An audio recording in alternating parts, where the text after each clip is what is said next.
Nightline.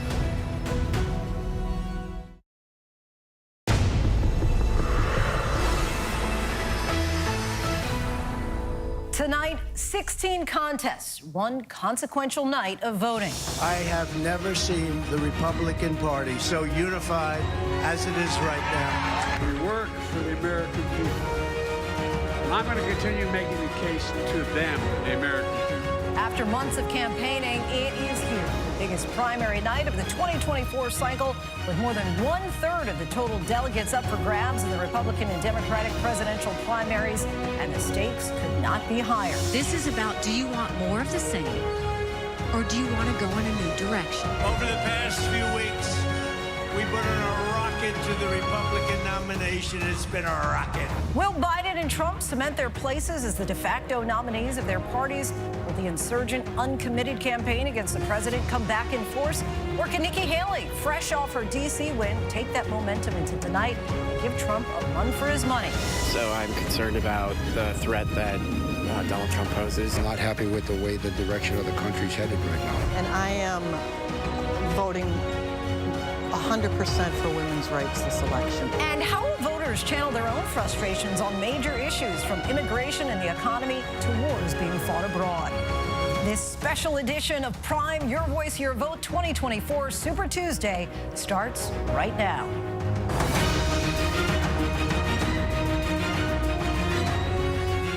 Good evening, everyone. I'm Linsey Davis. Thanks so much for streaming with us. It is one of the biggest voting nights across the country, with millions expected to cast their ballots in local, state, and federal races. But it's the most watched contest this Super Tuesday that's leading our special coverage, the fight for the Republican presidential nomination. Votes are being cast in 15 Republican contests in a race for 865 delegates. That's 36% on this most consequential primary day. The polls have already closed in Vermont and Virginia. Let's take a look at some of the results coming in. In Virginia's Republican primary, we do not have enough information at this hour to project a win there, but based on exit poll data, Trump is leading in that contest. And on the Democratic side, ABC News can project that President Biden will win that state's Democratic primary. In Vermont's Republican primary, let's take a look at what we see there.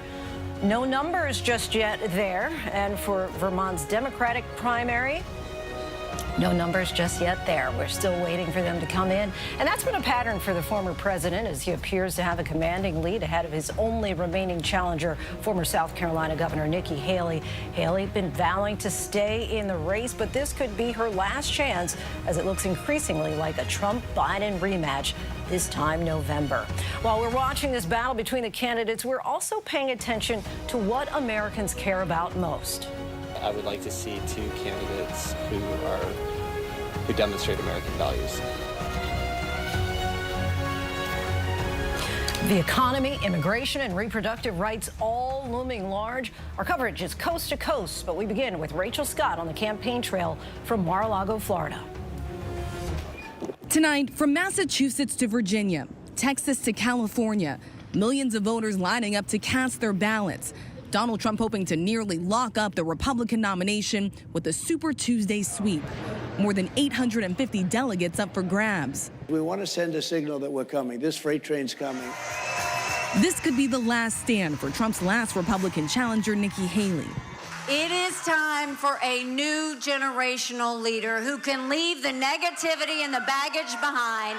But today across the country, many Republican voters firmly in Trump's camp. From retired teacher Deborah Pergerson in North Carolina. He's conservative, he was pro-life, and I think he did a whole lot for the country when he was president. To Joseph Hudson in Tennessee. Trump is a very coarse individual, but he at least he knows how to run the country. I think he'll make a strong president again, as long as he stays focused and does not become vengeful.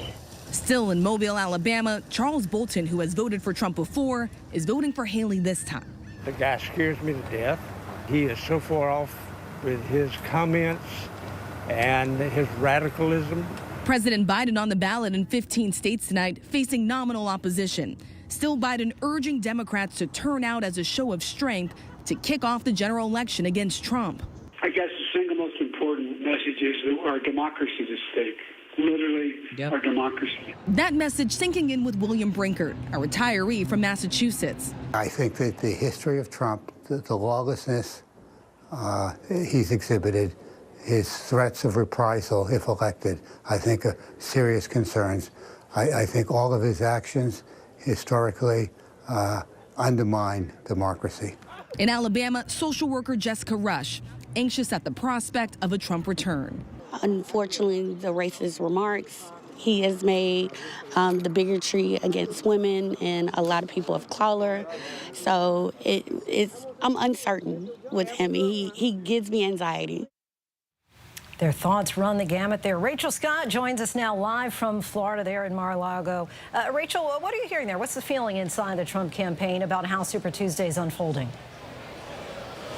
Well, when you talk to Trump's campaign advisors, they will tell you it's not a question of whether or not Donald Trump is dominant tonight. They are looking to see whether or not he goes 15 for 15. Again, 15 states, Republican voters heading to the polls there today, and they are hoping for a clean sweep here to lock up this Republican nomination and send a clear message to Nikki Haley to get out of this race. What is interesting here is that the former president has been increasingly focused on a possible general election rematch with President Biden. He has barely even mentioned Nikki Haley lately at his campaign events. He even says he doesn't care whether or not she stays in this race or gets out, Lindsay.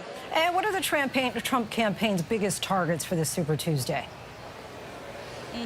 They're definitely looking at the areas that could be of most concern, where Nikki Haley could have a little bit of more of an edge. So Vermont, Colorado, Utah, these are probably Haley's best chances to try and pull off an upset. So they're going to be closely watching the results as they come in those three states in particular, Lindsay. And is the Trump campaign confident that they can win back states like Georgia and Arizona, which they, of course, lost in 2020? Yeah, and you were hitting the nail on the head here, Lindsay, because those states are key. I mean, those were the big surprises of the last election when President Biden was able to flip both Georgia and Arizona, particularly Georgia, a state that had not voted for a Democratic president in years. And so now gearing up for this possible rematch with President Biden, that is absolutely critical to their success and their pathway to 270 electoral votes. They are going to be working overtime to try to win back voters in those two states, especially, Lindsay. All right, Rachel Scott, we'll be coming back to you all throughout the night. Thanks so much. And now I want to bring in our Alex Prochet, who is in South Carolina for us tonight, where Nikki Haley's campaign is conspicuously quiet today. Alex, have you gotten any sense that are people riled up for Nikki Haley, or are they simply just wanting anyone whose last name is not Trump? Well, Lindsay, I mean, you have to keep in mind that Trump essentially is running as an incumbent for this Republican nomination. And with that in mind, anyone who has decided to support Nikki Haley is, in fact, saying that I don't want 4 more years of former President Trump. And so, you know, and she's pushed forward that messaging. She's really kind of leaned into it. We've heard her say that it's time for the GOP to move on to something new. And it has resonated in some pockets, but certainly hasn't been enough to sway the majority of the MAGA movement. Now, I will say we were with her yesterday in Spring, Texas. She was campaigning, had a huge crowd, and just anecdotally talking to that crowd, that is something that really, really kind of resonated. Take a listen to this voter. I'd never vote for Trump. Period. You got my answer. My wife and I are looking at Nikki as an alternative, and she's a good alternative. And so I'd feel bad if she dropped out. She seems to be a fighter, and I hope she hangs in there. But again, certainly she has that support, but is it enough? Now, Nikki Haley has said that she wants to remain in this race post Super Tuesday, but she has to be competitive here. The question is, what is competitive, Lindsay? Exactly, and that's something that the campaign has really not defined. Trump, of course, has been calling for the party to unite. Clearly, he's the leading candidate. Do you get any sense at all from the Haley voters you're talking with that if he is the nominee, that they'll simply fall in line?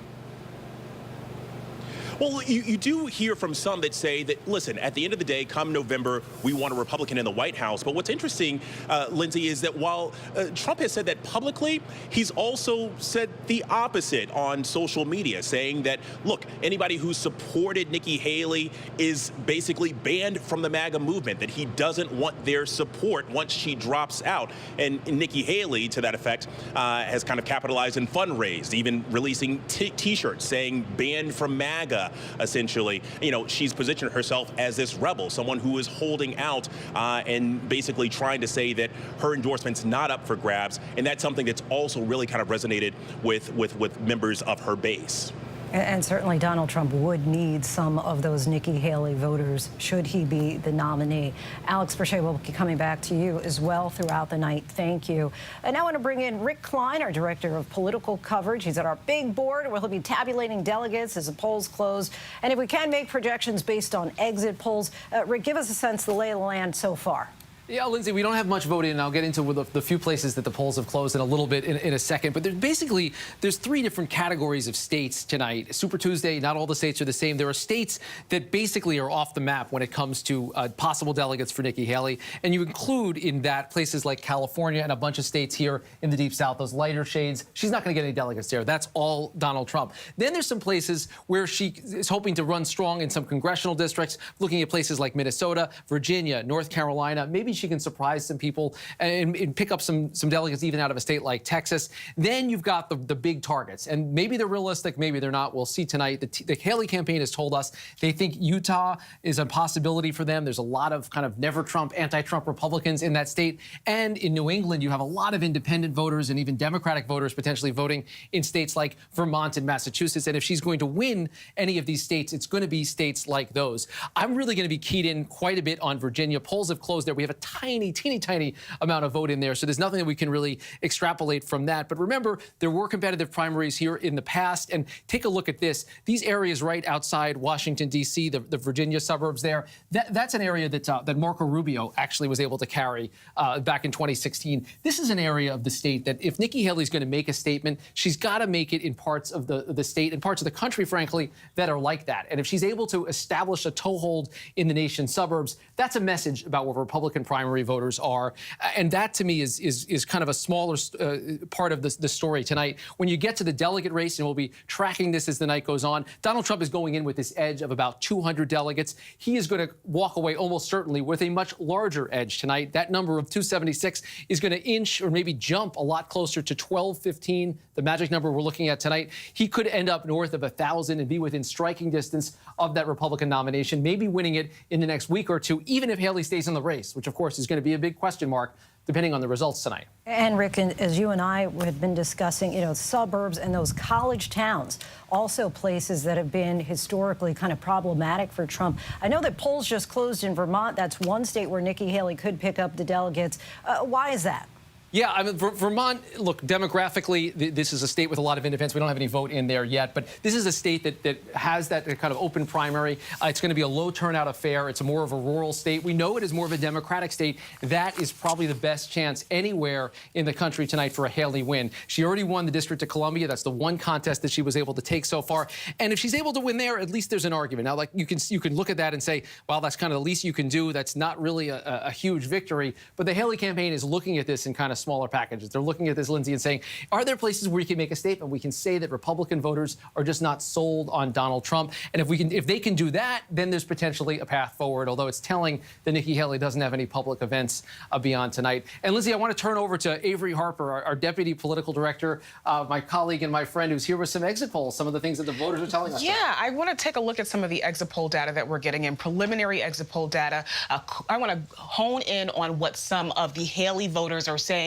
They were asked a vote for the GOP presidential nominee, if they were going to vote for that person, regardless of who the nominee was. Nikki Haley voters said no in North Carolina. 78% said no, that they would not vote for that nominee, whoever it is. In California, we also saw that 69% said no in California. Next in Virginia, we saw that 68% of Nikki Haley voters say that they will not vote for the GOP presidential nominee, regardless of who that candidate is. And that could be a real warning sign for the Trump campaign. Nikki Haley's whole argument has really been that the voters who are supporting her could be a vulnerability for Trump. Those moderate voters, those independent voters, those suburban voters have been a weakness for former President Trump. And these numbers are indicating that they are not shoo-ins to vote for him in November should he be the nominee. So that is something to think about as we shift toward looking toward the general election. Lindsay? All right, Rick Klein, Avery Harper, we thank you both. We will be with you back later on tonight. And tonight, with the polls already closed in Virginia, I want to check in with our Mary Alice Parks. And Mary Alice, Virginia is, of course, a state that Trump is hoping he can win in November. And a lot of that will depend on just how enthusiastic voters are about Joe Biden. What are they telling you?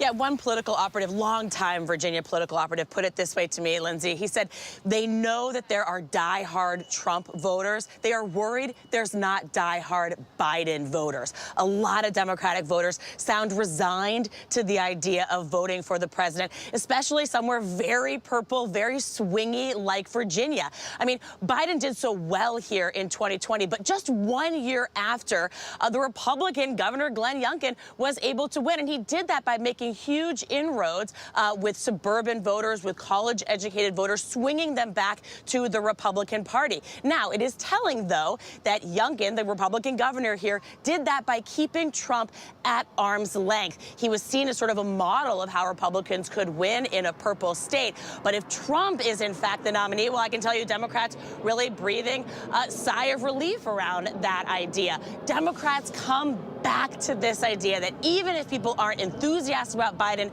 they'll turn out to vote against Trump.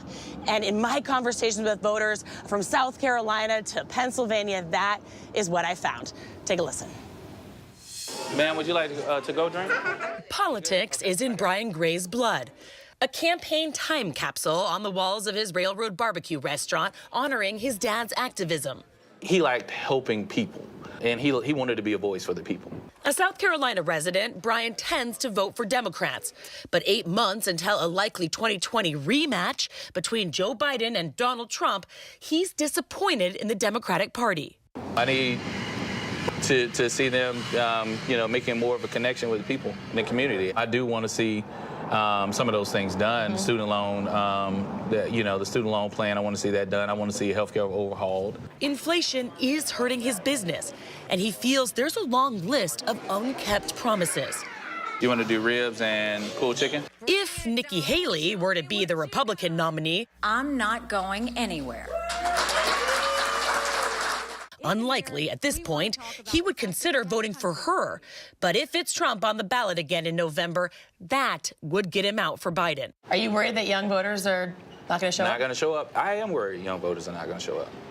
I don't think they're in touch with politics. What do you think is going to get people out? What's going to be a deciding factor? I think if it's Trump Biden, it'll get people out. If people that don't want to see Trump back in office again. In a Biden-Trump rematch, swinging independents will matter, but voters will have long-held views of both candidates. And right now, many voters simply think both are too old. The most recent ABC Ipsos poll finding 86% think Biden is too old to run again. 62% think Trump is. So as with most elections, and especially for Joe Biden, motivating the base of the Democratic Party to turn out will be crucial. We're here in downtown Philadelphia. This is a solid blue area, the kinds of places that Joe Biden needs to do well in. And we're actually going to be at an event where the city commissioners are trying to register students to vote.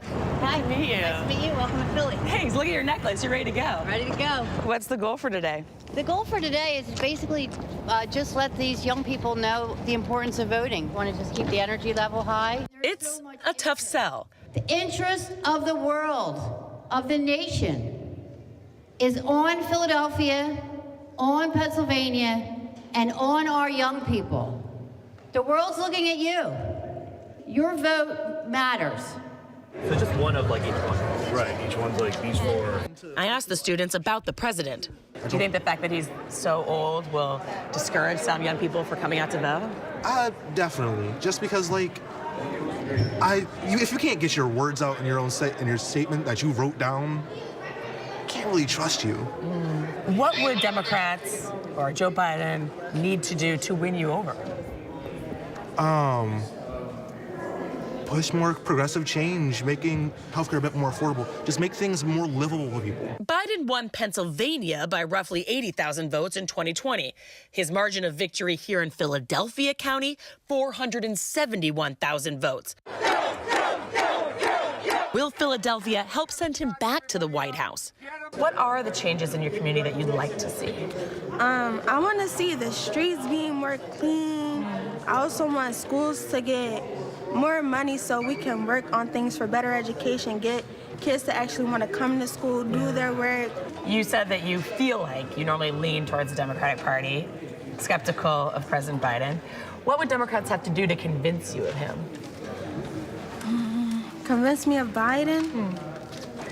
Actually do what they're saying that they're going to do, not the unbroken promises. Like if you say you're going to fix the communities, give out more fundings to certain things. Actually, I want to see the change. In Michigan last week, a glaring warning sign for President Biden. Over 100,000 Democratic voters in that key battleground state turning out to protest Biden. Roughly 13% choosing uncommitted in the state's primary, making clear Biden could lose that state in November. But back in South Carolina, students who run college Democratic organizations across the state push back and tell me, despite his age, they are ready to go to bat for their guy. We feel the effects of what he's been passing in Washington, the bipartisan efforts, and most importantly, we feel more seen from Washington. From reproductive rights to gun safety, these college Democrats tell me if Biden gets his message out, young people will come around.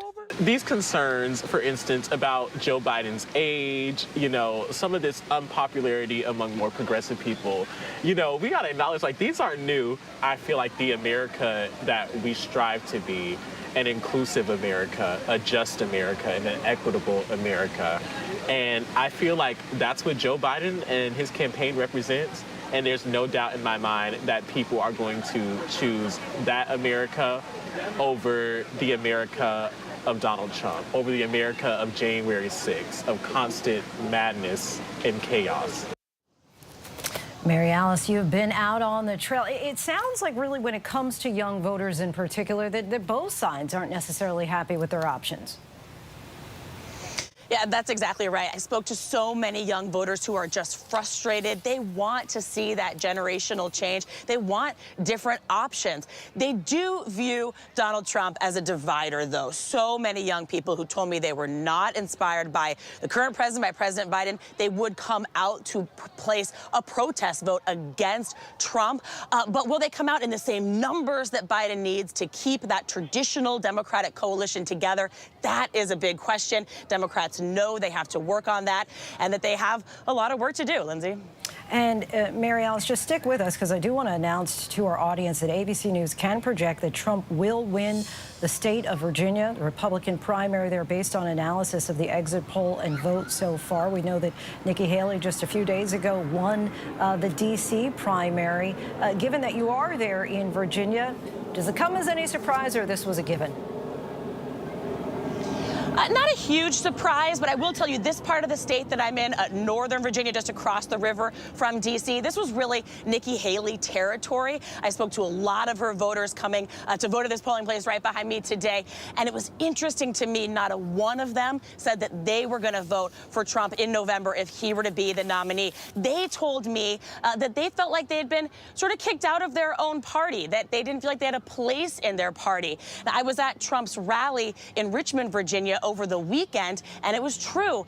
He was not providing much of an outreach to Nikki Haley voters. Instead, he was often getting the crowd riled up around the idea of kicking people out of the party, kicking moderates out of the party. He kept saying, I want the Romneys out. I want the Mitt Romneys out of the party. And so, you know, I don't think it comes as a big surprise that he won here, but the question I imagine we're going to be talking about all night is still what happens to those Nikki Haley voters, those voters who haven't felt like they've had a place in the Republican Party in the Trump era. Where do they go? That is the million-dollar question, Mary Alice. Thank you so much. President Biden will be giving his State of the Union address on Thursday. The president posted on X this picture of him working on his address on Sunday and writing, quote, "Get ready, folks." Let's bring in our Selena Wang, senior White House correspondent. And Selena, we just saw President Biden there in that picture prepping for his Thursday address. But how is the Biden campaign watching the Super Tuesday results come in this evening? And what do you think they're going to be looking for in particular? Yeah, Lindsay, well, the Biden campaign tells me they've got a watch party set up in a war room. They'll be carefully breaking down all of the data from Super Tuesday. And in particular, they're going to be watching two things. So number one is in what places and with which demographics is Trump is underperforming with. So, for instance, they see some weakness right now with female voters and suburban voters. And the second thing they're going to be watching is turnout. So far, they've seen stronger than expected turnout in some of these uncontested Democratic primaries, and they want to see that keep up. Now, this campaign, however, Lindsay, they are fully focused on the general election. They do have some staff out of these battleground states, but they say this is very much because of a warm-up and trial run for the general election. When you talk to the campaign, they cannot see this general election coming fast enough. They are squarely focused on that. And Selena, with the State of the Union on Thursday, just how important is this week for the president? Yeah, Lindsay, it is a pivotal moment, and the Biden campaign says this is really the turning point when they see Americans as finally paying attention to this election cycle and finally realizing that this is the rematch, even if many people don't want it, between former President Donald Trump and President Biden. In fact, one campaign official telling me that they actually believe it's beneficial for Trump to be out in the limelight more, to be more in the news cycle so that his comments will get amplified and that Americans will be reminded what Donald Trump is actually like. And also expect President Biden to get more aggressive on his attacks on former President Donald Trump. The campaign tells me they believe that so far President Biden's attacks have actually been getting under his skin, so he's going to keep that up. And when it comes to the State of the Union, Lindsay, this is a key moment. The campaign sees this as potentially the biggest audience that the president is going to get before the election in November, so it's a critical time for him to really set the tone for what this campaign is going to be about and what the stakes are here, Lindsay. Yeah, chance for voters to hear directly from the president himself, and we know he's getting right onto the campaign trail as soon as he's finished with that address. Selena Wang, our thanks to you. And I want to bring in Republican Congressman Ken Buck of Colorado. Thank you so much for joining us, Congressman. Of course, you're not on the primary ballot for today. Tell us why you've decided to leave congressional politics. Why did I decide to leave? Exactly, yes. Yeah, I felt at the time that Republicans were telling a lie. The election was stolen. I just feel like my party has, as one of your previous guests said, you know, a lady came up to me in the supermarket a few months ago and said that Donald Trump has stolen our party. And I am not going to, at the same time, I'm telling Americans in my district that we have to reduce spending and trying to gain credibility with people to make some very difficult decisions, go out and lie about a lot of other subjects. You said that she said that Donald Trump has stolen your party. Do you agree? Well, I certainly think there are a lot of disaffected voters. I think that when Donald Trump says if you gave money to Nikki Haley, there's no place for you in the Republican Party. There's no place for you if you vote for Donald Trump. I think there's a lot of Americans, a lot of Republicans who at this point in time are looking for an alternative. And I don't think Democrats are any happier than Republicans are, frankly, but I do think that Republicans are upset. One of the leading contenders for your seat is controversial Congresswoman Lauren Boebert, who has decided to run in your district. Do you think she's representative of your Republican Party? I am not going to get into Lauren Boebert or anybody else who's running for my seat. I have done my very best to stay away from all those subjects. So I'm sorry, but I just can't go there. Sure. Okay. If we look back at the Republican Party of yesteryear, let's maybe even go back 10 years ago. Do you think that that same party is recognizable today? No, I don't. My first vote that I cast for president was Ronald Reagan, and I consider myself a Reagan Republican. I think most people, right through the Bush years, consider themselves Reagan Republicans. And I think that the Reagan Republicans do not recognize this party, the priorities of this party. When the party turns over the party mechanism to a campaign before Super Tuesday, the family members of a candidate, the hand-chosen chair for the party, that's just something that has not been done in the past. What do you see as the driving force behind what's changed the party?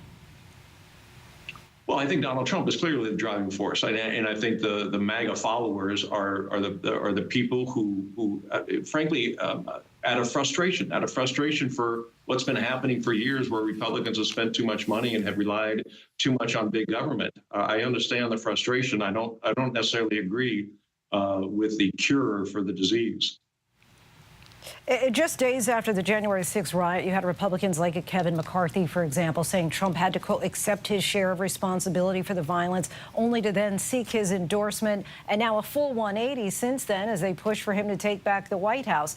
What do you say to your colleagues, and what do you attribute their willingness, eagerness, maybe in some cases, to just fall in line with that, as many call it, the Trump train? I think there's a political price to pay for standing up to Donald Trump and to standing up to the MAGA groups in each of the districts. I think that it's something that people don't realize. They didn't come here to be a Republican. They came here to represent America, and to fall in line with a false narrative, to fall in line with values that are not values that we share as Republicans or Americans respect us for, I think is a mistake. In an interview, you said populists have taken over the Republican Party and are advocating for things that you believe are very dangerous. What do you think about their platform? What part of their platform, I guess I should say, do you consider dangerous? Well, I think the whole narrative around January 6th, I think that, the idea that somehow people who assault police officers or destroy federal property on January 6th are political prisoners. They're not. They're criminals, and they should be charged and they should be prosecuted. I believe that when we say that the Congress can overturn the will of the people as expressed in an election, just not what the founders intended, not what the Constitution says. There are a lot of narratives I think are very dangerous. I think the Ukraine narrative is dangerous, frankly. I think that as Republicans, we have always stood for a strong national defense, a national defense that stands up to authoritarian regimes like Putin and Russia. And by backing away from our support for Ukraine, I think we've made a dangerous decision. Representative Ken Buck, we so appreciate your time. Thank you for joining us. Thank you. And we want to turn right now to our Rick Klein, our director of political coverage at the big board for us. Rick, I know we're getting some results in now from Virginia. What can you tell us? Yeah, well, we're just seeing some voting. ABC News has projected that Donald Trump is going to win the Virginia primary, and that's adding to his delegate lead, which we'll be following throughout the night. What I'm interested in, though, Lindsey, is that there's certain parts of the state where Nikki Haley is doing a lot better than Donald Trump. Northern Virginia, we talked there about the suburbs. Out here in Loudoun County, suburbs and exurbs right outside Washington, D.C., you see Haley keeping it relatively close in that part of the state. Arlington, which is this little tiny sliver that's kind of carved out of the District of Columbia, you see Haley is swamping Donald Trump in the vote, although there's most of the vote is still in to come. We'll see how this margin develops. I mean, obviously, that's a pretty healthy Trump margin, but it is not going to be uniform throughout the state. Frankly, it's not a big surprise that Donald Trump is winning Virginia, but Haley is hoping to keep it close in some places around the Richmond suburbs and around the D.C. suburbs to at least, again, send that statement and maybe pick up a couple of delegates out of a state that is going overwhelmingly for Trump tonight. And, Rick, I know we also have projections coming in from North Carolina, where polls just closed moments ago. What can you tell us about that? Yeah, almost no vote out of North Carolina. It's going to be a similar story, though, where the suburbs are going to be key, and looking to see some of the areas around the college towns, the universities there, to see if there's anything that shows Nikki Haley signs of life. I also think it's notable. ABC News is projecting that Mark Robinson, the Republican lieutenant governor there, the first ever black lieutenant governor of the state, is going to be the Republican nominee for governor. That is going to be a tough race for Republicans. This is a redder state, a purplish state that has been held by a Democrat for a while. And Mark Robinson, if you haven't heard about him, people are going to be Googling him and looking looking into his history of anti-Semitic, misogynistic, and flatly offensive comments. Donald Trump has called him Martin Luther King on steroids. I'm not sure exactly what that means, but I know the Democrats are going to be digging in quite a bit, in part because North Carolina is such a close battleground state. If you look at the general election, you look at these results. Back in 2016, Donald Trump carried the state by 173,000 votes. Flip forward to 2020, it was only a 74,000 vote margin. So you're seeing some signs that is shifting in the Democratic direction, and this is probably the best state in the whole country that Joe Biden is looking toward to try to flip back in his column. A state he didn't win in 2020, the Democrats are trying to put on the map. It might be that the gubernatorial race helps that cause, and it might be that anything that Nikki Haley does to highlight Trump weaknesses tonight are going to be things that are honed in by the Biden campaign. All right, Rick Klein, we'll check back in with you shortly. Our Super Tuesday coverage continues in just minutes. We'll be right back.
Welcome back, everyone. It is, of course, Super Tuesday. A lot on the line. Let's take a look at some of the results where polls have already closed. In the North Carolina Republican race, Donald Trump, the projected winner there.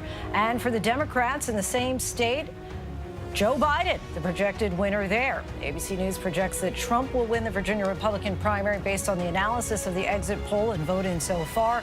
On the Democratic side, ABC News can project that President Biden will win that state's Democratic primary. In Vermont, for the Republican contest, you see there, Not so far apart there. Donald Trump with 55% of the vote. Nikki Haley, 41% of the vote. A little more than a 10-point spread there.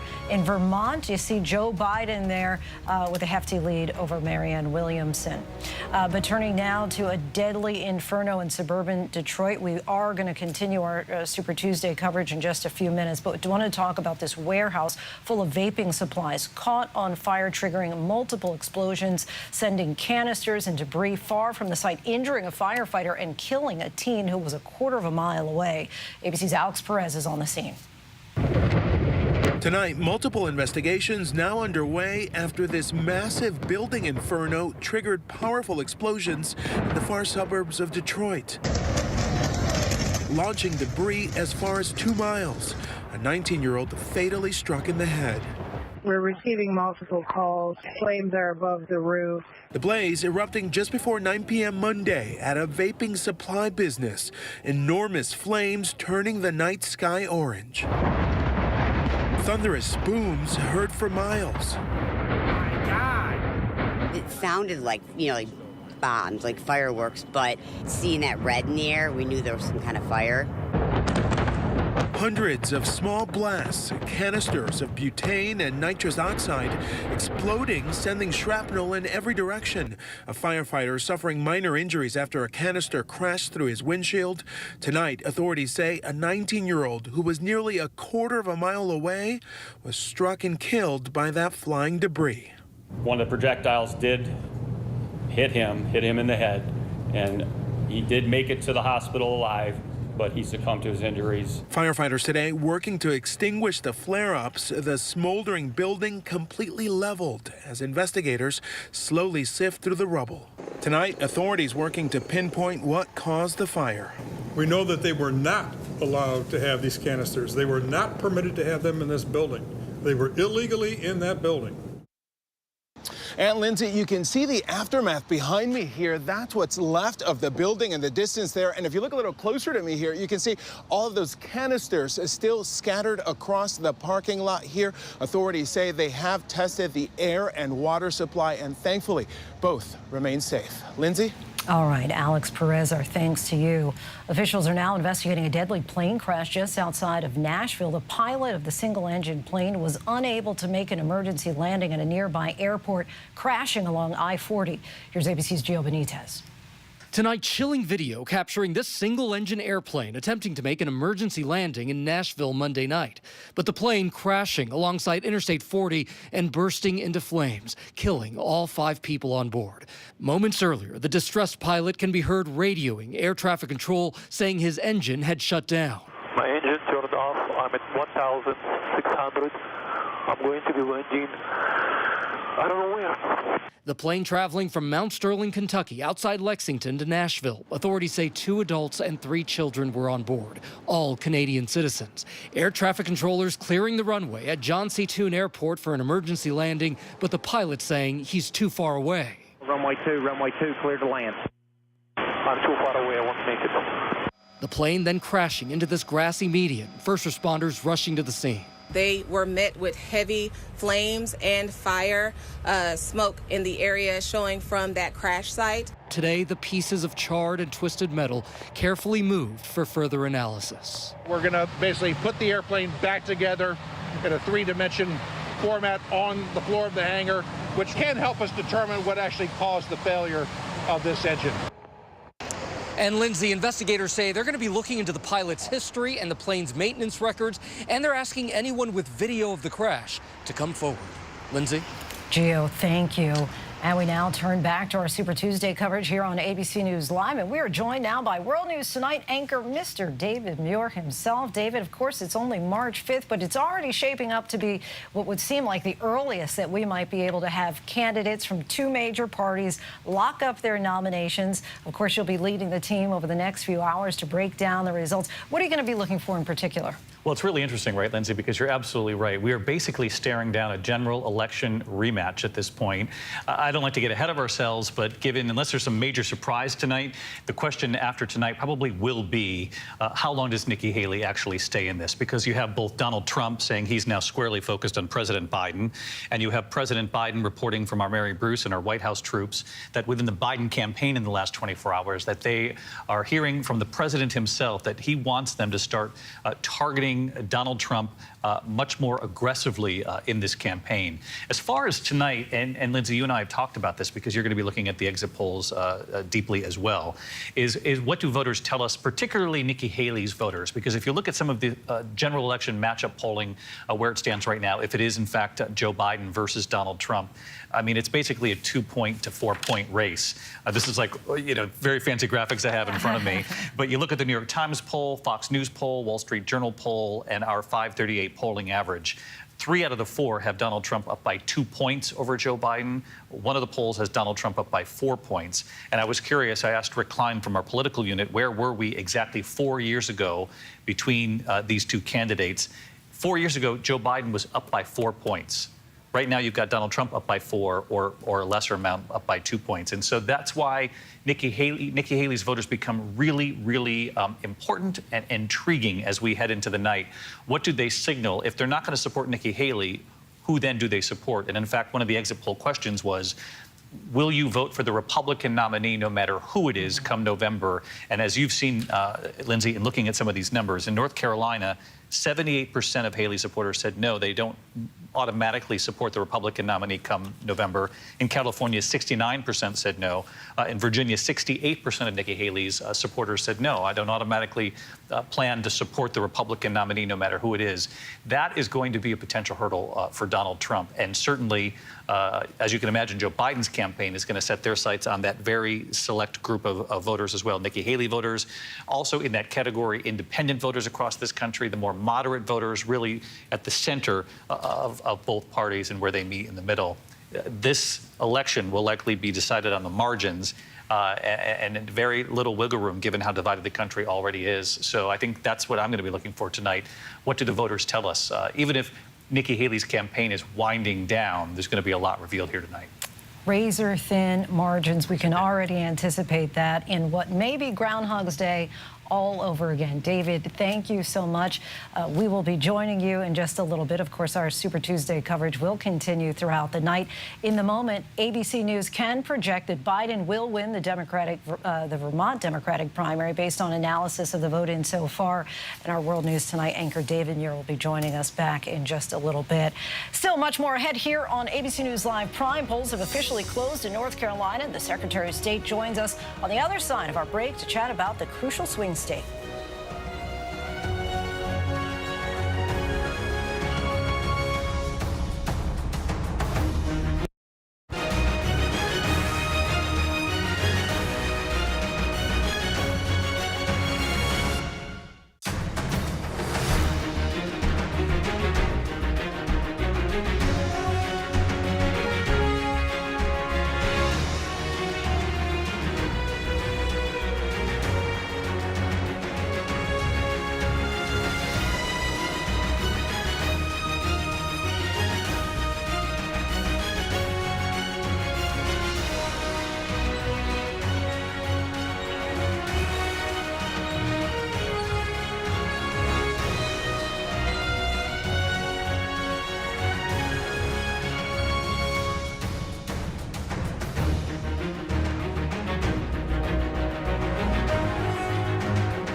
Welcome back on this Super Tuesday 2024. As we have been reporting this hour, the important swing state of North Carolina voted tonight, which ABC has projected will go to Donald Trump. Joe Biden for the presidential nomination just a few minutes ago. For more, I want to bring in North Carolina Secretary of State Elaine Marshall, who's the incumbent for that office. Thank you so much for joining us. We know polls closed in your state just a few minutes ago at 7:30. As the results come in, what are you seeing so far tonight? Well, we have very thin numbers. We've been following several of the races, but there's just not much data up yet.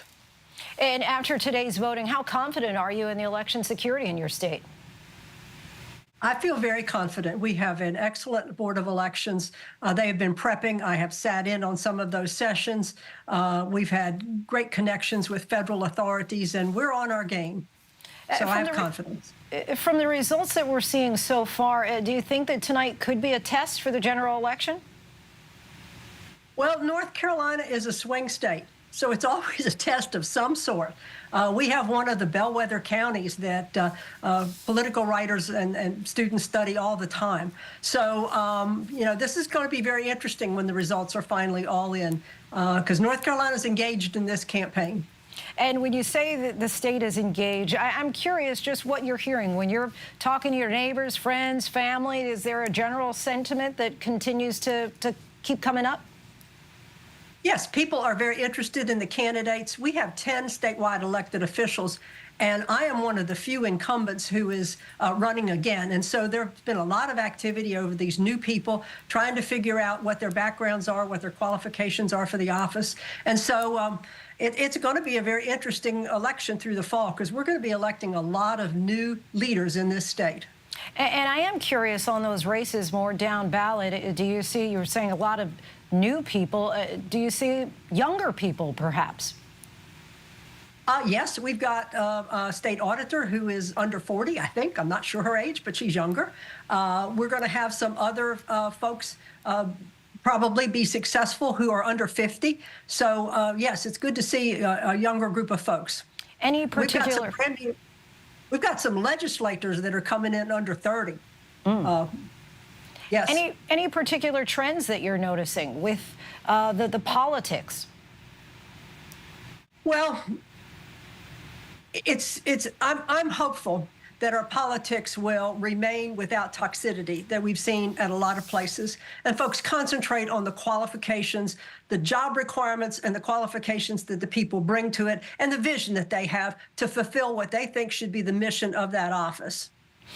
Secretaries of State from across the country have sought to sound the alarm over the vulnerability of our election system. Do you share those concerns? And what would you tell voters tonight who may also have fears about the integrity of their election this November?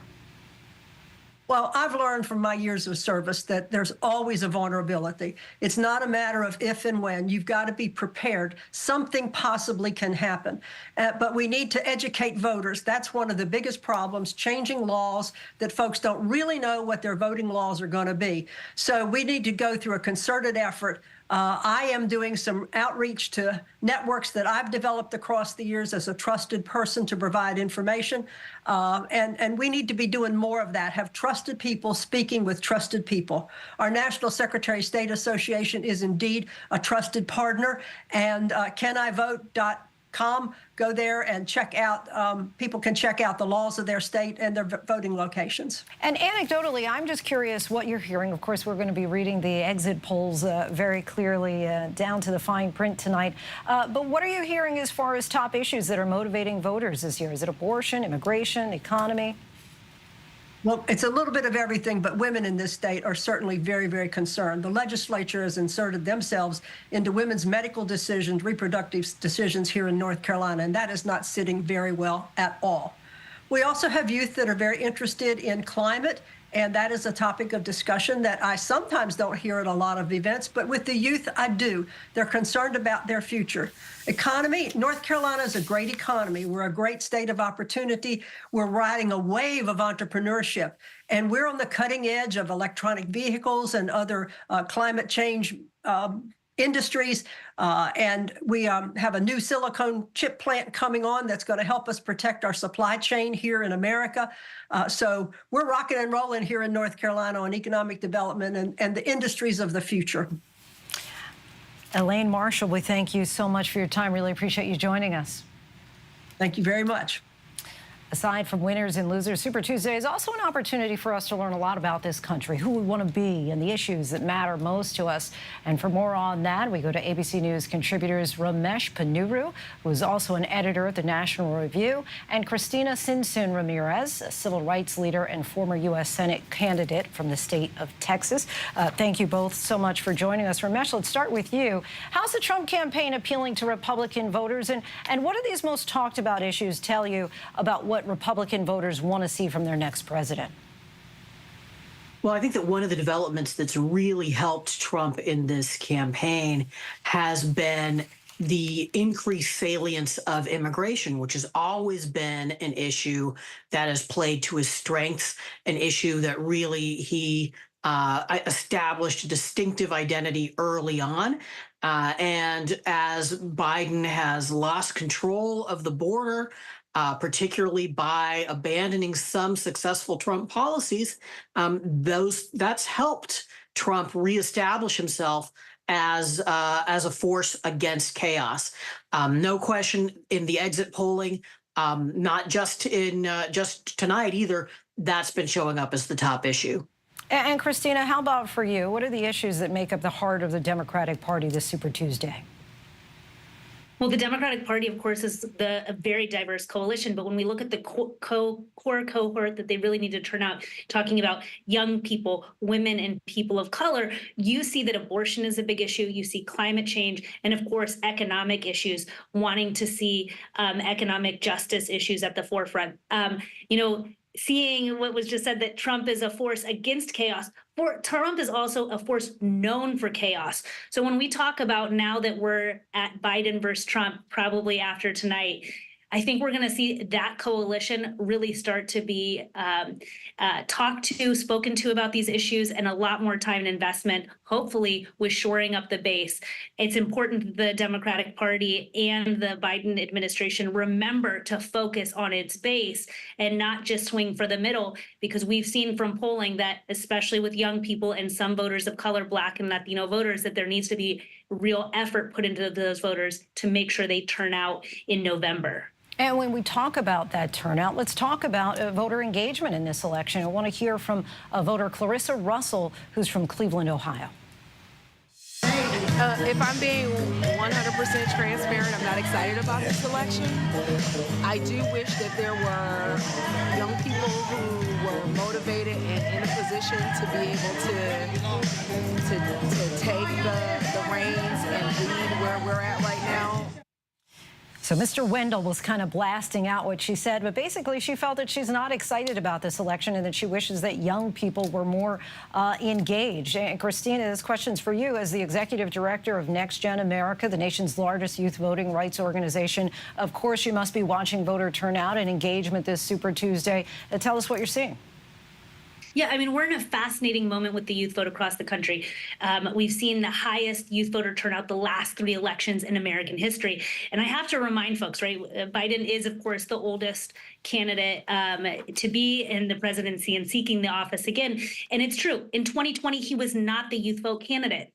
But oddly, it was the older white guy that was. It was Bernie Sanders. And I think what the Biden administration needs to do is really lean on the progressive policies they have passed, the Inflation Reduction Act, the single largest investment by any country on the planet to tackle the climate crisis.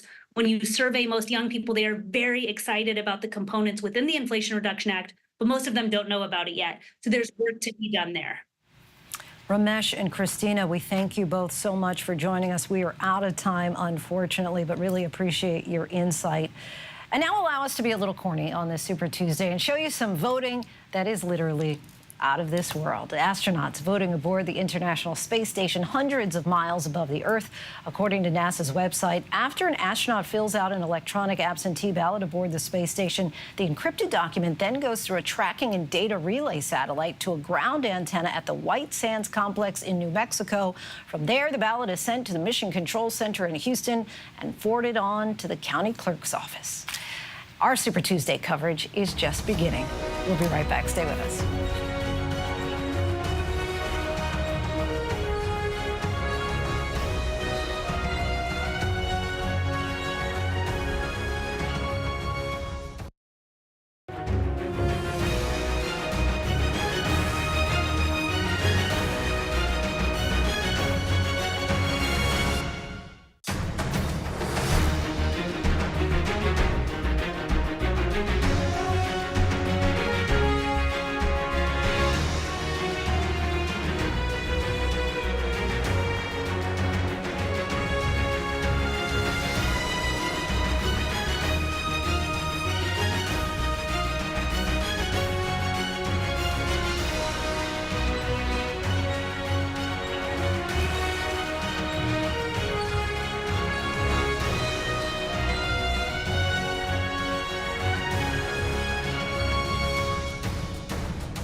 Tonight, 16 contests, one consequential night of voting. I have never seen the Republican Party so unified as it is right now. We work for the American people. I'm going to continue making the case to them, the American people. After months of campaigning, it is here. The biggest primary night of the 2024 cycle, with more than 1/3 of the total delegates up for grabs in the Republican and Democratic presidential primaries, and the stakes could not be higher. This is about, do you want more of the same, or do you want to go in a new direction? Over the past few weeks, we put in a rocket to the Republican nomination. It's been a rocket. Will Biden and Trump cement their places as the de facto nominees of their parties?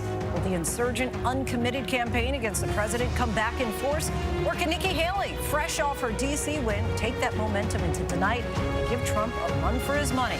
So I'm concerned about the threat that Donald Trump poses. I'm not happy with the way the direction of the country's headed right now. And I am voting 100% for women's rights this election. And how will voters channel their own frustrations on major issues, from immigration and the economy to wars being fought abroad? This special edition of Prime Your Voice, Your Vote 2024 Super Tuesday starts right now. Good evening, everyone. I'm Linsey Davis. It is the top of the 8 p.m. hour. 5 new states have just closed their polls on this Super Tuesday. Millions have their ballots in local, state, and federal races, but it's the most watched contest this Super Tuesday that's leading our special coverage, the fight for the Republican presidential nomination. Polls just closed in Alabama, Maine, Massachusetts, Oklahoma, and Tennessee. We're awaiting those results as they roll in. Voters in 15 states and the territory of American Samoa casting ballots on this most consequential primary day. Polls have just closed in several states, as we mentioned. Former President Trump appears to have a commanding lead ahead of his only remaining challenger, former South Carolina Governor Nikki Haley. Haley is vowing to stay in the race, but this could be her last chance, as it looks increasingly like a Trump-Biden rematch come November. I was thinking I'm not excited because it feels like we've already been here. But, you know, we have to be here for democracy today. I'm trying to teach my kids that too, even though we're not excited. It's as much a battle of the candidates as it is about what Americans care most about. The economy, immigration, reproductive rights all loom large. Our coverage is coast to coast tonight and inside the campaigns and polling stations. But first, we get to the latest from ABC's Rachel Scott.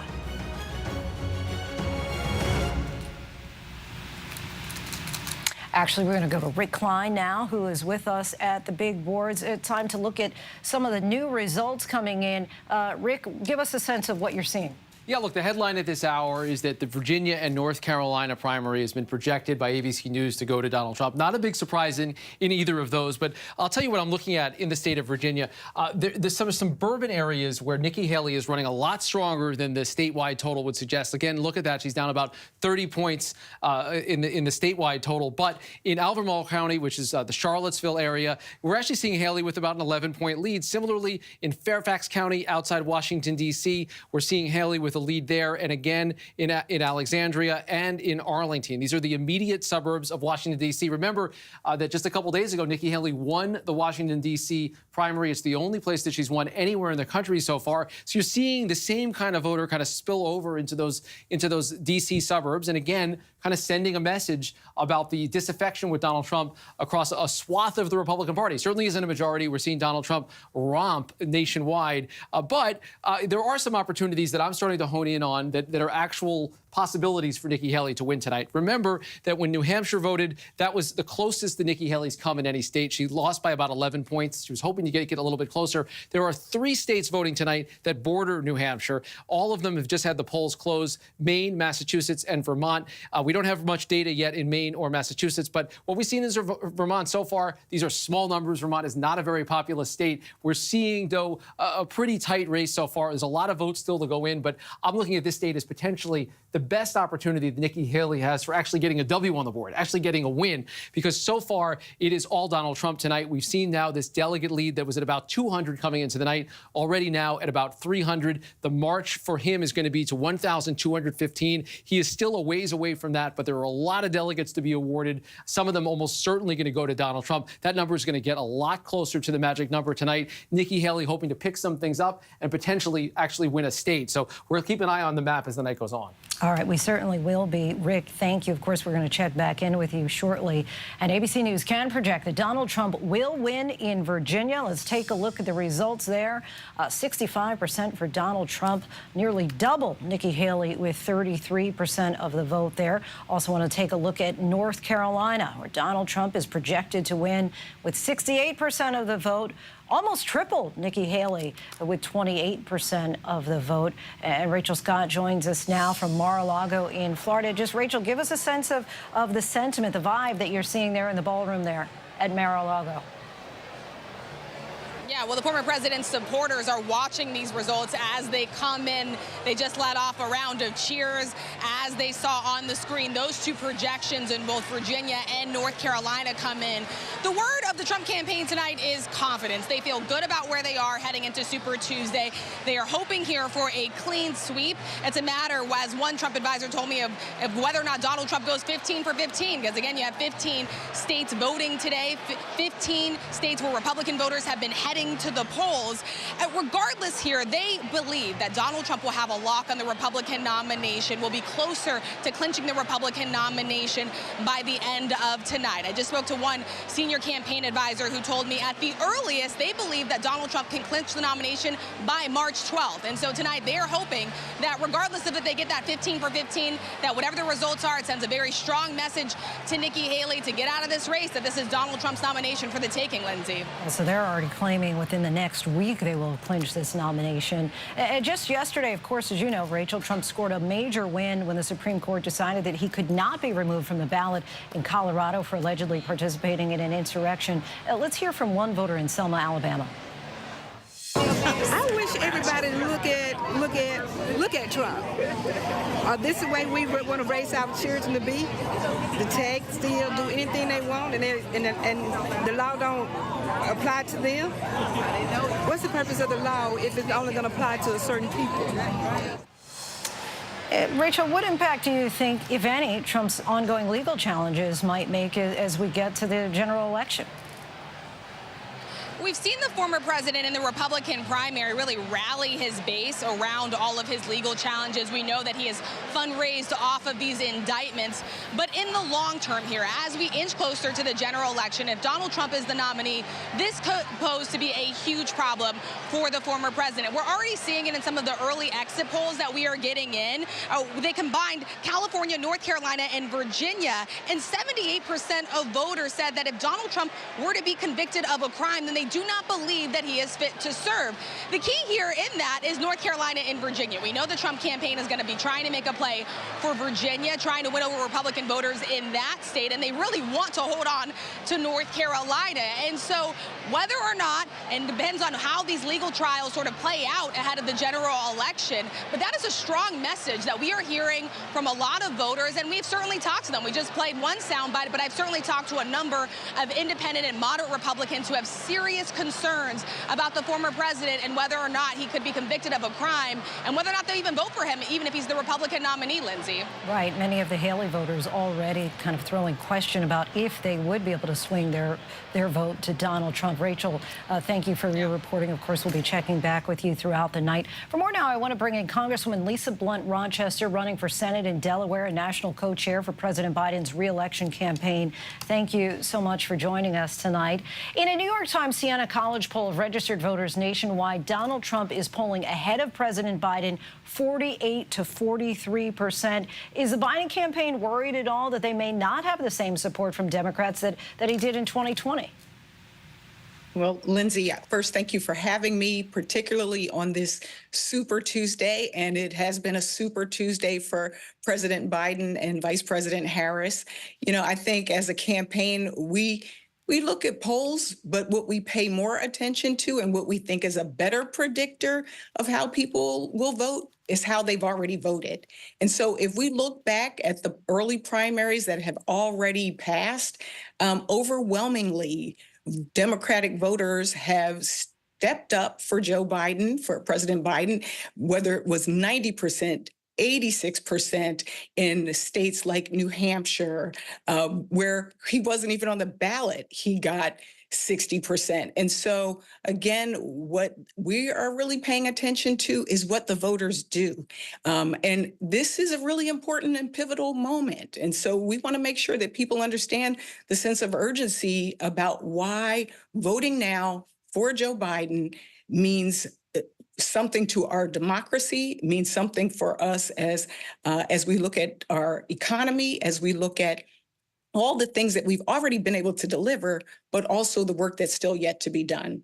And Congresswoman, as you well know, winning elections often has to do a lot with winning the independent voters over. But the president's approval rating among independents in California tonight is at 35%. What do you say to those independent voters who are perhaps dispirited about the economy, who are questioning the president's fitness for the job, and more who may not support him come November? Well, you know, one of the things that we know, and we've said that this race is going to be a tough race. And so we're taking it seriously. The president is ensuring that we are getting out to as many voters to not just tell them, but show them what he's been able to accomplish on everything from capping the cost of insulin for our seniors to $35 to making sure that something that has long been talked about, our infrastructure, building roads, bridges, and even providing broadband internet to individuals, making sure that our veterans have the benefits and supports that they need through the PACT Act, and the largest investment in climate in the history of this country, bringing jobs back during a pandemic. Our goal is to make sure that people see, feel, and hear what he's been able to accomplish working with Democrats in the House and Senate, and that they know that he will continue to do the job. When I came into Congress, I will tell you, I was elected in 2016. I came in at the same time as Donald Trump, and I have served under both presidents. And I can tell you, under Donald Trump, it was constant confusion, chaos. Are we going to repeal and replace the Affordable Care Act? Are we going to do infrastructure? No, it didn't get done. Are we calling people names? It was constant. And there was also January 6th, where I was one of the people trapped up in the gallery. And so I know firsthand what that presidency looked like and what the presidency of Joe Biden has looked like, where he has been concerned not about himself, but where he gets up every single morning thinking about, what can I do for the American people? How can I serve all of Americans? And that includes Democrats, Republicans, and independents. And so we're going to continue to make the case that you can choose between a president who's for some or himself, or a president who is for all of us. Are you and concerned? That's Joe Biden. Are you concerned at all, though, about the undecided staying on the sidelines, perhaps, and not coming out to vote at all in November? One of the things that I think is really important as well is that this campaign is going to work for every single vote. And, you know, even as we're going through this process, the fact that people are stepping up and voting, that sends a strong signal. That's a good thing. Are we concerned? No, because we're going to work every single day until Election Day to make sure that people know that we're working for their vote. The vice president and the president, President Biden, has been tireless in his efforts. And so this election, you know, we always talk about the fact that this is the most pivotal election of our lifetime. This truly is a critical election, a pivotal election of our lifetime that deals not only with these important issues of the economy and our environment, but also deals with the foundation of this country, voting rights, democracy, reproductive freedom.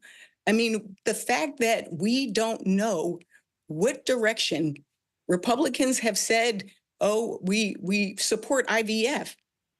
But there is an opportunity to pass legislation, and they vote it down. The same is true with Roe versus Wade. The Dobbs decision fundamentally changed things for so many. And I've said, this is really about freedom.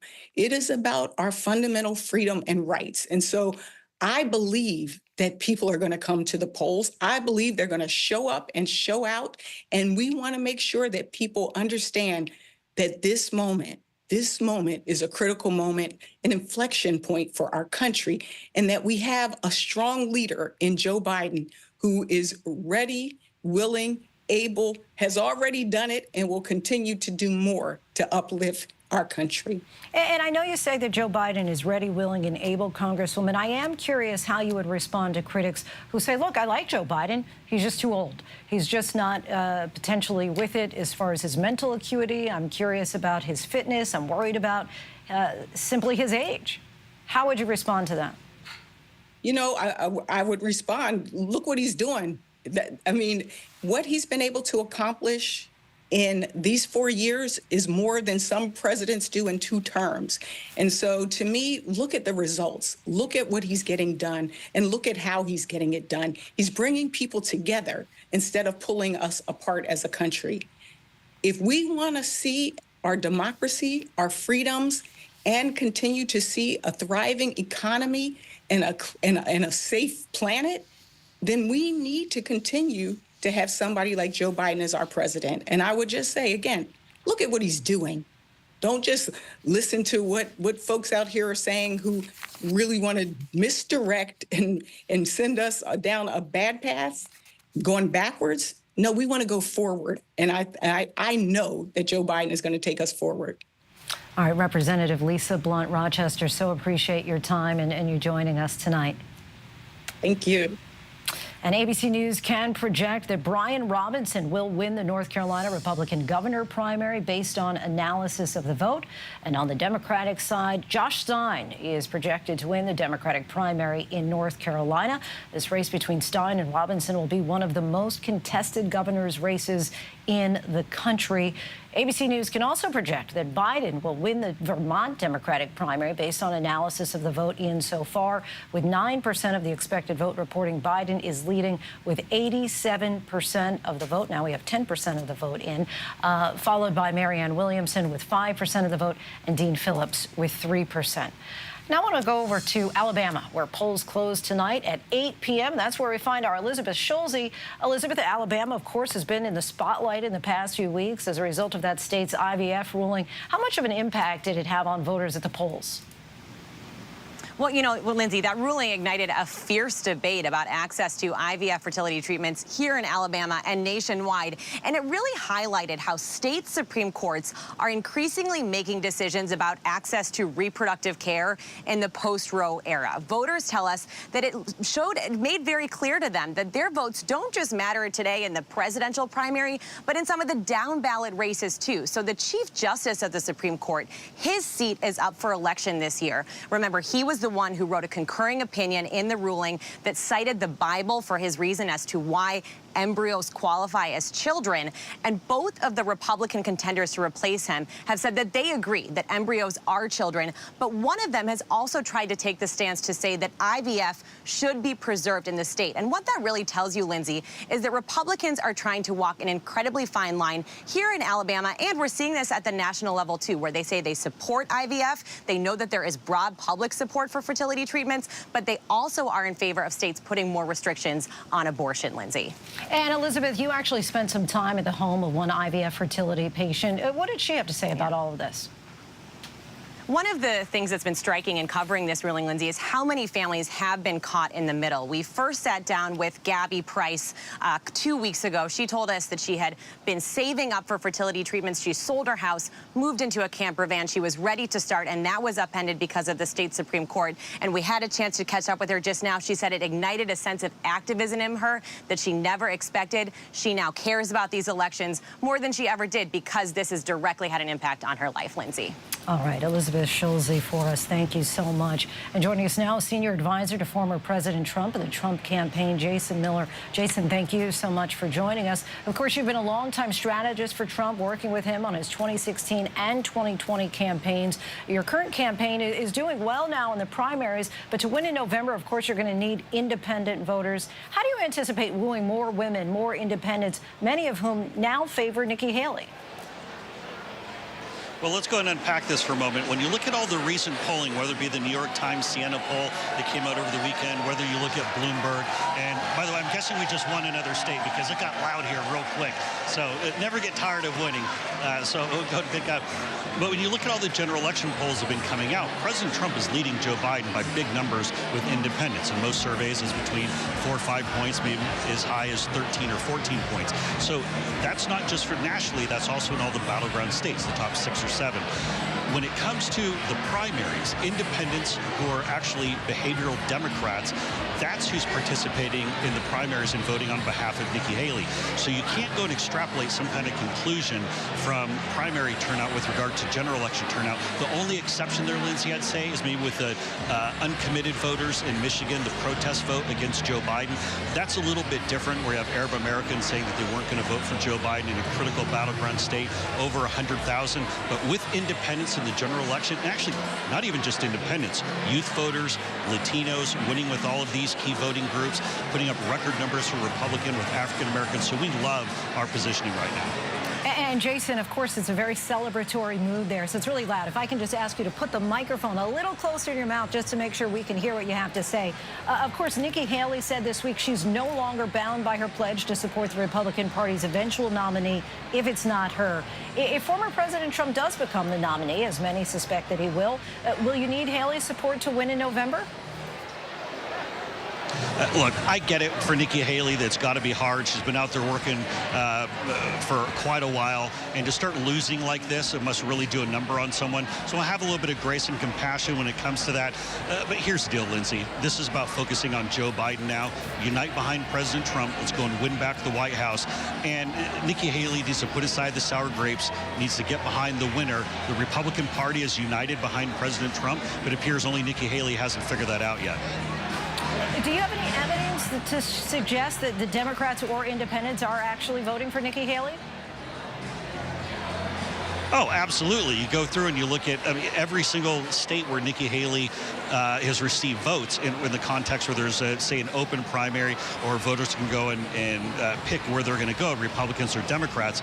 We saw a big number. We saw thousands of voters in New Hampshire, to start at the top here, go and move their registration from Democrat to independent, so then they could cross over and vote for Nikki Haley in the primary. In fact, more than half of Nikki Haley's votes in New Hampshire in the primary were from non-Republicans. We've seen that pattern over and over. And Lindsay, take a look at your own exit polls from today. There's the people who are coming out are behavioral Democrats. They're people who are not going to support President Trump in the general election. But what we do see from the actual general election polls, New York Times, Bloomberg, and the other Morning Consult, Harris X, is that President Trump is getting roughly 88, 90% of the Republican vote in the general election. So Republicans are coming home. The only folks who aren't coming home are behavioral Democrats who are trying to invade the Republican primary. And so at this point, there's a reason why I think Nikki Haley isn't just finished for 2024. She's probably finished for 2028, 2032, 2036, and so on, because she's now a behavioral Democrat herself. All right, Jason Miller, we thank you so much for your time. Really appreciate you joining us. Thank you. And ABC News can project that Trump will win the Oklahoma Republican primary based on analysis of the vote. ABC News also projects that Biden will win the Oklahoma Democratic primary based on analysis of the vote. ABC News projects that Biden will win the Tennessee Democratic primary based on the analysis of the vote still coming in. ABC News projects that Trump will win the Tennessee Republican primary based on the analysis of the vote. And now I want to head back to South Carolina. Once again, bring in Alex Brachet, who's there in Charleston for us. Alex, so far polls have closed in about half of the states. What are you hearing from the Haley campaign as far as their feelings about how the night's going? Well, Linsey, right now, we're not expecting to hear publicly from Nikki Haley, but the mood here in South Carolina, which is where she's from, is kind of similar to what we saw the night of the South Carolina primary. Her campaign releasing a statement to ABC saying they're a bunch of happy warriors. They are playing music and having fun as these results are coming in. And look, I know that it was mentioned earlier about some of the support that she's been able to garner and how some of those are independent and possibly even Democrats that aren't necessarily sold on Biden. South Carolina, in particular, was one of those states where it was a close primary, and she did actually garner nearly 40% of the vote here. And so when they say they're trying to build off that momentum and remain competitive in this race, that's where they're talking about certainly that win in D.C. But again, I think the big note here is what is competitive going forward, and is this enough to sustain a campaign past Super Tuesday? And have you been talking to Haley voters? If so, what do they plan to do if Trump wins the nomination? Will they ultimately turn out for him? Well, Linsey, that's a really interesting question, because there's certainly Republicans, and look, at this point, I mean, I think this is about our fifth or sixth state where we've gotten a chance to talk to folks. There's certainly Republicans here that say come November, by hell or high water, they want a Republican in the White House. And so there is this notion that they are going to coalesce behind whoever the nominee is. But then there are other folks, like one voter that we talked to who said that, look, she's not sure. And that's something that Nikki Haley has been able to tap into. Listen to this voter from just the other day. That's hard. Like, we think about it a lot. I mean, most days we swing towards voting towards Biden because we're kind of scared of what things would look like under Trump again, which is tough because we voted for Trump before. But it's hard to say. And so that's Mary Coggins. And I mean, you hear her say it's hard to say.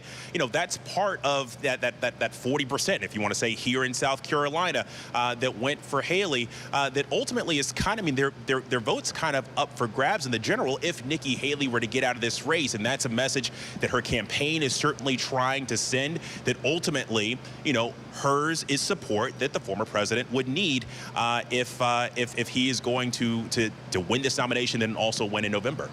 Many of them still very unclear if they will give that support to Donald Trump. Alex Verche, thank you so much. Of course, we'll return to you again in the next hour. The Michigan Democratic primary sent alarm bells ringing within the Democratic Party after a large contingent voted uncommitted against Joe Biden, with more than 100,000 casting those protest votes as frustrations on the far left, particularly with the Israel-Gaza war gains team. And joining us now for more is Jaylani Hussein, co-chair of the group Uncommitted Vote Minnesota. Thank you so much for joining us. How do you see the protest vote against President Biden playing a role in the Super Tuesday primaries, and what impact do you hope it will have overall on the election landscape? Well, thank you for having me. 80% of Democrats are reported to support a ceasefire now, and President Biden has continuously ignored his party, his constituents, and most Americans and the world in really calling to end this genocide. And so in Minnesota and across other states on Super Tuesday, we are joining, just like in Michigan, the uncommitted vote, which is really a strong protest vote that President Biden needs to listen to his constituents. How does the movement address the potential influence of the protest vote on down-ballot races and other local elections? Well, I think we will see how that eventually comes out, but I know for sure that Democrats are really frustrated. They're frustrated with President Biden's lack of ability, really, to listen to his own constituents. And I think now it's starting to cost him immensely in these primary votes, because these folks are not coming out just to vote in the primary. They're just coming out to make a single point. And that point is the policy on Gaza and the policy of this war is untenable, and it will have consequences, not only for down ballots, but hopefully also in the upcoming election. And can you elaborate on the motivation behind the Abandon Biden movement and the specific goals of the protest vote against President Biden, particularly in the context of stopping the Israel-Hamas war?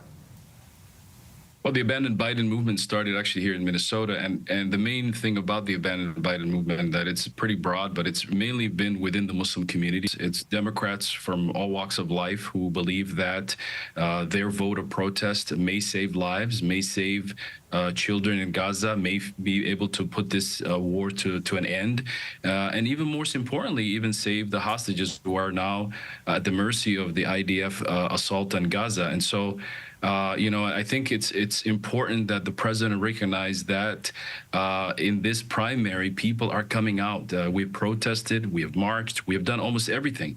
And the polls continue to show majority of Americans are against this war. And in fact, the majority of the world is against this war. And President Biden is just not listening to his constituents. As co-chair of the Abandoned Biden movement there in Minnesota, how do you see the movement's influence ultimately growing? I think we will see that it will grow. It will go beyond, because I think for the first time in our nation, we have two parties that have two candidates that both parties are not happy with. So let's fast forward to November. Are you concerned at all that your protest movement could ultimately cause Biden to lose the general election? Well, first, the uncommitted vote is really a protest vote, and we know that there's a broad group of people that are joining to vote today. As far as the Abandoned Biden, I think in reality, we understand the consequences of leaving the party that we voted for, or the president that we voted for not that long ago. So you would rather have Donald Trump then, potentially? We are not supporting Donald Trump. We are not advocating for his support, but we do recognize the reality that the consequences of not voting for President Biden may lead to a Trump presidency. And sir, before I let you go, just want to play devil's advocate here. There are some critics who might say, look, we understand this is one issue where you feel that you're not aligned with President Biden. Are you willing then to forego him entirely and have Donald Trump, even though you may not align on many more issues with Donald Trump? I think the reality is the policy of death is a policy no American should support and no one in the Democratic Party should support. If we're going to be the only ones who are going to stand up for the sanctity of life and to stop wars like these and to protect innocent people, and specifically when it comes to the funding that we provide for this type of genocide to happen, then we want to be able to stand up and hold the moral compass in this nation, and we will do that. As far as the consequences of having President Trump, that's a reality that we are willing to accept. Thank you, Jaylani Hussein, co-chair of Uncommitted Vote Minnesota, as Minnesotans head to the polls tonight. Thanks so much. Thank you for having me. And ABC News can now project that Joe Biden will win the Massachusetts Democratic primary based on analysis of the vote. ABC News also projecting that Biden will win the Maine Democratic primary based on analysis of the vote. And we turn now again to our senior White House correspondent, Selena Wang. Selena, assuming that Biden-Trump, do we have Selena? Just wanted to make sure. There we go. Yep, I'm here. So, Selena, assuming that there is a Biden-Trump rematch in November, what do you think that the strategy of the Biden campaign will be moving forward?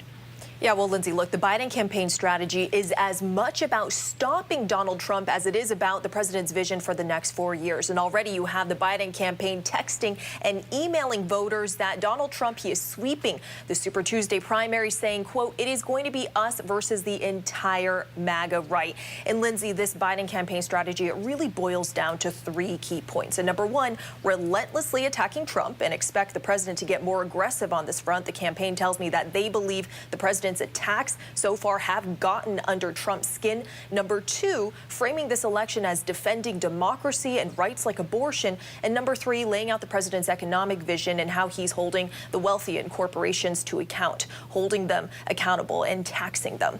Now, the official tells me here that this week is really critical. They see this as really kicking off the general election and setting the stakes here as this being a stark choice between Biden versus Trump. In fact, they tell me that they actually think it's beneficial for Trump to be out there more and to be in the limelight in the news cycle to remind Americans what he's actually like. But look, they know that this is going to be a very close race. They've got their work cut out for them, and they acknowledge that, look, this is a deeply disengaged electorate, and they really have to work to persuade them. Yeah, they have admitted that this is going to be minimally a close election. And Selena, given that Alabama Supreme Court ruling last month that embryos created through IVF should be considered children, and other state legislatures debating new abortion restrictions, how important will these issues be for the Biden campaign ultimately? Linsey, that is absolutely central. They see this as something that is going to motivate voters, especially young voters, voters they think who may be more apathetic, will motivate them to get out, go to the polls. They see this as uniting not just Democrats and independents, but also bringing some Republicans into the fold. And the president, he's framing this around the issue of freedoms, that Republicans are trying to take away a woman's rights and her freedoms, the ability for her to choose what's right for her body, for her family. And they're framing this IVF ruling as an attempt to take away women who are desperately trying to get pregnant, taking away their ability to start their families. And of course, tying all of this, Linsey, directly to Donald Trump and the fall of Roe versus Wade. So they are really capitalizing on these issues here. All right, Selena Wang, so interesting to see the priorities and how they differ from party to party. Appreciate you. We'll be joining you again in the next hour. And ABC News can project that Trump will win the Maine Republican primary based on analysis of the vote. Now I want to turn to Aaron Katursky, our senior investigative reporter. And Aaron, as we know, former President Trump faces 91 criminal charges. Just give us a sense of his legal woes and lay it out for us. Winning these states may be the easy part for former President Trump, and you've been talking about the exit polls that show hardcore Republican voters firmly behind Trump. But if he's convicted of a crime, that's where some of the support starts to soften a bit, and the exit polls have played that out. And former President Trump is about to go on trial later this month, March 25th. Jury selection starts here in New York. He's charged over a $130,000 hush payment to porn actress Stormy Daniels, falsifying the business records when his business paid back the money to Michael Cohen, who arranged the payment, to conceal the true purpose of that payment, effectively to try and conceal a sex scandal from voters in 2016. That trial could take 5, 6, 7 weeks. And so former President Trump has simply said, well, I'll have to campaign at night. And so I was going to ask, because you have primaries coming up March 12th, March 19th. How do you think that the court dates are going to impact his time on the campaign trail? He, as a criminal defendant, unlike his civil cases where it was optional for him to attend, as a criminal defendant, he's obligated to be in the courtroom. And his attorneys had pushed for this case to get pushed off because they said it would deprive him of his campaigning ability. But Trump even said he'll campaign at night. And Linsey, he's effectively made the courtroom hallways his campaign stage. There will be a camera capturing his movements. Every time he passes it, he's almost certain to say something, knowing that it is an ample opportunity for him to be heard. And it does seem like with these court cases, he's able to drum up more support. And part of that, I think, is going to come back and factor in at least a jury selection. Right now, the parties are debating how much politics to inject into these jury questions. It's not just whether you like Trump or not, or have an opinion or not. Who doesn't have an opinion about Donald Trump? But it's whether those jurors can then judge him fairly on the facts. And it's not just the criminal case. Remember, in the background of all of this is a $454 million civil judgment he still has to pay, an $83 million judgment to E. Jean Carroll that he has to pay. So he has a lot more than politics going on in just the next several weeks. And of course, so many are going to be eager to anticipate the ruling from the Supreme Court as far as his absolute being immune, really, as far as his actions in office. And that will really decide whether there are going to be more criminal trials for the former president before the November election. Right now, the New York case is the only certainty. The two federal cases are held up because of that pending Supreme Court decision. And the Georgia case, where he's charged over election interference, is in limbo because of the prosecutor, the district attorney's relationship with another prosecutor on the case, and whether that's disqualifying for her. So the Supreme Court ruling is going to determine a lot over the next couple of weeks. Few scholars say that he enjoys absolute immunity for conduct undertaken while he was in office, but let's see. Let's see is exactly right. Aaron Katursky, always a pleasure to have you here with us at the desk. Now I want to check back in with Avery Harper. And Avery, I know you're looking into that question of whether Republican primary voters think Trump is fit if he is convicted. Right. That's a great segue into the preliminary exit poll data that we are seeing out of several states that have cast ballots tonight. Is Trump fit to be president if convicted? In Virginia, voters, 55% of them said yes. 37% of them said no. Next, in the state of North Carolina, 63% said yes, and only 33% said no.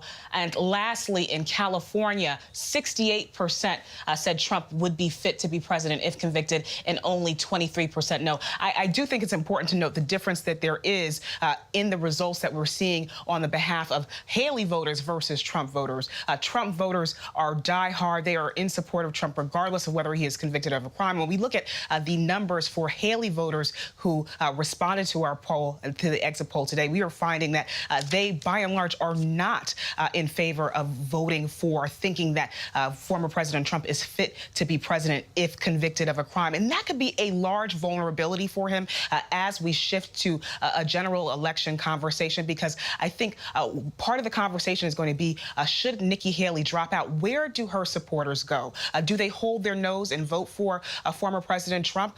Do they sit out the election altogether, or do they cross over and vote for President Joe Biden or for a third-party candidate? That is something that we're going to have to wait and see. Nikki. Certainly fundamental differences there between the Trump voters and the Haley voters. Avery, our thanks to you. We'll be checking back in with you in our next hour. Now I want to bring in ABC's Jay O'Brien, who's our jack of all trades on the political beat for us. And Jay, we've seen prominent Republican lawmakers largely fall in line and endorse Donald Trump. Has he cemented his grip on the GOP, or are there divisions clearly in the party?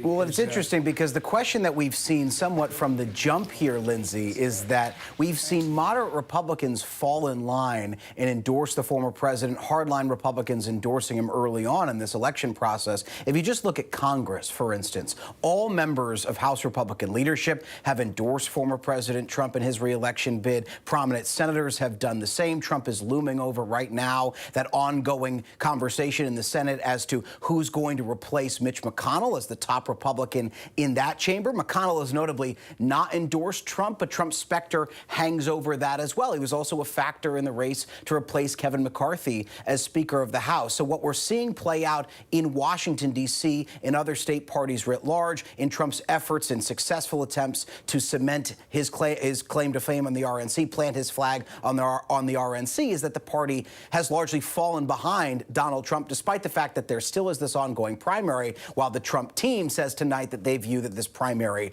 is very much over and it's time to turn the page onto a general election.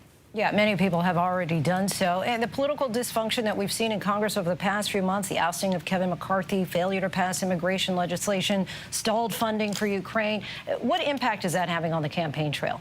It's something the Biden campaign wants to bring to the campaign trail, Lindsay. We've already heard the president start to bring it into his campaign year messaging, most notably, most recently in those dueling trips to the border where President Biden goes down to the border and former President Trump also goes down to the border. And the president says that he called on Trump to pass that bipartisan immigration deal that Trump says just doesn't go far enough. Republicans in Congress have also said they don't believe it goes far enough. So those issues are making their way to the campaign trail now. The Biden team is trying to bring them into the campaign trail. The question that this race will really determine is, will that be a driving force for voters? Will they be animated by other issues like what the former president says is the attacks on him? We've seen that be an animating issue with primary voters. Is it an animating issue with general election voters? Or what Democrats say is another animating issue that doesn't talk about the ongoing dysfunction in D.C., which is abortion rights. All right, Jay O'Brien, we will have you back coming up here in just a little bit. Thank you so much, as always.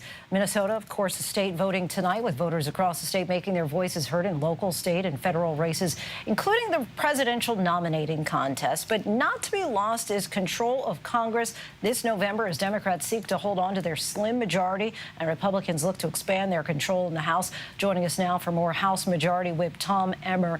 Congressman, thank you so much for joining us tonight. A key priority, of course, of the Republican House has been what members say is holding the president accountable, particularly when it comes to his son, Hunter Biden. Has that been successful at all, or do you think that that has served only as a distraction?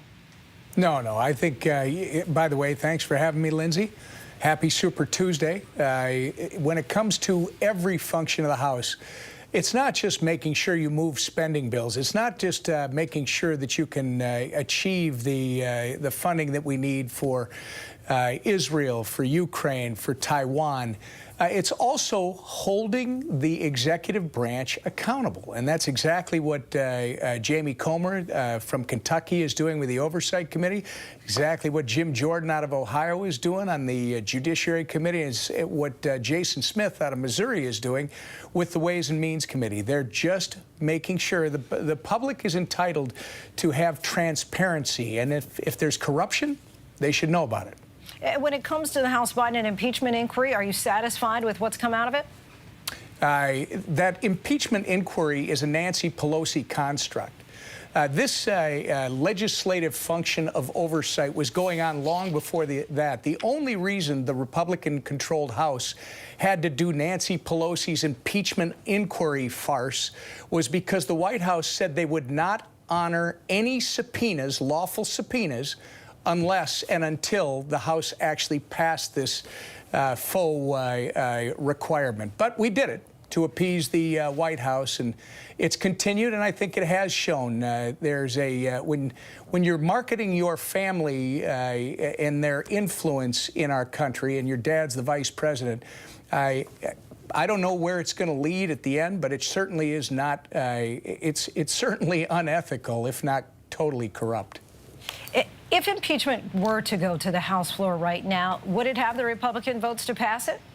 Again, what's going on in the House is the legislating and the oversight. You're talking about something that kind of like the impeachment of Secretary Mayorkas, which was absolutely warranted. You've got a secretary who's not only purposely circumventing our immigration laws at the border, but he's actually instructing his subordinates to circumvent those laws, and he lied to Congress about it. That took a year. Linsey, a year of thoughtful work by the Homeland Committee led by Chairman Mark Green. And at the end, they drafted the articles of impeachment that were passed in the House, and now are either they're on their way to the Senate or they're already there. And it's going to be the Senate that needs to try that and take it seriously, because the American people, the number one issue out there right now is our open southern border that has been caused by Joe Biden over the last 3 years, opening up that border and letting almost 10 to 12 trillion, if you include gotaways and known illegals entering. Almost 10 to 12 million illegal aliens have entered this country under Joe Biden's watch. So that is a top issue, of course, for Republicans, not necessarily the case for Democrats. But do want to go back for a moment, kind of read the tea leaves from 2020, where we saw the greatest number of votes in a general election in U.S. history, record turnout, record number of non-traditional votes with mail-in ballots. But you cast doubt on the integrity of those results, signing onto a lawsuit that would have thrown out the results of several key swing states, citing, quote, questionable practices. Want to put a question to you that we see on many of the exit polls tonight. Do you believe that Joe Biden is legitimately the president? First, I want to go back to your comment about the immigration issue in this country. You said that's a number one issue for Republicans, but not Democrats. If you take a look at the current polling that's out there, Linsey, this is the number one issue for all Americans, Democrats, Republicans, and anyone else, however they see their political perspective. It is the number one issue. Some polls show it 60 to even 80%. This is an American issue that we have a president that is completely absent. He showed up for a visit last week in Brownsville. Brownsville, one, it's, I think, number 29 on the Custom and Border Patrol's list in terms of hot spots. President Trump was at Eagle Pass. That's one of the hot spots. This president, Joe Biden, has no interest in taking care of the border. He's just playing politics with the issue. And guess what? Americans are going to know that. Republicans, Democrats, and others. And that's why he's not going to continue as president. Donald Trump will win next fall. Happy to keep going back and forth with you on this. When we're looking at the exit polls, there's a clear divide as far as what motivated you to go to the polls. We see from Republicans, it tends to be immigration #1, followed by economy. When we're looking at Democrats, it tends to be things like abortion, economy, climate change. It's really varied. But I do want to go back to my initial question. Yes or no, do you think that Joe Biden is a legitimate president?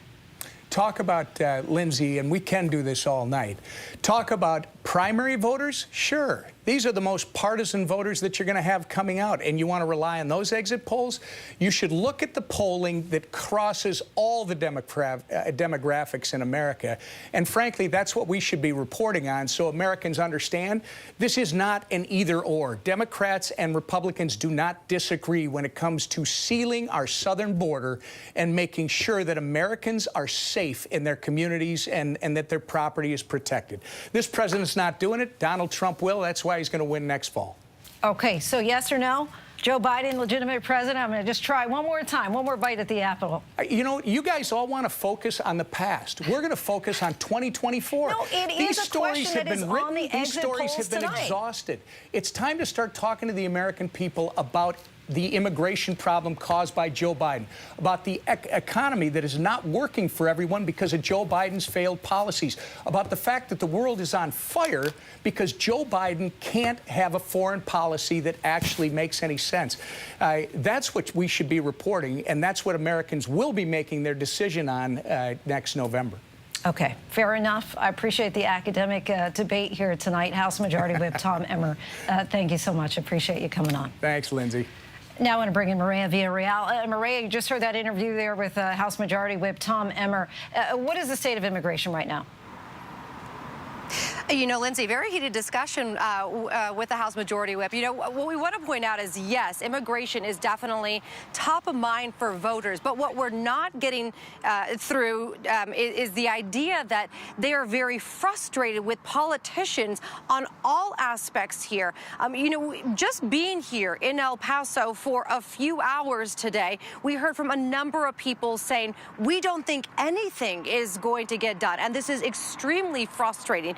They realize that the state of immigration has considerably changed over the last 2 to 5 years. But that is two different administrations that have tried to take hold of this issue, have tried to do something, and have been blocked by Congress. So I think what we need to focus in on is not just do voters see this as a problem? Do they see this as a top priority? More importantly, the reason why voters are going to go to the polls and talk about this is because they want something done. And the reality is a lot of them are saying, we're not sure if either one of the candidates that is going to go forward in November will get anything done here. And still, this seems to be the big campaign issue. From your experience on the ground covering this issue for years at this point, why is that? What's driving that? Is it, in many cases, especially on the Republican side, where we are seeing in the primary exit polls tonight that immigration is by far and away their #1 issue that's motivating them, driving them to the polls? Is it simply a matter of Donald Trump says that this is what we should be worried most about, and so therefore this is what we're worried most about? Look, Linsey, that's a perfect question to ask. And one of the big reasons, #1, is that we haven't had immigration reform since the Reagan administration. So that's part of the problem here, right? But the other part is what we like to call on the ground, the fact that immigration is used as a political piñata on both sides of the aisle here. When you're talking to Republicans, like you just heard right now, you're going to hear those scary words like, you know, migrant crime. You're going to hear invasion.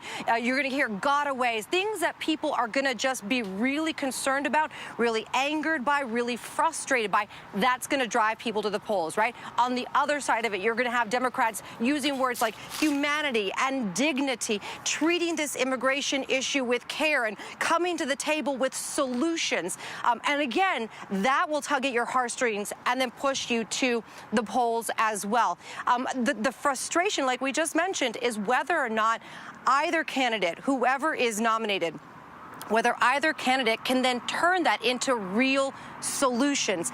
Voters are starting to say, listen, we don't think anything is going to get done past November, and this issue will just go away, and it will continue to fester, because it isn't just about, campaigning on this. It's about also having plans in place, true solutions that speak to both sides of the party. And Linsey, just to kind of circle back on what we heard the House Majority Whip Tom Emmer say, he talked about, the Biden went to Brownsville, and that right now is 29th, on the number of places that, how they are doing with apprehensions. I do want to make it very clear. Yes, Biden did go to Brownsville. We did see him there. And yes, right now that is a well-oiled machine, and they have things together, and they don't have as many apprehensions as other parts of the southern border. However, 3 to 4 years ago, they were at the top of the list. They had so many people coming through. They had to put processes in place that we see in place right now so that they could respond. And that was during the Trump administration. So again, listen, we're going to see this ebb and flow based on the weather, based on the chaos in our country. And it is a matter of fixing the system in order to really see true change. And I think that's what voters are looking for right now. Maria Villarreal, always appreciate your insight there. For more analysis, we want to turn now to ABC News political analyst Reince Priebus and ABC News political contributor and Democratic strategist Donna Brazile. Thank you both for joining us tonight. These frontrunners are rather familiar. I think it's not too difficult to say that they're wildly disliked on both the opposing parties. How do you think that Biden and Trump are going to position this election to America? Donna, let's start with you. Well, as you well know, this is likely the longest general election in over a century. So I think, first of all, let's get ready. Whether you're in the passenger seat or in the back seat, we all need to understand that what's going to drive this conversation is voters. Voters want to hear what the candidates intend to do to help them. There are millions of Americans who are feeling squeezed right now by the economy. Yes, things have gotten better. Inflation has cooled down. But don't tell that to a mom or a dad going into a grocery store to get the basics for their families. So I would hope that the candidates will focus on the issues so that the American people can learn. It's going to be a very difficult race. We have two of the oldest candidates ever to run for president. So no matter who wins, it's going to be the oldest person ever to win the presidency. So let's focus on the issues and get away from the personalities. And Reince, President Trump's political fundraising committees had to spend more than $50 million on legal fees in 2023 as he's embroiled in lawsuits pertaining to everything from sexual assault to financial fraud. President Biden, at 81, faces questions about his age and acuity. Do you get the sense that America is engaged with these candidates in particular? Well, I think you nailed it. I mean, obviously, you've got these two big issues that both of these candidates have to deal with. One, obviously, Biden's age, mental decline, that perception that people have.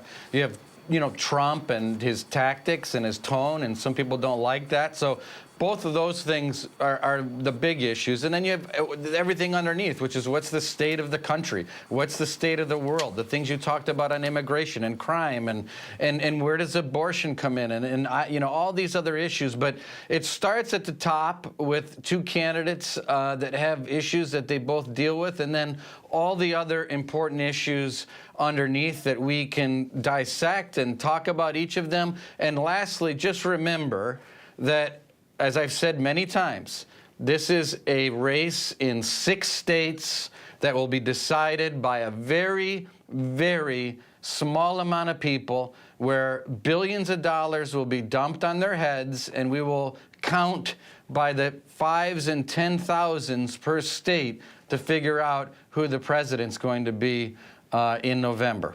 Perhaps even by the hundreds. Donna, my next question is for you. But first, I want to hear from voter Renee Gantz from Arlington, Virginia. All right. What bothers me is when I hear people say they're going to vote for Joe Biden and, it's the lesser of two evils. It just makes me want to scream. There's nothing evil about Joe Biden. He's a really good person. He's a good man. He's done a great job. Sorry. It's upsetting to me.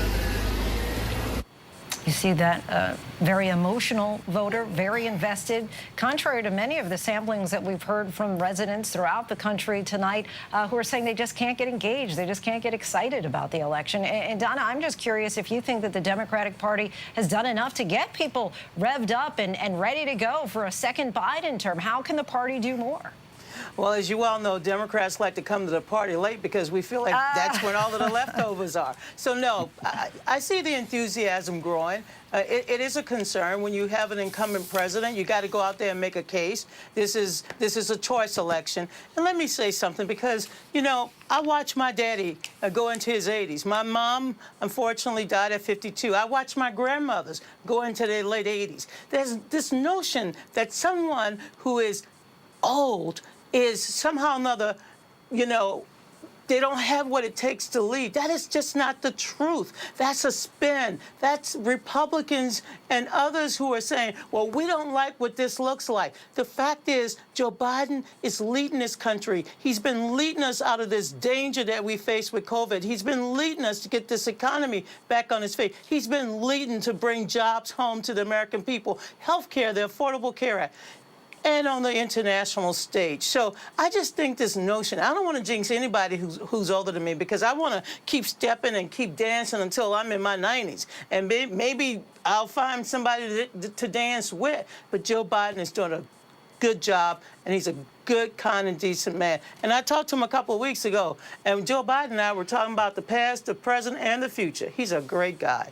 All right, we are going to turn now to the present. And Reince, we do have a question that we want to ask you about with regard to a New York Times article that just came out. And it details what could be the earliest evidence of what became known as the fake elector plot. That plot was allegedly aimed at creating confusion around the 2020 efforts in an attempt to keep the former president in the White House. In the article, it says that you helped facilitate a meeting between the former president and some alleged to have played a role in the plot.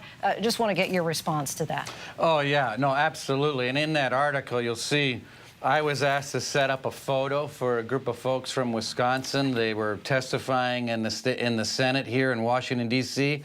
I said, fine, I'll set up the meeting. I never met that person. I never talked to that person that they're referring to. Obviously, you know, my position is once the court cases were done, the whole thing was done, and it was time to move on. So that's all. That was my role completely on that in that meeting. Set up a photo. All right. Well, Reince, we appreciate your response to that. Donna, thank you both for your insight and time tonight. Appreciate you as always. You bet. Thank you.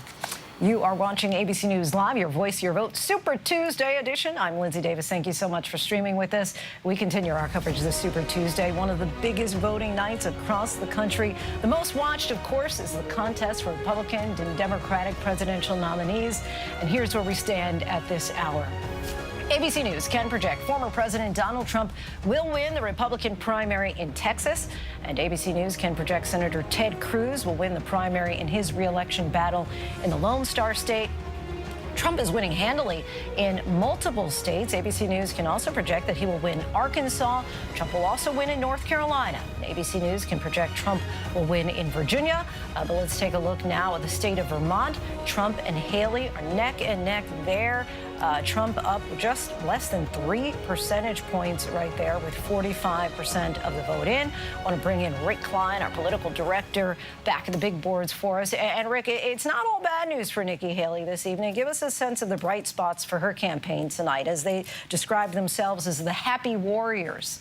Yeah, Linsey, I mean, look, in the big picture tonight, there's not a lot of good delegate news for Donald Trump. It's 167 new delegates for him, only 3 so far for Nikki Haley, and no states won. As you mentioned, Vermont is looking close. We're going to be watching these numbers as the night goes in. Not to overstate the importance of Vermont, but it would be nice for Nikki Haley to actually win a state. She very much would like to win one. I think it would be a symbolic victory and maybe enough to keep her in the mix a little bit. But I am looking at some of the results in some of these states and seeing, okay, well, this is the outlines of a Nikki Haley argument. She's saying that there's a lot of skepticism in the Republican Party over who Donald Trump is and what he represents. And you can see it here in the Virginia suburbs of Washington, D.C. This is a place where right now Donald Trump is winning by about 30 points. But here in Fairfax County, it is Haley by about 17 points. In Arlington, it's Haley by 50 points. And in Alexandria, right underneath it, it is Haley by about 45 points. So that's the same kind of voter we're talking about. A lot of them are independents, some even maybe Democrats. Similarly, we're seeing this in the Charlottesville area, college towns across the country. Been very good for Nikki Haley. She's already on track to win those congressional district delegates from Northern Virginia. Again, not a hugely good night for her overall. There's no question she wanted to be doing a lot better, but still, there are pockets where you can see where the argument is, as we see now Texas being projected for Donald Trump as well. That's even more delegates. And I would say that there's some disappointing news for her. The campaign hoped to be competitive in Maine. ABC News has projected Maine, and that looks like it is not going to be particularly close for Nikki Haley. And in Massachusetts, we're still analyzing the vote as it comes in, but Donald Trump has opened up a significant lead. Those are the states where she spent a lot of time in the closing days of the campaign. They were hoping to make that argument to New England voters. They did relatively well in New Hampshire. And in the overall delegate lead, you see this right now. It is now more than a 400 delegate gap. Donald Trump still less than halfway where he needs to be to that magic number of 1,215, but he's well on his way to get close tonight and be in striking distance of the nomination within another week or two. That's the big picture tonight. Nikki Haley not having the kind of night she wanted, although there are pockets of the country that are continuing to demonstrate the Republican skepticism, because we've been talking for weeks now about this race, how this race is effectively over. There are a lot of Haley voters that aren't buying that. And let's go back to that pocket of New England. You told us earlier that you thought that Vermont could be close for Haley. Any details from there? Yeah, I mean, look, Vermont is a hard state to analyze because there aren't a lot of people in most of the population centers, but you could look right around Montpelier, around Burlington. Those are Haley places right now. And as the vote starts to come in, some of it is even significant. It's a relatively rural state. Again, you've got that kind of the flinty Republican New England feel. The Republican governor of that state was one of the few big endorsements that she had. And I think that's the kind of state, if she can't win there, she really can't win anywhere. We'll see how that one lands. That's probably at this hour the best chance she has for getting a victory in her column tonight. All right, Rick Klein, our thanks to you for breaking it down, as you always do. And let's go back to Mar-a-Lago, where senior congressional correspondent Rachel Scott is covering all the action from the Trump campaign. Rachel, give us a sense of the latest from there. Well, the Trump supporters here are watching these projections closely. They've been alternating chants of Trump, Trump, Trump, USA. We were also told that the former president, who is here at Mar-a-Lago, is also watching these projections come in. Our team is learning that the former president and his team of advisors are really paying attention to Vermont. You just heard from Rick Klein there at the big board talking about how close it is in that state. They know that Nikki Haley probably has the best shot of pulling off an upset in that state if she's going to take a state at all tonight here into Super Tuesday. But they are feeling confident here. They don't really feel like there's a lot of mystery leading into Super Tuesday. Really, the former president has his eye here on the general election. He wants to come out of today really focused on drawing that contrast with President Biden for that likely rematch in November, Linsey. We started out our coverage this evening talking about former President Trump's goal to, quote, go 15 for 15. How's he doing there? Yeah. He's doing pretty good so far, I will tell you that. And this is the night that they wanted to see.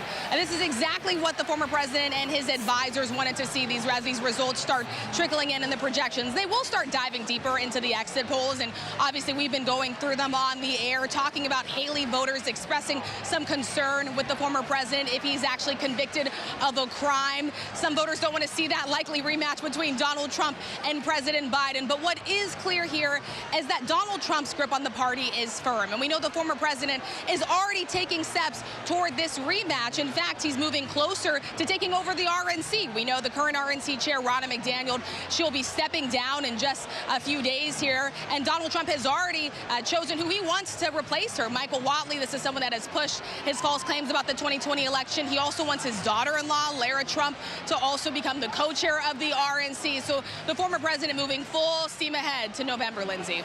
All right, Rachel Scott from Mar-a-Lago for us. Thank you so much, Rachel. We'll be checking back with you in a little bit. For now, let's head north of Florida to South Carolina, back to our Alex Brachet. Alex, so far, polls have closed in about a dozen states. What are you hearing from the Haley campaign as far as their feelings about how the night is going, those happy warriors, as they self-describe? Yeah, well, Linsey, they're hunkered down here in South Carolina and having a good time surrounding themselves with music and dancing. And I mean, it's kind of reminiscent of what we saw during the South Carolina primary here. And you say, well, look, I mean, you see the writing. It feels like the writing's on the wall here. I mean, how can you be celebrating? Well, I mean, I also think their metrics are different, right? I mean, you know, her goal this Super Tuesday has been to remain competitive. It hasn't necessarily been to completely change the wins. And so, yes, she's put forth this notion that she hopes that she can continue past Super Tuesday, but the goal is to remain competitive. I think the big question right now, though, is what is competitive? And you've been talking to Haley voters. What do they plan to do if Trump does win the nomination?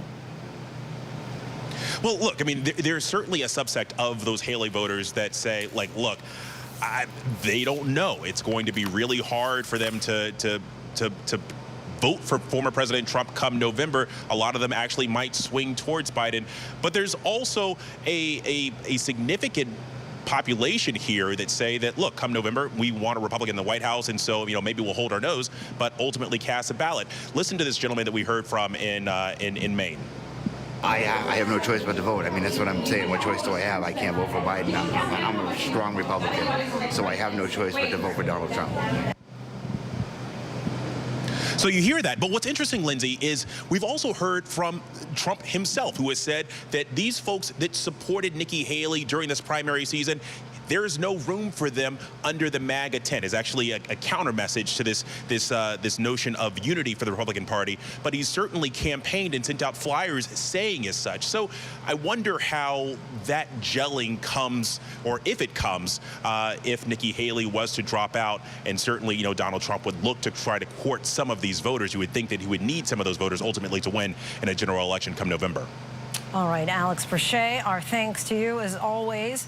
ABC News can project that Biden will win the Alabama Democratic primary based on the analysis of the vote. And joining us now is Miss Martha Raddatz herself, our Chief Global Affairs anchor at Anchor of This Week. Martha, you've been globetrotting all over. So I guess we'll start in the Middle East, where you were not too long ago. Of course, there are a number of, as we just saw there in Michigan, where you had more than 100,000 voters who voted uncommitted, undeclared. Really pushing for the Biden administration to declare a ceasefire, or push for a ceasefire, we should say. How do you think that President Biden can kind of thread the needle here? It's a difficult needle to thread, for sure. But you've watched over the past few months, and we've listened to administration officials just saying, look, it's up to the Israelis. It's up to the Israelis. And certainly in the beginning, this would reward Hamas if there was a ceasefire. But slowly, the administration has realized this is a huge issue. And not only just the pictures we're seeing now and the destruction, but on social media, younger voters see this every day. It's not just Arab Americans and Muslim Americans. It is younger voters, and they are horrified by these images. Of course, we're all horrified by what happened in Israel and the Hamas attack there. But the response from the Israelis, they have gotten huge pushback from some younger voters, from older voters as well, but mostly those young progressives and Arab Americans and Muslim Americans. And they, as you said, want to send Joe Biden a message. And we've all asked them, you know, is there something you could do? What kind of leverage do you have with Israel? Obviously, the United States has provided billions and billions of dollars in military aid. What they're doing now, they're doing the aid drops. And I think that's one way they're trying to thread this needle. Look, we're doing what we can. We're dropping food. We're dropping humanitarian aid to the people of Gaza. And President Biden is speaking out a little more firmly now about it as well. And the president also facing a battle on Ukraine, somewhere else that you've been recently. You heard personally, firsthand, those pleas for aid, equipment, the money from the United States, pleas that have gone unanswered. How do you see this playing out in the upcoming weeks and months? This is another example, I think, Linsey, of the Biden administration kind of doing it their way, kind of slow rolling this. Again, go back a year, go back before that. The Ukrainians were asking for more. We need weapons to win the war, not just not lose the war. And that's the echo I hear whenever I'm over there. We need more. We don't need just one tank. We need 20 tanks. We don't need just one F-16. We need a whole bunch in order to win this war. So I think the Biden administration has said, no, no, no, you don't need that. And then eventually they've given that. I think there might be more on the table right now that they are considering, because the Russians have really made some advances there that are very, very troubling. And the Ukrainians are more worried than I've ever seen them. It says a lot. All right, Martha Raddatz, appreciate it, and we'll be joining you in just a little bit. And now we want to also let you know that ABC News has projected the state of North Carolina has been projected for President Biden in the Democratic race and Donald Trump in the Republican race, with the Democratic nominee for governor going to Josh Stein and the Republican one by Mark Robinson. Joining us now for more is Congresswoman Deborah Ross of North Carolina. Thank you so much for joining us tonight, Congresswoman. As a Democratic representative from North Carolina, give us your reaction to the results that you see coming in there tonight. Well, none of the results surprised me.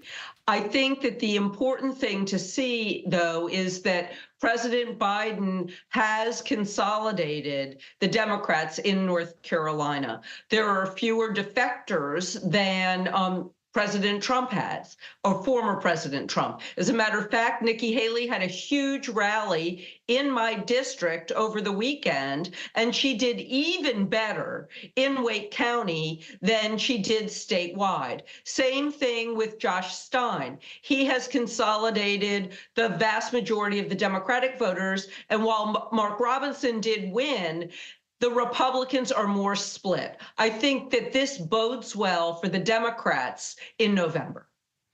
Are there particular policy areas where you believe the Democratic Party can gain traction with North Carolina voters? Well, the economy is the #1 issue. And the better the economy does, the better Biden will do. And people are seeing their economic stakes rise.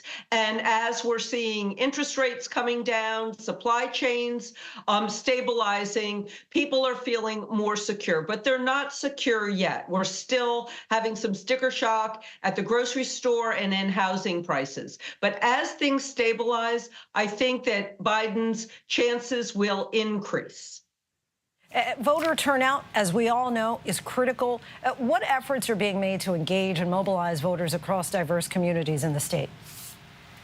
Huge efforts are being made, and it's not just the parties doing it. There are a number of independent groups doing voter registration, particularly with young voters, new voters. Almost 60 people a day move into my congressional district, and people are trying to get them registered to vote and educated. I'm laser focused on Wake County, the largest county in the state, and making sure that we maximize the voter turnout, because that will help candidates up and down the ballot. What lessons would you say have been learned from past election cycles in North Carolina, and how are they shaping your approach this time? Well, one of the main things was during COVID, we were doing too many things virtually. Of course, we needed to do that for our health, but people really value that personal connection and that personal touch. And so we have boots on the ground already. We have great groups that are just organic in their communities, bringing people together. The other thing that we learned was that not all of our big cities always perform. So we've got folks who are working on that, and that we need to run up the vote in every single county. And we have candidates in almost every race at the General Assembly and the local level. And that means that more people are excited, more people feel a personal connection, and more people will vote. Serving on the House Ethics Committee, how do you believe transparency and accountability in government play a role in building trust with voters? And how does this relate to the broader democratic process? Well, transparency and accountability are key. And as a matter of fact, I think that that is one of the things that is driving Trump's numbers down and helping Nikki Haley. She's not going to win, but she has definitely shown a bright light on how he operates. people want to know how things work, and people want to be able to have that connection with the candidates. And so the more we show people how things work, help them get registered to vote, get to the polls, and show up in their communities, the more likely it is that they'll be engaged. As someone who fought for fairness and justice as a civil rights lawyer, how do you incorporate these principles into your stance on issues like voting rights, racial justice, especially relevant on Super Tuesday?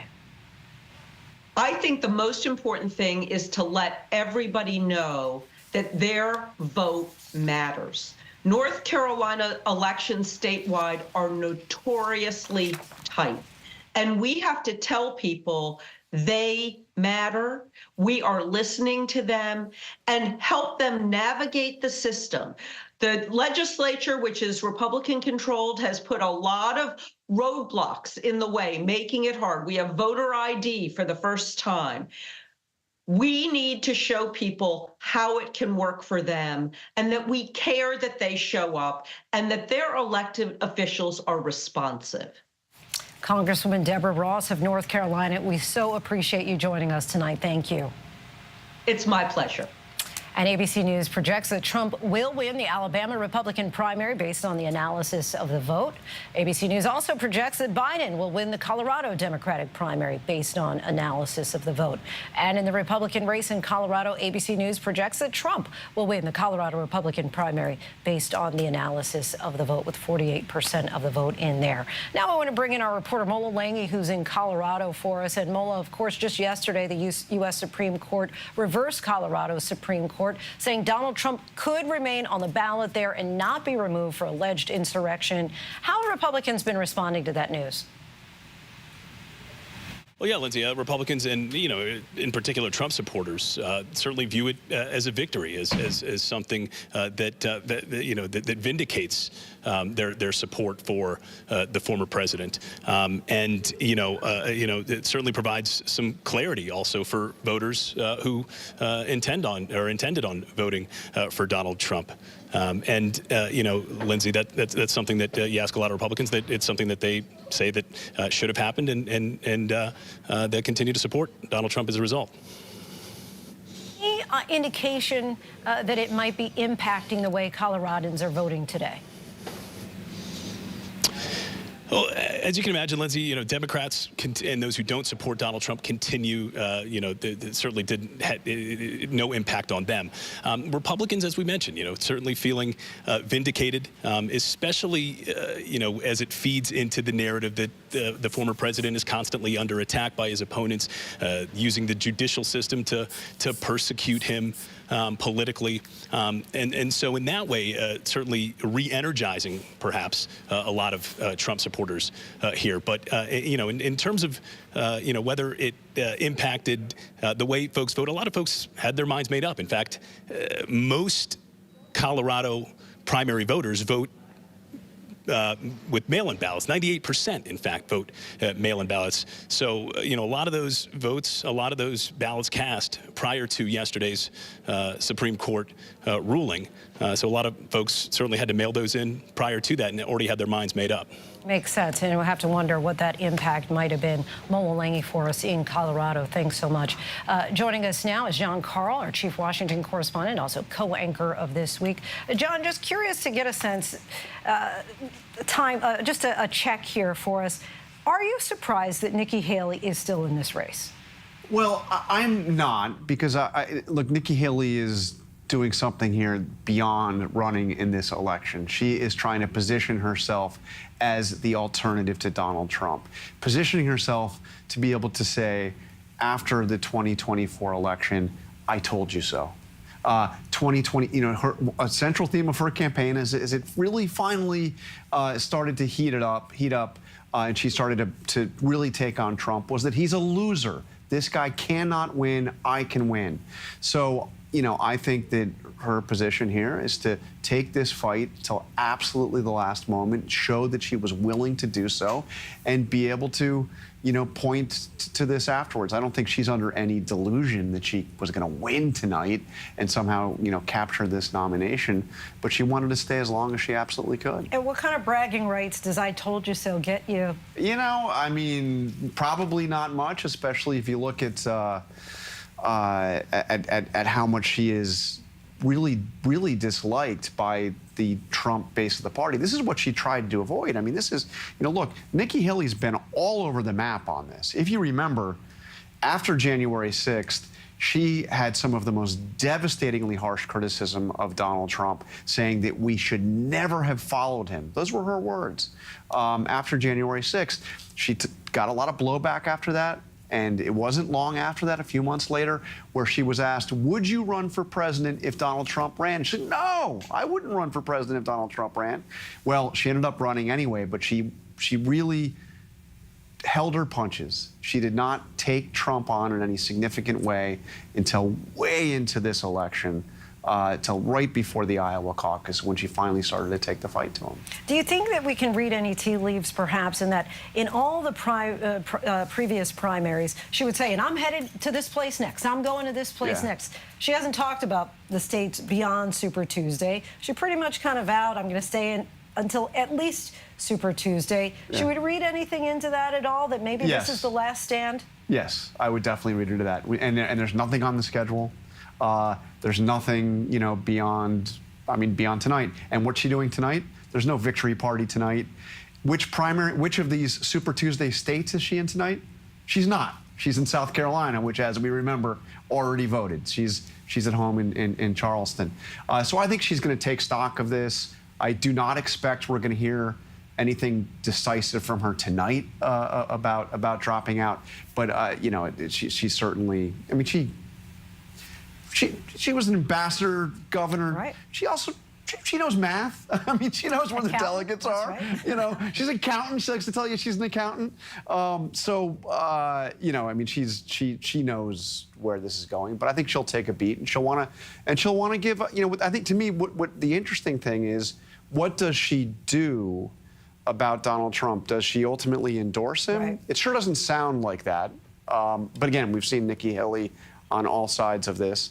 What does she do when she makes the statement that she is suspending her campaign? And it will be a suspension of her campaign. What does she do? And does she signal that the fight goes on? And she seems to have closed the door on a third-party run, but that conversation I don't think is over either. Potentially, you think she might embrace no labels? Look, I think it's unlikely. She's come pretty close to slamming the door shut on it.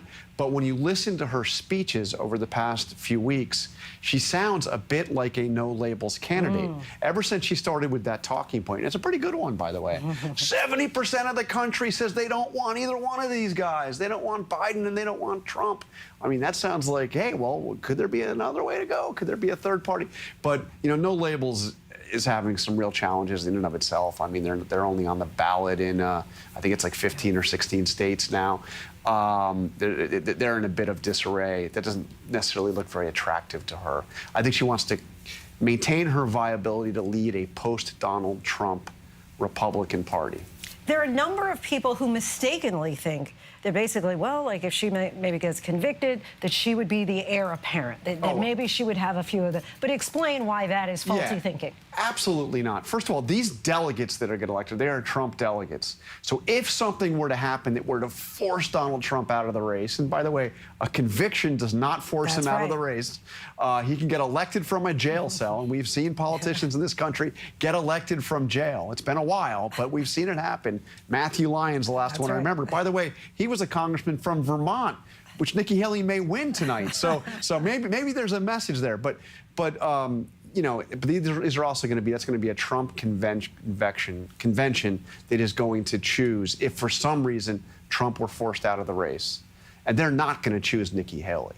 I mean, Nikki Haley is the enemy of this Trump-centered Republican Party right now. But again, she's counting on, if November is a disaster for Donald Trump, you know, like a phoenix, she will rise from the ashes. Could talk to you all night. I have at least one more for you. Yeah. How much does Donald Trump need Nikki Haley once she drops out to embrace him? Because, you know, you do have those 30, 40% of the vote who are saying, those Haley voters who are saying, look, I'm parking my votes here, and it remains to be seen, are they going to go over to Trump? And when you look at those voters, large swaths of them are saying, look, if he's convicted, he's not fit. Look, if he is the nominee, I'm not going to support him. And so does he need her to kind of give those voters cover and say, hey, let's go, let's support Donald Trump? I don't think he needs Nikki Haley, but he needs Nikki Haley's voters. And I think this is an important distinction because she's getting anywhere. Well, now we see on today, you know, it'll be some states like Oklahoma where we at like 15%. Vermont, she may get 50%. But you know, she's getting between, you know, 20, 30, 40% of the vote in most states. Those are not, by and large, diehard. I love Nikki Haley. I'll do anything for Nikki Haley. I want Nikki Haley to be president. Those are people who have serious reservations about Donald Trump. And Nikki Haley is the vessel. That is where they can park their opposition to Donald Trump. So that's his problem. And again, I think even if Nikki Haley came out tomorrow and embraced him, I'm not sure those people would run to Donald Trump. So he needs to find a way to bring back in the Republicans that have been entirely alienated by him and the independents that have been alienated by him. The Nikki Haley voters. Who he said he doesn't even need. He doesn't who want. He says, I don't want right. those votes. Yeah. I mean, you know, this. I remember during the Arizona Senate race in 2022, Carrie Lake going out at one point and saying that she didn't want the votes of people that supported John McCain. Well, she didn't get them, and she didn't win. It turns out you want the votes. You know. Jonathan Karl, could talk to you all night. Appreciate Thank you. We'll be joining you in just a little bit. In the Texas race for president for the Democrats, ABC News can project that Biden will win the Texas Democratic primary based on the analysis of the vote. And for Republicans, ABC News projects that Trump will win the Texas Republican primary based on analysis of the vote. Immigration, of course, is increasingly a top issue for voters. Gallup found that 28% of Americans overall said immigration is the United States' most important problem, up from 20% in January and 9% last August in their polling. Joining us now to do a deeper dive on that topic is our Maria Villarreal. And Maria, thanks for joining us again. Talk to us about this 28%. Are we talking all voters, or is there a distinction here that needs to be made? Definitely a distinction here. The majority of the people that we're talking about that put immigration at the top of their list, their priority list, I mean, we are talking about Republican voters. But if California is an indicator, that clearly has started to change as we really start to get into this election year. I mean, they obviously had polling coming out of California today showing that, you know, the economy was a big deal to them, top of their priority list, but then right underneath that is immigration. I think that's what we're going to continue to see all across the board here as, you know, 2024 creeps closer to that November timeframe where we're going to see the big election happen. As someone who is consistently on the ground doing the in-depth work, should there be cause for concern, and could this impact voters? Absolutely. Look, I think that voters right now that we have continued to talk to, whether it be here in El Paso along the border, Eagle Pass, Rio Grande Valley, but really all around the state of Texas and this region, many of them are saying, listen, we're just concerned that nothing is going to be done, that immigration is going to continue to be a political issue, but not necessarily a point of compromise for both sides of the aisle. We mentioned it earlier that this becomes a political piñata with both sides of the aisle, you know, hitting at this issue, trying to get voters to come to the polls, but in the end, it doesn't necessarily result in actual action happening. Obviously, we've seen that with Biden down at the border talking about the security deal, the security funding, but not able to get that, you know, across the finish line. Trump, on the other hand, is continued to use this. It is in his best benefit, in his best interest, to not have the immigration issue solved in the next, you know, 6 to 8 months. Because if it does, if he comes to the table, he decides that he's going to, you know, compromise with, you know, come to a solution with Biden. If he does that, what else is he going to run on at this point? Does either candidate, though, have a true workable strategy, a potential solution to fix the core issue? You know, as of right now, we expected to hear some sort of solution potentially from Trump when he was in Eagle Pass for his own visit last week. In fact, he sent out a press release a few hours beforehand saying as much. And then when he actually got on stage and he started to give his remarks, we didn't hear much of a strategy. We heard a lot of rhetoric, a lot of talk about, migrant crime and the number of people that are here in our country and this being an open border because of Biden's administration, but no solid strategies that would explain to us how we were going to re-implement a program like Remain in Mexico, or how we were going to deport everybody that he is talking about deporting. The same goes for the Biden administration. Clearly, we can look at the border security funding, the fact that it hasn't been able to pass. They haven't been able to get more support for that. It continues to linger, so much so that we're talking about government funding and the fact that there may not be any because it is holding up the conversation here. So at this point, I'm not really sure we're going to see any true solutions. And I think what voters are most concerned about, Lindsey, is the fact that even when November comes, afterwards, are we still going to be talking about immigration being at the top of the priority list? Certainly a valid question there, Maria Villarreal, for us. Thank you so much. And ABC News can project that Trump will win the Massachusetts Republican primary based on analysis of the vote. Still much more to get to here on Prime tonight, and to carry us through that coverage, ABC's national correspondent, Mr. Terry Moran, joining us from D.C. as I prepare to head over to join David Muir for a special report at the top of the 10 p.m. hour. Good evening, Terry.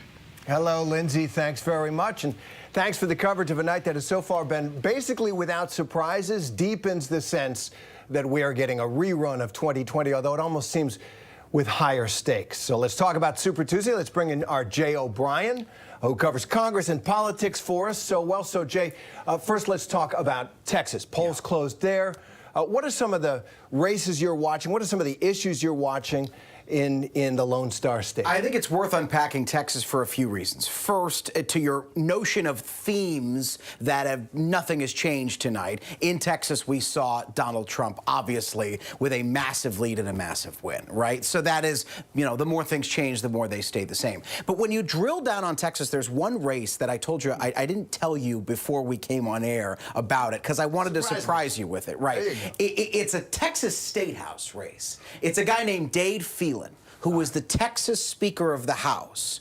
He has a primary challenger who's backed by the former president and backed by allies of the former president like Steve Bannon, et cetera. And really, he's the target of Ken Paxton, because Ken Paxton was impeached, the Attorney General of Texas, was impeached by the House of Representatives. So this is revenge. This is a retribution play. And it goes to these broader themes we've been seeing in American politics, particularly in the Republican Party, because Dade Phelan, when he was Speaker of the House in Texas, they passed hardline border bills and immigration bills. They passed hardline LGBTQ bills. Abortion was a massive issue.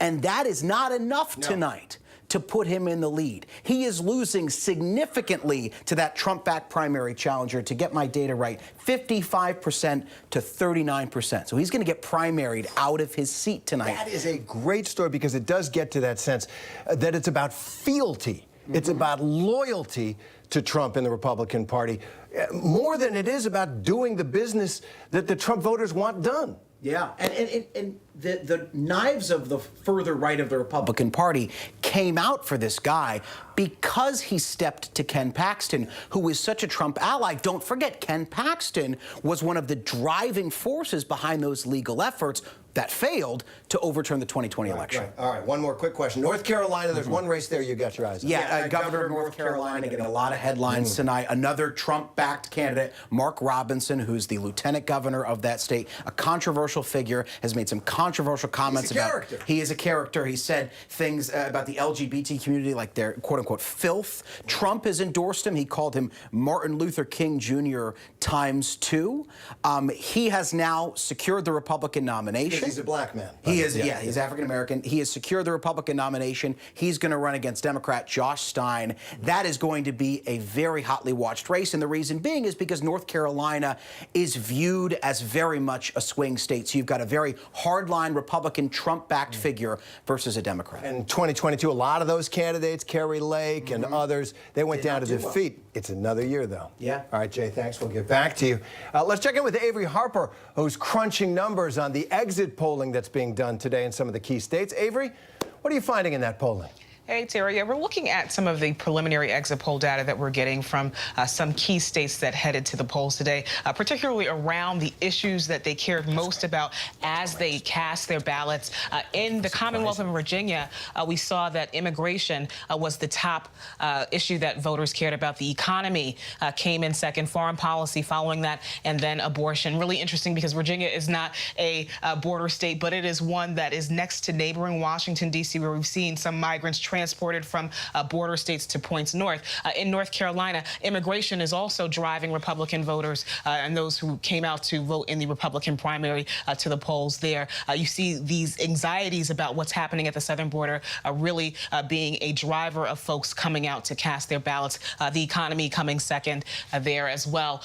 In the state of California, the most important issue there was the economy. Funny, this is not the only border state of this group of states that we've talked about, but immigration is not number one there. The economy is number one in the state of California. And I think we can attribute that to the fact that the state of California is a place that's very expensive to live, one of the most expensive places to live in the United States. And so we are going to be continuing to look at some of that data throughout the night in terms of what we can glean as we look forward to what is now shifting to a conversation about the general election. Terry? All right, Avery, that's fascinating there. Immigration really rising to the fore in so many states, and even in California, it's almost 40% say it's a big issue. Avery Harper, thanks very much. So with polls have closed in, really, with the first major swing state tonight with the polls closed in Virginia, let's check in with Mary Alice Park. She's in Virginia, just south of us here in D.C. Mary Alice, ABC News projects that, surprise, surprise, Donald Trump's going to win the Virginia Republican primary. Excuse me, although what else have you found there? Yeah, Terry, Nikki Haley needed to run up the score in this part of the state, and she did that. I mean, she overperformed in the suburbs right across the river from D.C., winning by large margins, but it just wasn't enough because as soon as you got closer to West Virginia and further south, the numbers really swung towards the former president, and this number stuck out to me. 79% in our exit polls, 79% of white evangelical Christian voters here in Virginia backed the former president. That continues to be such a strong voting bloc for him. And in our exit polls in Virginia, we found that Haley only ran even with Trump on college-educated voters. That's the kind of voter she needed to really overperform with. It was interesting, though, this part of the state, like I said, this was very friendly Haley territory. I unsurprisingly talked to almost all Haley voters who came out to vote for her here behind me today in Alexandria, and all of them, every single one, Terry, told me they were not planning to vote for Trump in the general election. That didn't mean that they considered themselves Democrats. Everyone said that they were lifelong Republicans, but these are the kind of voters that have just felt like they didn't have a home in the Trump Republican Party these last few years. Virginia has really showcased that dynamic these last few elections, and so Virginia will be one of those states we are watching so closely still ahead of November. Absolutely. Changing demographics. They're turning it really into a purple state, as you're hearing. Now, let's get into the campaign strategy there. I guess you were at a rally in Richmond, where we understand Donald Trump made some comments that just were shocking. If you think of politics as a game of addition, not subtraction, Trump seemed to go the other way. What did he say? Yeah, absolutely. At his rally, he said over and over he wanted the Romneys out of the party. He wanted them completely gone.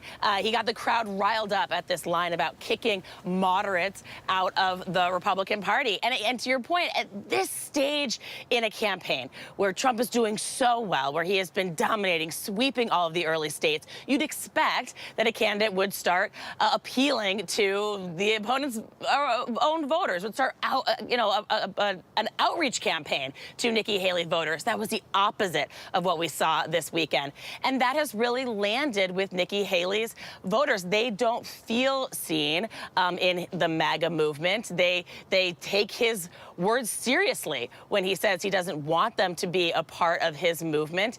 And that is going to be really tough for him going forward. I mean, where do those Nikki Haley voters go if they don't feel like they have a home in the Republican Party? We don't know the answer to that yet. We don't know if they'll vote for Joe Biden, of course. We don't know if they'll just stay home. But it was surprising to me on the eve of Super Tuesday that he was not interested in sort of extending an olive branch there. Yeah, the conventional wisdom in presidential elections is that losing candidates' voters come home. But Donald Trump isn't conventional, that's for sure.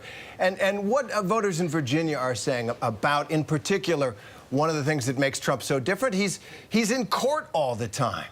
Here's Sharon Roberts, who we talked to, a Trump supporter, talking about the legal challenges the former president faces. It's all bogus. It's all bogus. I mean, it's ridiculous, you know, what they're trying to charge him with. You know, they're just trying to slander his name. And that's what they're trying to do, make him look bad in our country. And it's, you know, we the people know that's not the case. So I think what they're doing to him is pathetic. Well, you know, it does seem, if you're a Trump voter, that every prosecutor, you know, wanted a piece of Donald Trump. Sometimes, you know, maybe with justification, sometimes not. The juries will make the decision on that. But it felt like it helped Donald Trump and weakened people's faith in institutions like the election process. Do you think that is going to be a deeper problem this time around, that people just aren't going to believe anything about the election that doesn't go their way because they see so much that they believe is rigged? Among Trump's base, absolutely. I mean, when I was at that rally in Richmond, Virginia, I had a number of voters who told me proudly that they were there on the rally at the Capitol on January 6th, that they were happy to look into the camera and explain that they believed so much that the election was rigged last go around, that's why they were there to try to, you know, we all watched what happened on January 6th, to try to stop the election sort of from moving forward, stop the certification of the vote. I mean, there was a deep sense among so many Trump voters that they don't believe what happened and won't believe what happens going forward. They held signs at that Trump rally just this last weekend that said, too big to rig. The idea being if so many Trump voters come out, Democrats wouldn't be able to rig the votes, continuing to play up that lie and some of those, I mean, frankly, conspiracy theories about there being a big conspiracy to rig an election. It is a core part of his message. It's a core part of literally the campaign signage, and it is resonating with his base. All right, Mary Alice Parks, thanks very much for being there in Virginia for us. Appreciate it. Well, we have a projection. ABC News projects that President Biden will win the Minnesota Democratic primary based on the analysis of the vote. And ABC News projects that Donald Trump will win the Minnesota Republican primary based on the analysis of the vote. No surprise, there's Nikki Haley getting just 30% of the vote there in that state. So let's talk about this night, Super Tuesday. Let's bring in ABC News contributors Alencia Johnson. She's former advisor to President Biden, and Sarah Isker. She's a former Trump administration official. So, Sarah, let me begin with you. It looks like Super Tuesday is confirming what we all knew, which is that we're getting the campaign nobody wanted, it seemed. That this is basically a rerun. Nobody likes reruns. But what are we learning tonight about these two incumbents, right, Trump and Biden, and in their primaries? I mean, that's exactly right. We really should think of these as incumbents running in the primaries. And in that case, they look like very weak incumbents. Joe Biden, seeing double digits from uncommitted back last week in Michigan. But even tonight, we're seeing high numbers for people running against the incumbent president in his own party. Donald Trump, obviously, with Nikki Haley, double digits in so many of these states. If you think of them as incumbents, there's a lot for these two campaigns to be very worried about. And you mentioned earlier, Terry, about voters coming home, as we've seen in previous election cycles. But this doesn't feel like a very normal election. And so the winner may well be the one who can get the most of their voters to come home, so to speak. And Alencia, we're looking at what looks to be high numbers for uncommitted vote in Minnesota. That's basically it's about 15%. That's basically a protest vote against President Biden. What do you think about that?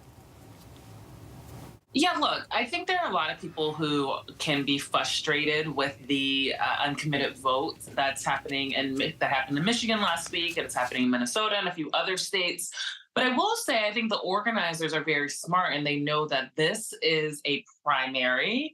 And so that means there's opportunity for the Biden campaign to make up the gap between now and Election Day. If I was the Biden campaign, or if I was on the Biden campaign this cycle, I would actually look at this as an opportunity, because this is direct information for where some of the key parts of the Democratic Party base is. Listen, majority of the Democratic Party base actually supports a ceasefire. That doesn't mean that majority of them supported voting uncommitted, but there is a substantial number that could cost President Biden and certain key swing states the election if him and his administration do not move on the policy around Gaza, the ceasefire, as well as some voters have talked about housing, student debt. There are so many other issues. But again, I look at this as information and time for President Biden and his team to really speak to those voters about the things that they need to hear from this White House. And some of that, I think we'll hear on Thursday at the State of the Union, because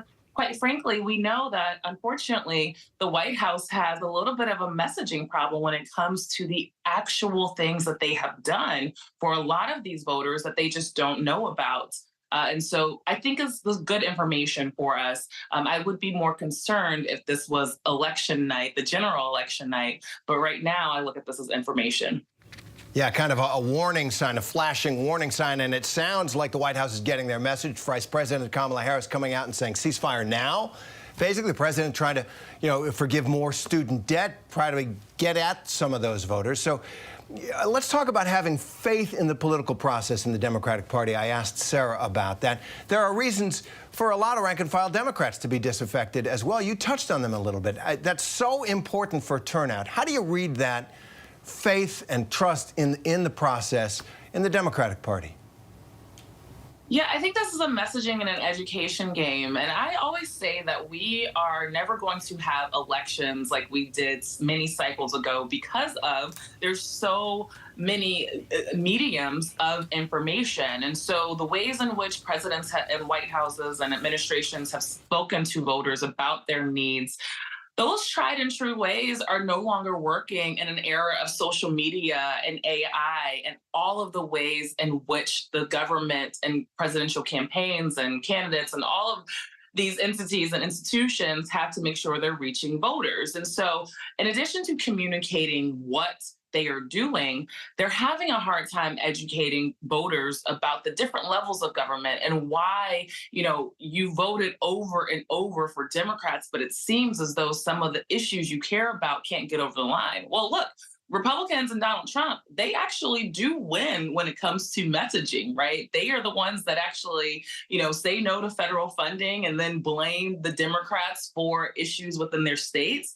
They're able to go on air and talk about that in ways that Democrats haven't quite figured out a way to talk to everybody within our big tent party. But I do think that this cycle, and we're seeing this urgency, particularly around this vote, like had this uncommitted vote not happened, we wouldn't actually be paying attention to it in the way that I see that the campaign and this administration is right now.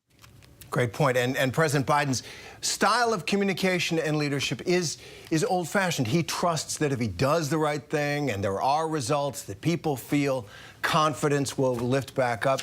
Now, he may have to change his tactics a little bit, as you suggest. Back to you, Sarah, for just a moment, about the Supreme Court's decision in Colorado on whether or not Trump can be disqualified under the 14th Amendment's insurrection clause. The court said no unanimously. Okay, what was the point of that effort in some ways? It was always bound to fail, it seems to me. And what broader implications could it have? Well, it's very interesting, as you talked, for instance, earlier tonight about Nikki Haley's potential to run as a third-party candidate. A lot of people pointing out that once you've run on the ballot in a primary, 45 or so states have what's called sore loser laws, meaning that you're not allowed to then run in the general election with a different party than the one you ran in the primary for. But based on the reasoning that the Supreme Court used in that Colorado decision that we read earlier this week, that states cannot set new guidelines for federal candidates, I think that actually Nikki Haley would not be bound by those sore loser laws, that those would be thrown out by courts under this ruling, which, nobody was really thinking about sore loser laws when we were talking about the insurrection clause in the 14th Amendment. But I think it has big implications for that possibility. Fascinating. Hadn't thought of that. And one more for you. In Vermont now, we're taking a look at the board. There's 68% of the vote in for the Republican primary altogether. And now less than 1% separates Donald Trump and Nikki Haley. It's Vermont. But what do you think about that? Well, it's Vermont. Look, this isn't a swing state that we're talking about or one for the general election. What it does mean is that Nikki Haley is going to pick up quite a few delegates. And don't forget, if something were to happen to Donald Trump, heading into that convention, delegates are currency. And Nikki Haley, by my last count earlier tonight, already had 46 delegates. That ain't nothing. Vermont's going to give her some more. So that currency can always be used to barter and trade in a convention, especially one if, again, something were to happen to Donald Trump. But it's worth reminding viewers, you can even run from jail. There's really nothing preventing Donald Trump from being the Republican nominee at this point. Right, and every one of those Haley delegates is just going to steam Donald Trump. He'll hate every one of them. Sarah Iskerth, Alencia Johnson, thanks very much for being with us. Appreciate it. And let's turn to the Trump troubles now. And our reporter, Aaron Katersky, our senior investigative reporter, he's on these cases all the time. So, Aaron, Trump's got the 91 criminal charges out there and 4 criminal cases, but he's played this jujitsu, this political jujitsu. He's turned this into an advantage. He uses the courts as part of his campaign.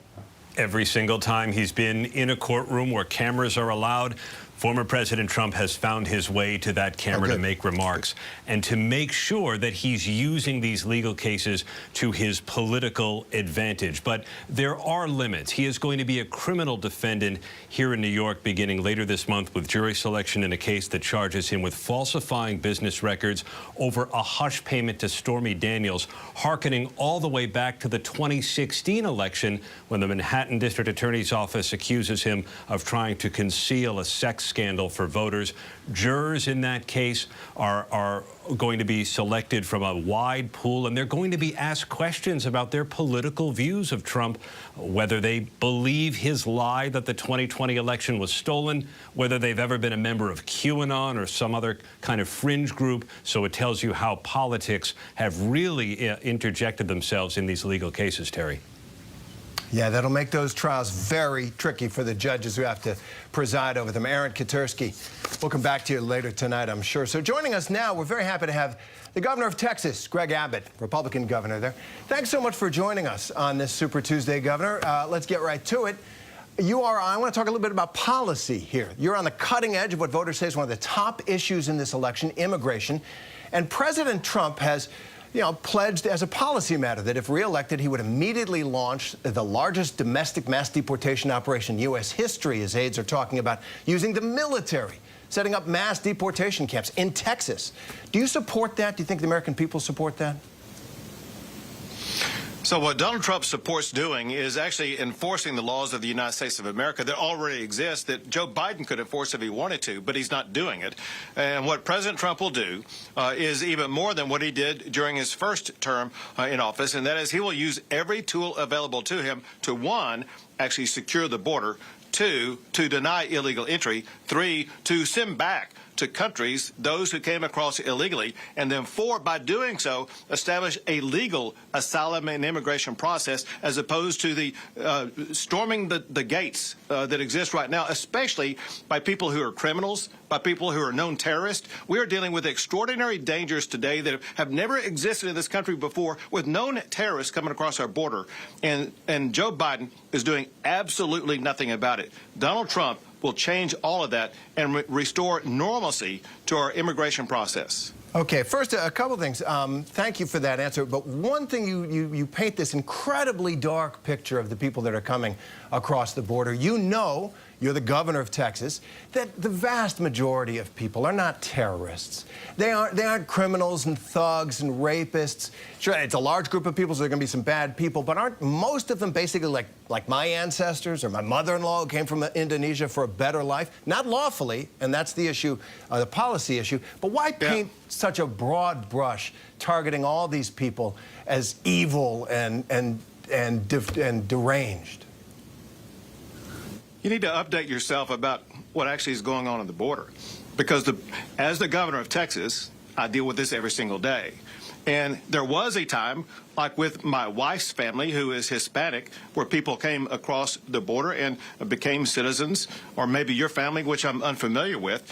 But what's happening today is very different than what happened with your family or generations before. The people who know that the best are the people who did immigrate here legally, who who are very angry about the people who are trying to come across the border illegally. But also I know this, because of my work both with the Texas Department of Public Safety and with the Texas National Guard, the Texas Department of Public Safety is arresting people who are on the terrorist watch list. They are arresting people who are wanted for murder. They're arresting people who came to Texas and committed murder. There was a murder that took place in Washington State today. There was the murder of the student at the University of Georgia.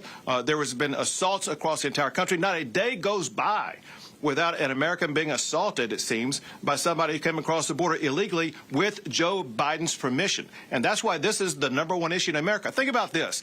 Why are Americans so up in arms about this issue, and why is it the #1 issue? Because of the catastrophe caused by Joe Biden.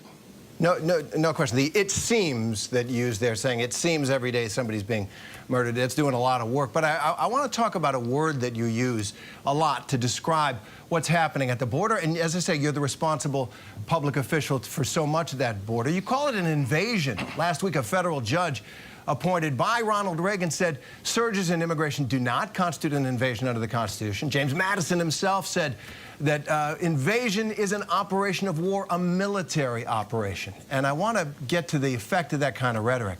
In your state, the white gunman who killed 23 people in El Paso, Hispanic people, cited this invasion idea as a motive. Don't you think that, A, it's wrong as a matter of law to say that the United States is being invaded by people walking across the border unarmed, and that this is inflammatory and people get hurt by it? To be clear, what James Madison said, during the ratification conventions, the one that took place in Virginia, Madison made clear to the Virginia Convention that smugglers off the coast of Virginia at that time could be attacked or defended against by the militia of Virginia.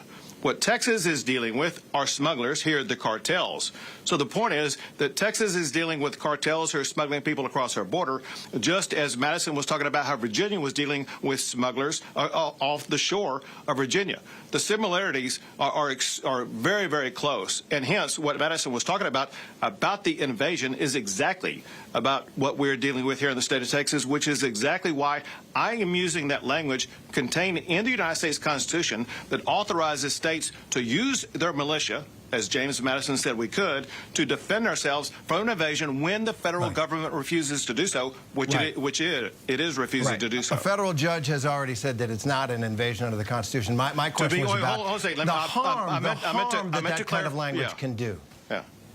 Thank you. Sure, I meant to clarify you on that. So anyway, that federal judge, the Fifth Circuit Federal Court of Appeals, has put a stay on that one single federal judge's ruling, and the Fifth Circuit Federal Court of Appeals is going to be taking it up. And the verbiage is not intended to rile up people to commit crimes. Texas, let me be clear about this. Texas is a law and order state, and we will go after anybody who harms anybody else. If you're an American citizen and you come to the state of Texas to try to harm somebody, we will arrest you and put you in jail. Same thing goes for any of our fellow Texans. All right, Governor, as well as anybody who crosses the border. One more quick question, running out of time here. On another subject, a lot of attention to Alabama's Supreme Court decision concerning IVF. You describe yourself as a pro-life governor. Does life begin at conception for you, and are fertilized embryos in those clinics human beings? So what Texas has done in our law, in a law that I actually signed, it exempted fertilized embryos from the abortion laws in the state of Texas. But more importantly here is the statement that President Trump put out, and that was one that supports in vitro fertilization. And it's a position that's supported by a majority of Americans. All right. Governor Greg Abbott of Texas, we thank you for being with us. Thanks very much. Good luck. Oh, and thank you. And we appreciate you being here. And I should just ask, how does the lieutenant governor's race look there? Sure. Thank you all. Yeah, thank you. Thanks very much. All right. You too. So we thank Governor Abbott, and we go now to World News Tonight anchor David Muir, our own Linsey Davis, and the team for a Super Tuesday special report. Stay right here with ABC News Live.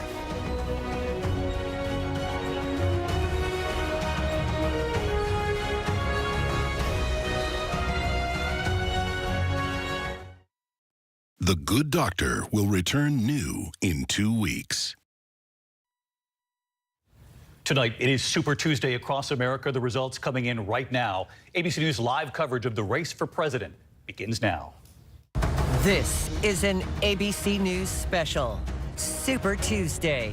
Right now, Americans going to the polls. Results coming in from 16 states, already shaping the race for the November election. America on the verge of pivoting to the general election. Will it be a rematch between President Biden and Donald Trump? What voters in both parties are already signaling tonight? Donald Trump looking for a clean sweep against Nikki Haley. Haley has vowed to stay in the race. Voters making immigration and the border a top issue. The economy, inflation easing, the stock market setting records. But are American families feeling it? Abortion rights after overturning Roe versus Wade, and the new battle over IVF. The questions surrounding President Biden and Donald Trump, their age, and the trials of Trump. Will he go to trial before the November election? Tonight, the results now coming in and where the presidential race stands right now. Our powerhouse political team live across the country as America votes, live on the border, live at the Supreme Court. From ABC News, this is Super Tuesday. Now reporting, David Muir. Good evening, and thanks for joining us on this Super Tuesday, our special coverage of the presidential primary contest tonight. We're watching 16 states tonight. It is now 10 p.m. in the East, and polls have closed in 12 of the states where Republicans are voting today. Just look at the map at this hour. Republican voters in 15 states casting their ballots tonight. 865 delegates up for grabs, 36% of the total delegates at stake in the Republican primary. It has been a big night for Donald Trump, continuing his march to the nomination. Every state lit up there. Donald Trump has won tonight, defeating Nikki Haley in every state so far, with voting still underway at this hour in Utah, Alaska, and California. On the Democratic side tonight, 15 states and American Samoa reporting results. Not a surprise here. President Biden handily winning all 13 that have been called so far. Back to the Republican primaries at this hour. Donald Trump and Nikki Haley tonight. Let's take a look. Based on analysis of the vote, ABC News can now project Donald Trump will win the Republican primary in Minnesota. That result just in tonight. Also just in, Donald Trump has won the Republican primary in Massachusetts. Donald Trump has also won in Colorado tonight. Trump wins Alabama. Donald Trump beats Nikki Haley in Texas. Trump wins the Arkansas Republican primary. Donald Trump wins the Republican primary in Virginia. He also won in North Carolina tonight. He beat Nikki Haley in Oklahoma. Donald Trump also wins in Tennessee, the Republican primary there. Trump also wins the Republican primary in Maine. Still outstanding at this hour, a very close Republican primary in Vermont. So as you can see already, the notable headline of the night, the unmistakable signal that the general election is essentially now underway. Donald Trump and President Biden on the verge of an official rematch. And if the election were held today, what does that mean? Who is ahead? Where does Donald Trump think he can win this? Where does President Biden think he can pull this off again? And is there any chance that it could be someone other than Trump and Biden come November? We're going to dive into all the questions you have at home. But first, it is still Super Tuesday. Let's not get ahead of ourselves yet. Donald Trump with a sweep so far. Let's get to Rachel Scott. She's live inside Mar-a-Lago tonight, where the former president is at this hour. And Rachel, I imagine the Trump campaign is very happy tonight. Ecstatic, David. This is shaping up to be a huge night for former President Donald Trump. Heading into Super Tuesday, Trump's senior campaign advisor told me it was not a question of whether or not Donald Trump would be dominant tonight. It was a question of whether or not he could have a clean sweep, go 15 for 15 in the states that are voting today. Already, ABC News projecting that Donald Trump has won at least 10 of the states voting today. So we know the former president is here at Mar-a-Lago. He has been monitoring these results closely. We are told he does have his eye on Vermont. He is watching how close that primary is there. But by the end of the night, Donald Trump's goal is to nearly lock up this Republican nomination, David. All right, we'll track Vermont right here with you as we're on the air. Rachel Scott beginning our primetime coverage here. Rachel, thank you. Of course, the question, what about Nikki Haley? Does she stay in this race? Let's get right to ABC's Eva Pilgrim. She's in Charleston, South Carolina tonight with the Haley campaign. What are you hearing, Eva? Well, David, that's the big question that we are asking here tonight. You might notice that I'm actually standing outside, and that's because Nikki Haley is not having a public watch party for tonight's event. She is privately watching these results come in, and I don't have to tell you just how unusual that is In most cases, you will see those candidates having these big parties, but not having a party like this takes the pressure off, forcing her to come out and say something to a crowd so she can wait and make that decision about when she wants to speak. And we are waiting to see what that is. You know, we have talked with her repeatedly about what does a path forward for her look like. And she was very candid with us. You know, she's good at math. She's an accountant. And she's not delusional about what it would take and what she needs. She knew it was an uphill climb. And she said she was staying in this until she wasn't competitive anymore. When the delegate math doesn't make sense, she would then exit. And so we will have to see what she takes with these results tonight.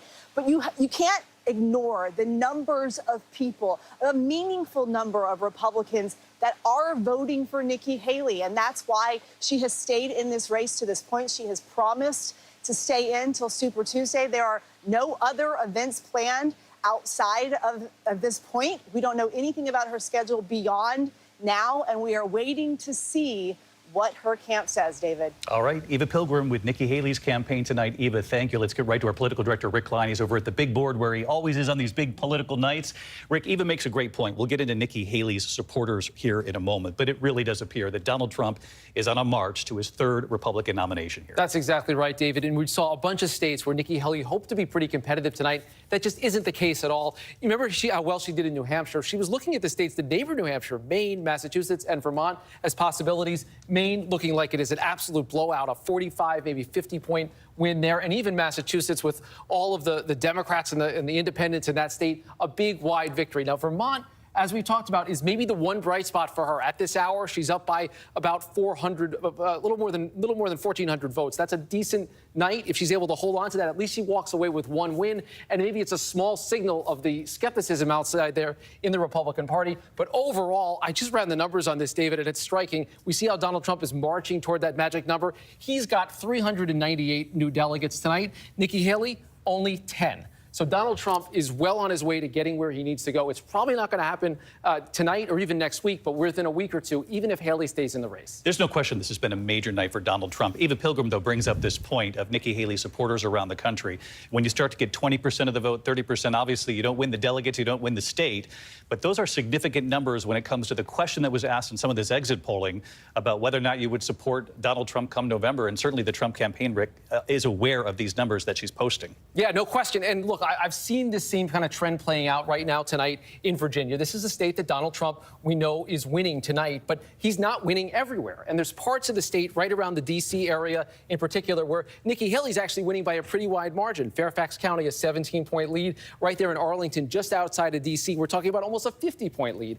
Those are the kind of voters that a Republican needs to keep in their fold if you're going to win in a state, not just like Virginia, but in North Carolina. And those are the kind of numbers that are a warning sign and maybe an argument for Haley to continue to make this case forward that there's a lot of people in the Republican Party that are not sold on Donald Trump. All right, Rick Klein, that takes us right to Linsey Davis, who's been diving into the exit poll data. I know a couple of these states that had primaries today actually asked the question, if you supported Nikki Haley today, will you support whoever the Republican nominee is come November? And people gave a telling result here. You're exactly right. And that goes to Rick's point of these potential warning signs as far as you have these fundamental differences between the Nikki Haley voters and the Donald Trump voters. So let's read some tea leaves as far as what tonight means for November potentially. And by tea leaves, I mean the exit polls. So let's take a look. In North Carolina, as far as Nikki Haley voters go, you have 80% of them who are saying, look, even if she's not the nominee, I'm not voting for Donald Trump. So overwhelming majority, but not just there.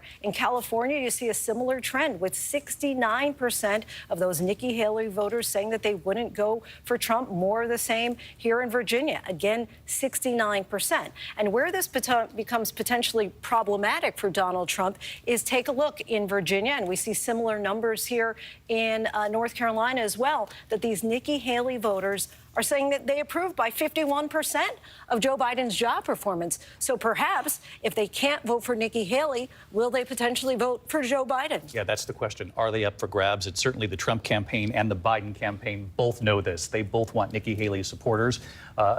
Mary Bruce, our chief White House correspondent, no surprise, Donald Trump's victories tonight to the Biden campaign. In fact, you have reported in the last 24 hours that Joe Biden, the president himself, has said to his campaign, we need to target Donald Trump and far more aggressively here. Yeah, David, they certainly see this as the kickoff to the general election. And you have seen the president changing his tactic a bit recently. He is ramping up his attacks against Donald Trump. He's really taunting him as a loser. We've heard that repeatedly. He clearly is trying and relishing getting under Donald Trump's skin here a bit. We've also seen the president changing the way he's trying to reach voters. He's been posting a lot more on TikTok, something that's new to Joe Biden. He's been back on late night television.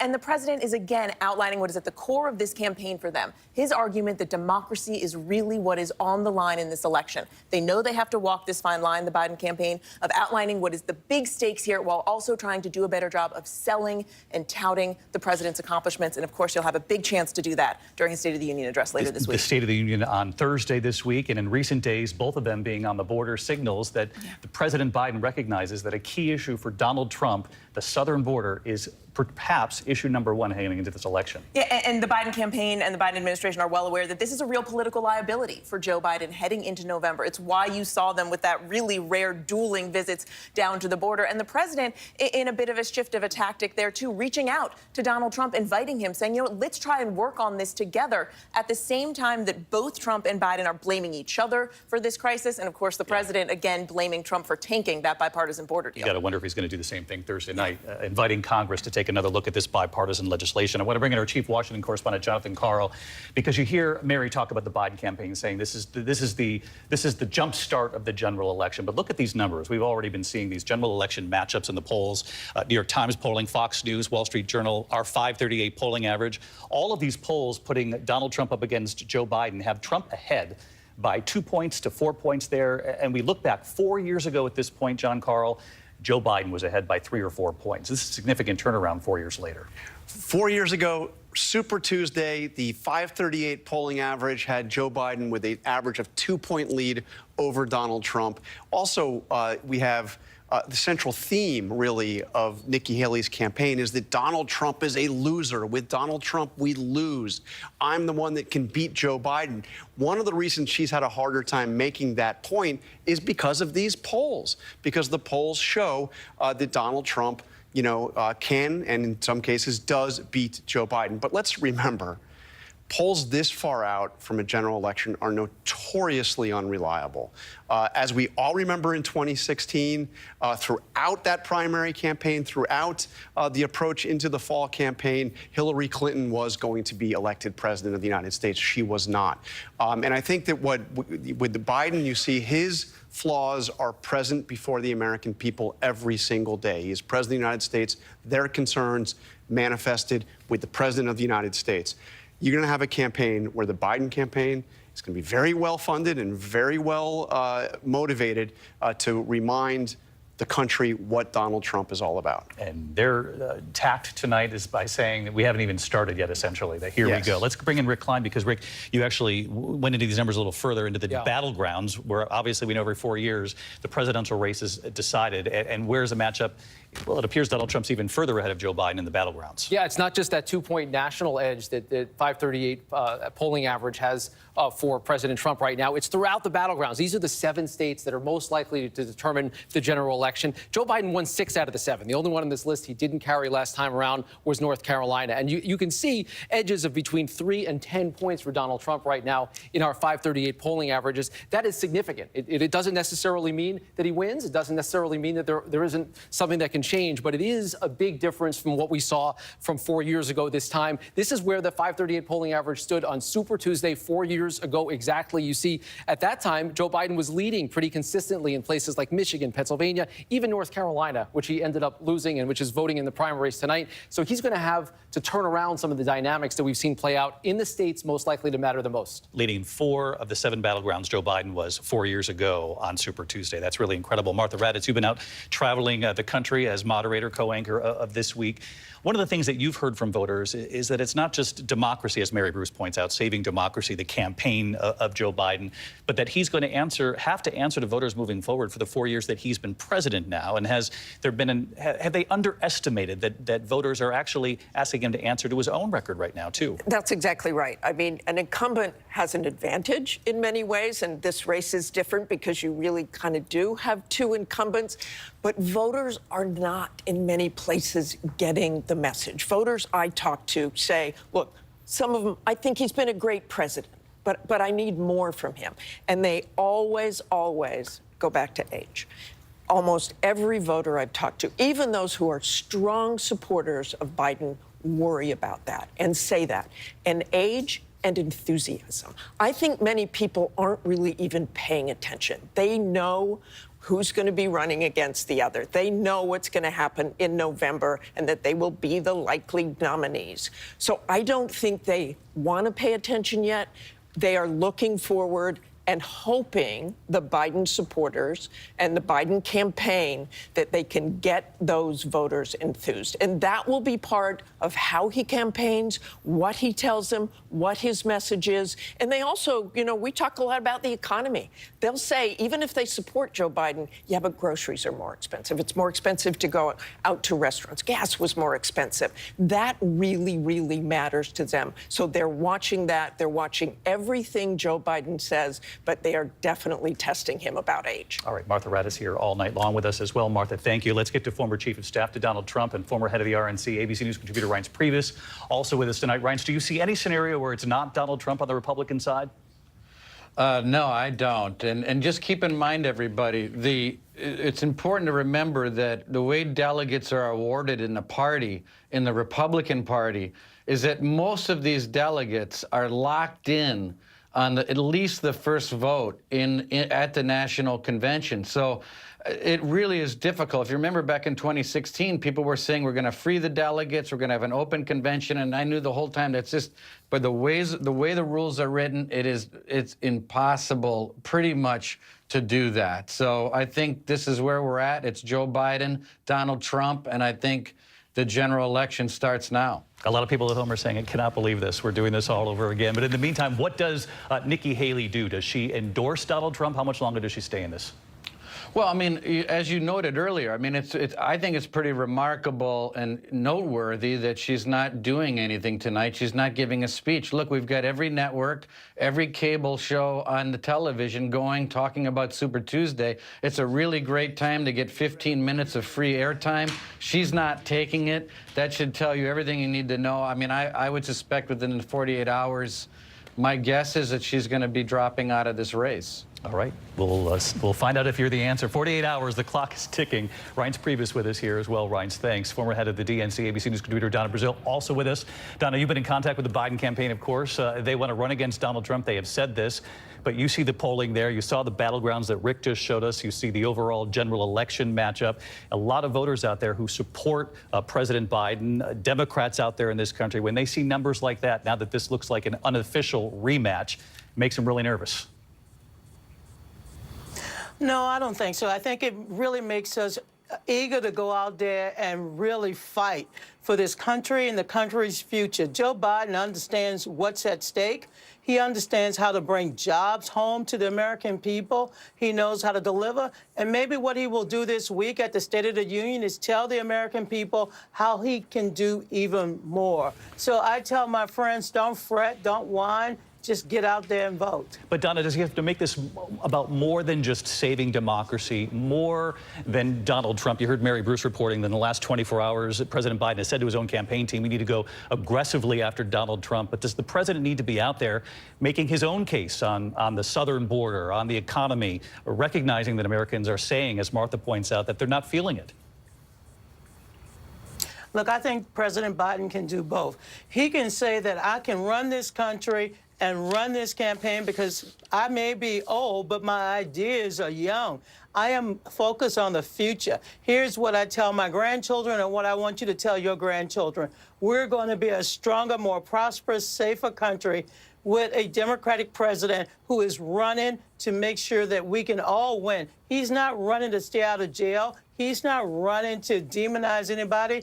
He is running for the future of the United States of America. All right, Donna Brazile, always great to have you as well. Donna, stick with us for the primetime hour. And we should point out that in California at this hour, another big story unfolding, the big Senate primary. Who will fill the seat, I should say, the late Dianne Feinstein. In California, it's actually not two separate primaries. It's actually the two top vote getters who will then face off, which could be a Democrat and a Republican, or it could be two Democrats facing each other. So let's get right to Matt Gutman. He's live in California covering a Senate race that's going to be watched by the country. Hey, Matt. Hey, David, and that's why it's called jungle primary, because it can be pretty tough, and it's the top two candidates who then proceed to the general election. Right now, the favorite is Adam Schiff. He's a congressman who presided over the impeachment of Donald Trump, and he's been running in what he says is a fashion that he prefers, which is either running scared or running unopposed, and he's kind of doing both at this moment. He's running scared in the sense that he is taking his primary opponent here, who is Katie Porter, another congresswoman from California, very, very seriously. She is a maverick, a rising star in the party, but he's attacked her by actually trying to elevate a Republican in the race. Steve Garvey, Major League Baseball star. He has run many millions of dollars of attack ads on Garvey, thereby elevating his profile and his image to the extent that Garvey in some polls is actually leading the race. So it could either be Schiff or Garvey likely as number one and number two. And that would basically mean that in the general election, he would be running unopposed because in California, Democrats outnumber Republican registered voters by a factor of 2 to 1. Now, Katie Porter's supporters have said, hey, that's cynical. It's brazen. Adam Schiff's supporters have a different term for it. They call it politics, David. All right, back up and tracking this well into the night for us as well, Matt. Thank you. When we come back, we still have a lot to get to here tonight on this Super Tuesday.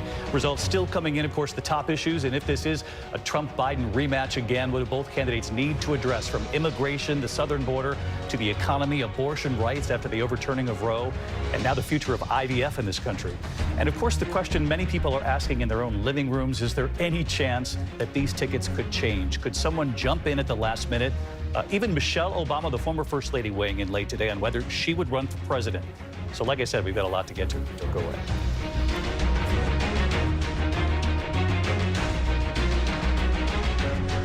Your voice.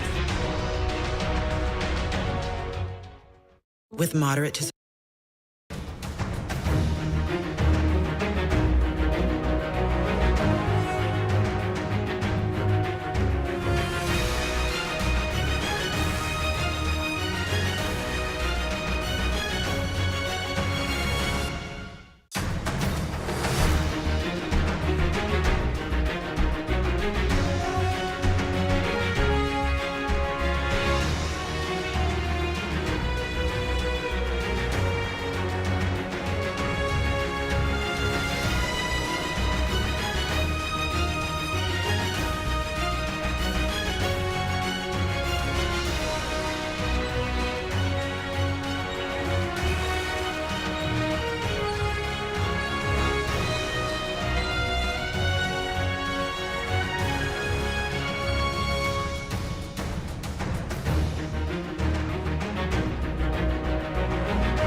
Welcome back to ABC News Live coverage of Super Tuesday. You're looking at the results as they're coming in right now. Donald Trump has won 11 out of 12 states in the Republican primary so far.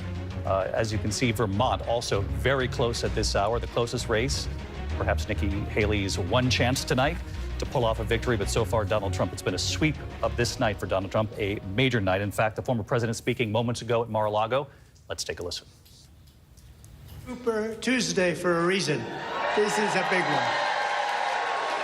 And they tell me, the pundits and otherwise, that there's never been one like this. There's never been anything so conclusive. This was an amazing night, an amazing day. It's been an incredible period of time in our country's history. It's been sad in so many ways, but I think it's going to be inspiring because we're going to do something that, frankly, nobody's been able to do for a long time.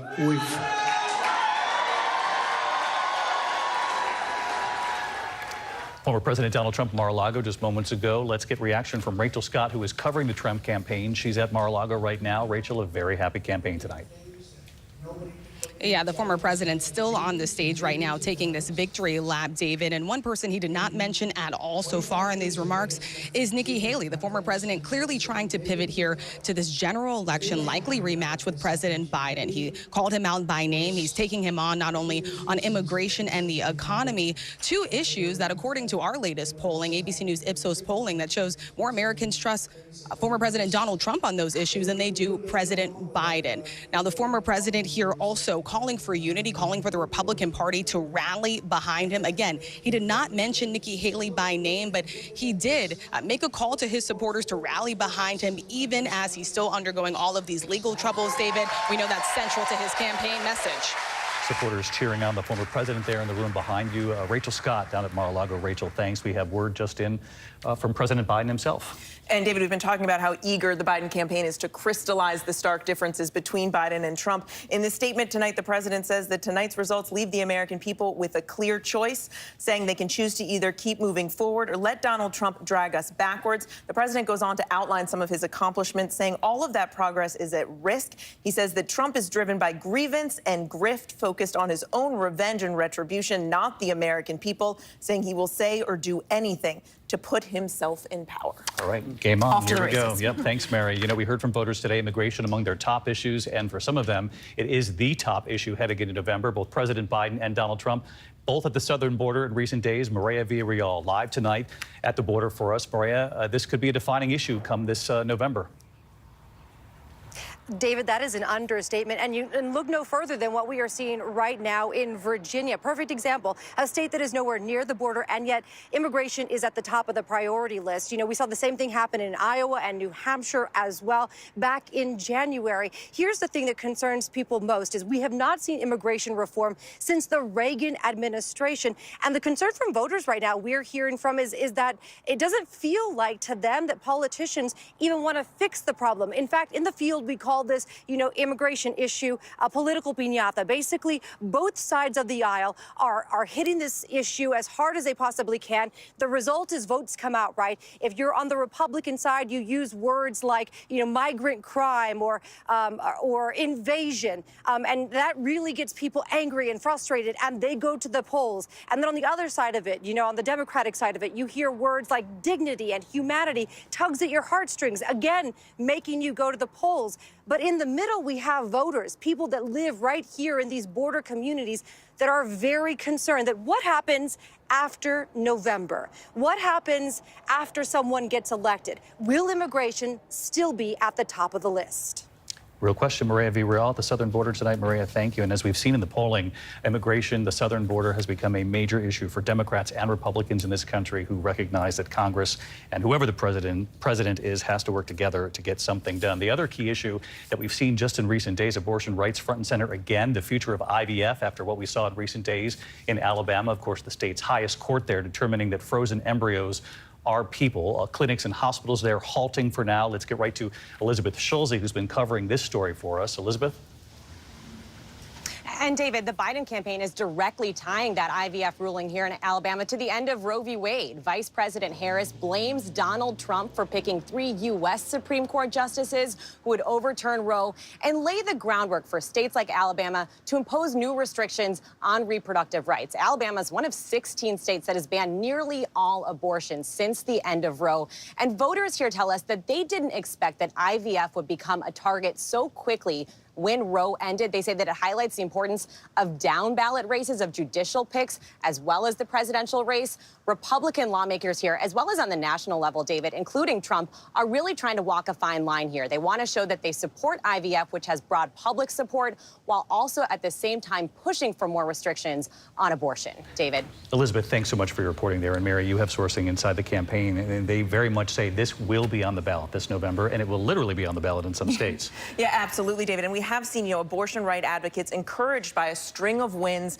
in other states, now trying to add measures to protect abortion in at least 9 states, including several key battlegrounds like Arizona, Nevada, and Florida. We have seen in previous races how this really is motivating voters to come to the polls. The Biden campaign hoping it will continue to motivate voters. Also, of course, abortion is going to be an issue to watch closely in key states that have tough restrictions like Georgia, possibly North Carolina, areas where the Biden campaign may be hoping that a backlash to this issue will also drive voters as well. Yeah, they hope the issue will galvanize people in the battlegrounds, Martha, but it doesn't even need to be the battleground. We've seen in some very conservative states like Kansas what has happened when abortion rights is on the ballot.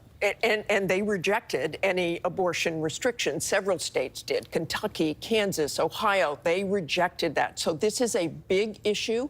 And I think obviously it's one that the Biden campaign wants to talk about a lot because they do look back at the midterms and it had it really made a difference in those midterms, according to the exit polls and pollings there.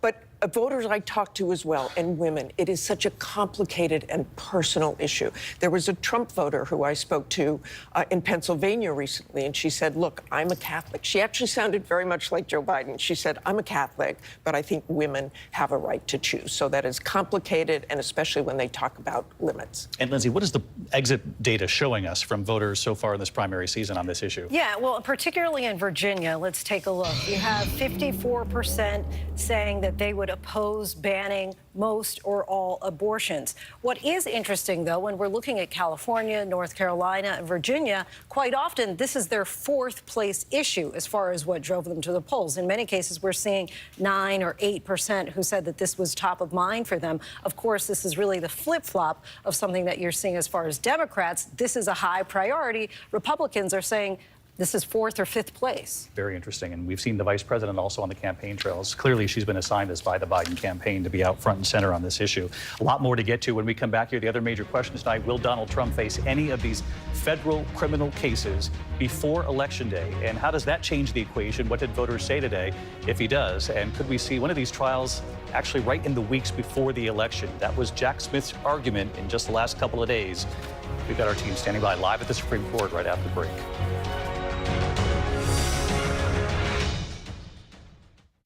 I have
Your voice, your vote. Super Tuesday 2024 continues. Here again, David Muir. Welcome back to our live coverage of Super Tuesday here on ABC News. Let's take you right to the map on the floor. Donald Trump actually winning a sweep of the night so far. He's won 11 of the 12 states that have closed, where the polls have closed. ABC News calling 11 of those states for Donald Trump. Vermont very close at this hour, and of course 15 states total voting on this Republican primary. Donald Trump is having a very good night. On the eve of this Super Tuesday, the Supreme Court, in a unanimous decision, ruled that states cannot act on their own to remove Donald Trump from the ballot, saying only Congress has that power.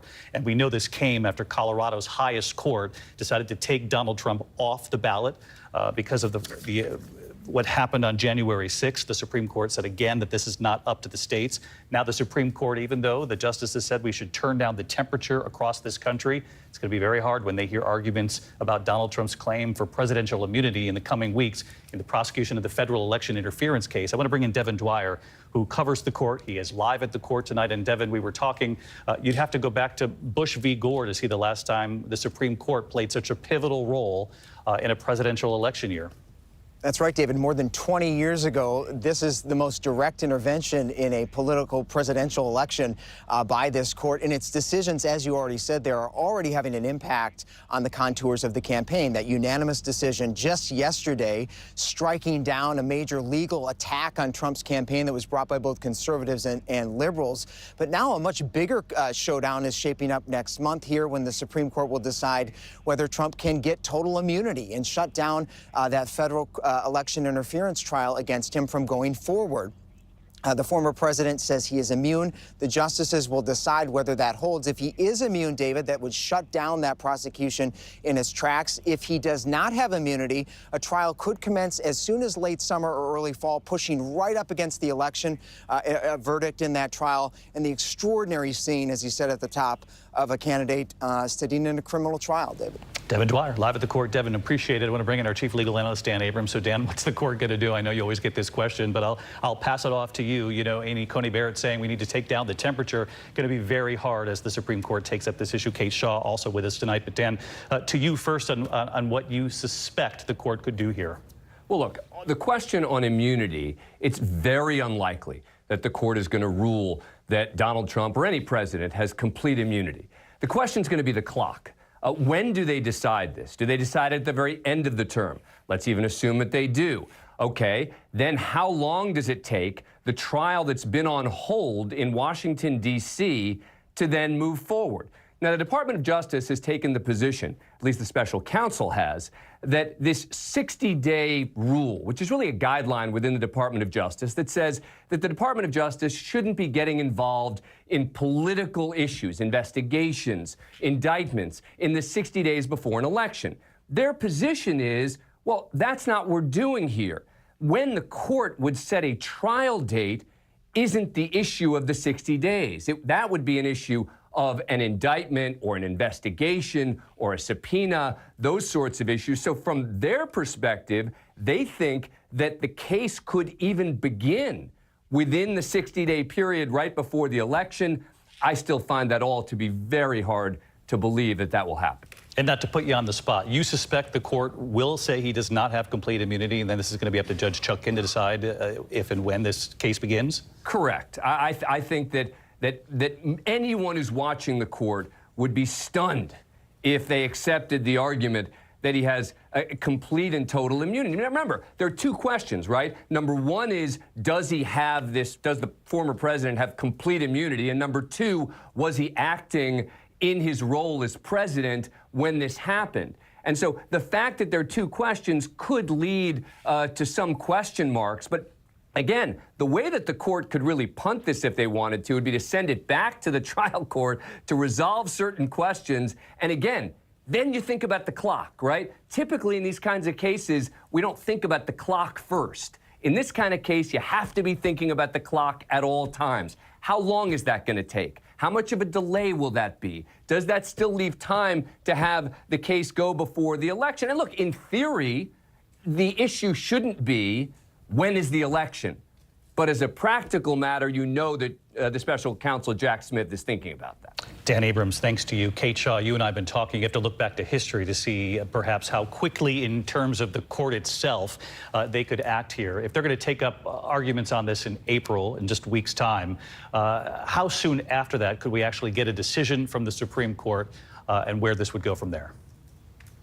Well, I think, David, history tells us the Supreme Court can move very quickly when it wants to. And, we've talked before about 1974 in the United States versus Nixon case, but actually just looking at the decision yesterday, restoring Trump to the ballot in Colorado and every other state, I think that's actually pretty good evidence that the court can move quickly when it wants to. That was about 3.5 weeks between the argument in that case and the decision that we got yesterday. So when the court feels the need, it can move quickly. It clearly wanted to get its decision out before Super Tuesday, so there was a definitive ruling about Trump's eligibility to be on the ballot in all of the states where people are voting today.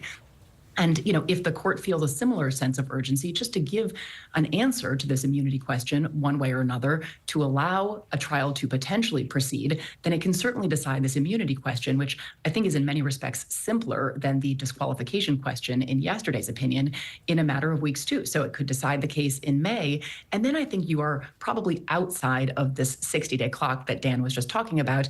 You could well see a trial late summer, very early fall, at least with a bit of a buffer before actual election day. Again, A few seconds left. You think we could get a decision from the court, Kate, sometime in May, early June? Absolutely. I think even mid-May is a possibility. You get into June and things get trickier with the trial calendar. But May, I think everything is possible. And not to put you on the spot, too, but do you agree with Dan Abrams that it's likely the court will not grant the president total immunity here?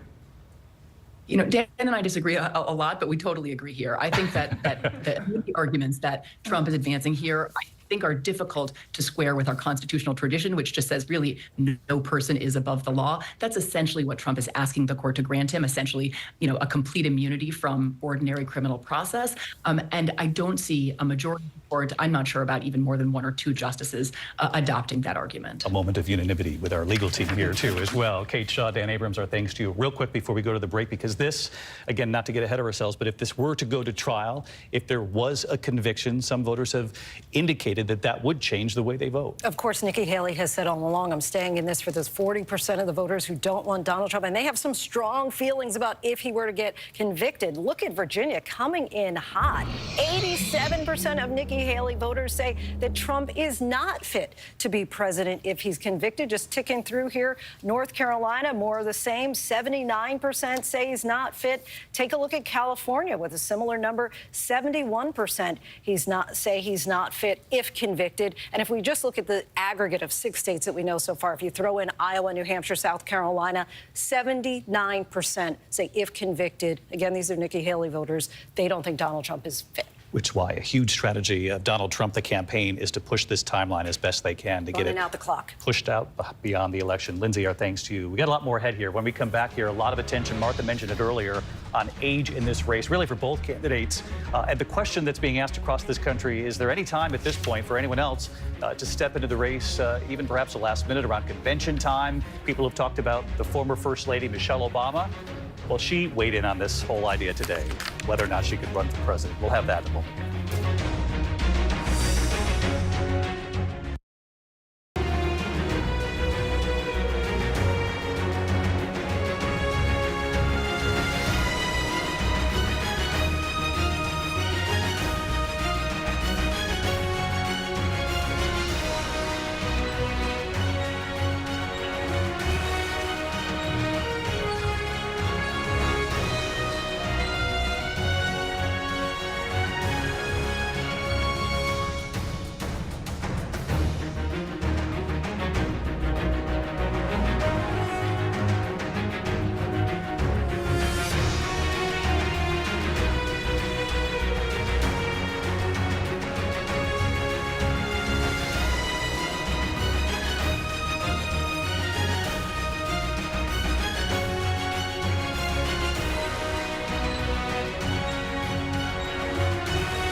Welcome back. ABC News live coverage of Super Tuesday. This is the primary season so far. Take a look at the wall right now. You can see Donald Trump, 739 estimated delegates so far this primary season, vastly helped by tonight. Nikki Haley with 53 estimated delegates, about 10 so far tonight. If you look at the very top of that graphic that you see, that Donald Trump needs 1,215 delegates to clinch the nomination, which takes us right back over to recline at the big board.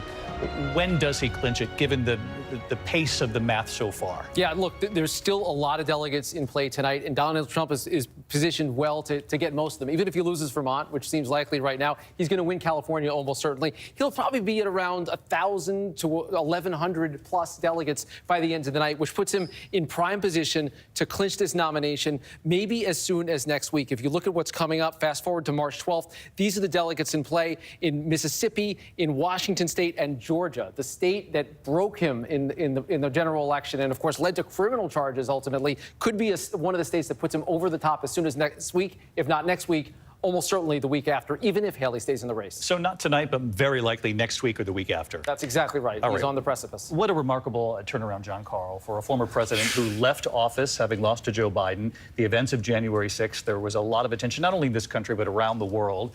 And he's had a sweep tonight and really an incredible primary season so far.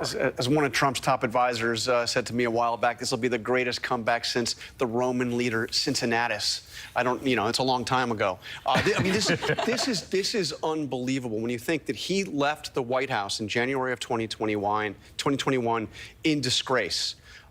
He was a pariah to most of the leaders in his party. He was then impeached. He then started to reassert himself slowly and inserted himself in the 2022 elections. Republicans lost all over the map in 2022, vastly underperforming. Those losses were blamed on Donald Trump. He announced his campaign, David, on November 15th of 2022 at Mar-a-Lago. I was there. Very few other Republican leaders were there. He had no real endorsements. The first polls in late 2022, early last year, actually showed Ron DeSantis beating him. And he has made this comeback. And it's remarkable because it is a comeback that has happened coinciding with 4 criminal indictments, 91 counts. All that has happened, Republicans have come back and chosen him decisively. It's a remarkable story. Remarkable also because it's happening at a time when we've seen the national polling that voters really don't want either one of these men. They don't want this rematch in this country. Look, we're headed to a rematch that the country doesn't want. And frankly, you heard Nikki Haley say this a lot in recent weeks, but it's true. 70% of the country says they don't want this rematch. And we're barreling towards a Biden-Trump rematch. It's where we are. But I have to say, this is a very big night for him. He's not clinching tonight, but he is effectively the presumptive nominee following what has happened here tonight. But he has dominated Republican primaries. He dominated them in 2022 as well, his candidates. He has lost every general election campaign since that one that he won in 2016. So now we'll see. He's dominated the Republicans. Where is he going to lead the Republicans and the country to in November? Yeah, that's the question for him. The question for President Biden is how does he address the age issue, which has become a significant issue for him? And also this question we were getting at with John here just a moment ago, that the country doesn't want really this rematch at all, either one of these candidates. It's why the conversation leads to Michelle Obama and other people. It appears the former First Lady had had enough of that talk. Yeah, she's shutting that one down. We have seen this before, the speculation, the rumors that perhaps Michelle Obama will get in. Her team says not going to happen. She fully supports the Biden-Harris ticket. She'll be happy to be a surrogate out there on the trail. But it does speak to this real discontent. Look, the fact of the matter is a lot of Democrats wish Joe Biden wasn't running again, but he is. And the campaign is really arguing that right now, is a time to accept that reality and move forward. But they are certainly exasperated and very frustrated by this continued focus on the president's age. They understand it. They're trying to tackle it. They have a messaging issue with it. They know they need to do more. And I think when they look at the big picture, yes, Joe Biden is the oldest president in American history. He'd be 82 on Election Day. Donald Trump, not that much younger. But I think the big picture they argue is when they stack, and they hope what will happen, when they stack Joe Biden's accomplishments against a twice impeached, defeated former president facing 91 felony counts, who's been found guilty of sexual assault and financial fraud. that ultimately, that if it comes down to that, if they can remind voters of his record and Donald Trump's record and what he stands for, the voters will back Joe Biden once again. That's the strategy. The reality, though, what do voters say about age? You know, Donald Trump voters, people say all kinds of things about them, but one thing that stands true is they are loyal. You know, Donald Trump, 77 years old, just 4 years younger than Joe Biden. But take a look at these Trump voters in Virginia. 96% say Donald Trump, he's physically, he's mentally fit to be president. On the flip side, when you look at just a few days ago, there was a New York Times CNN poll where you have Biden voters who are a little more questionable.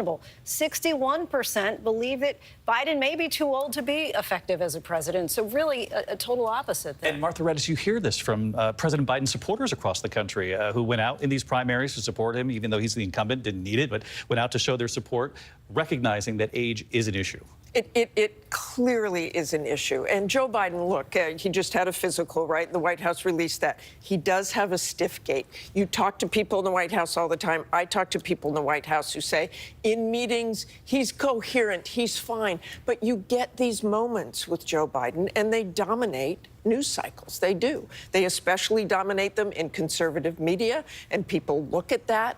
And in some ways, when they see those moments, it validates their own suspicions. Like, he is old. I just saw that moment. I was thinking it was kind of like Dan Quayle, the vice president, who people thought maybe he's not so smart. And then he misspelled potato, which was such a little tiny thing. But when you get something that validates your own suspicions, when they see Joe Biden forget things, when they see, him walking, then that validates that. And that's the problem. And the problem he can do, none of us can do anything about. And Dan Quayle's wondering tonight, really, you had to bring up potato? Yeah. Martha, thanks. Sorry about that. We've got more to our Super Tuesday coverage coming up here in a moment. And one key question in all these polls that show them neck and neck right now, President Biden, Donald Trump, who are the 7 to 8% undecided? And will they decide this election? We'll ask that of the roundtable here in a moment.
is America's most watched newscast. Back live with our Super Tuesday coverage, right to the numbers, and you can see it's been a very strong night for Donald Trump. He's now within a week or two of clinching the map he needs for the nomination. Rick Klein, very tight race between President Biden, Donald Trump already, 2 to 4 points in the national polls between them. This might all come down to the 7-8% of undecideds in this country. It's basically a tied race with the general election starting now, and those 7 or 8 percentage points that you're talking about, they're what people talk about as the double haters. They dislike both candidates. They are on the sidelines for now. Of course, the effort will be to get them back. All about the independents, the moderates. I'm David Muir. Thanks for watching GMA first thing in the morning, and I'll see you for World News Tonight tomorrow. Good night. Right now, there's just so much happening in our world.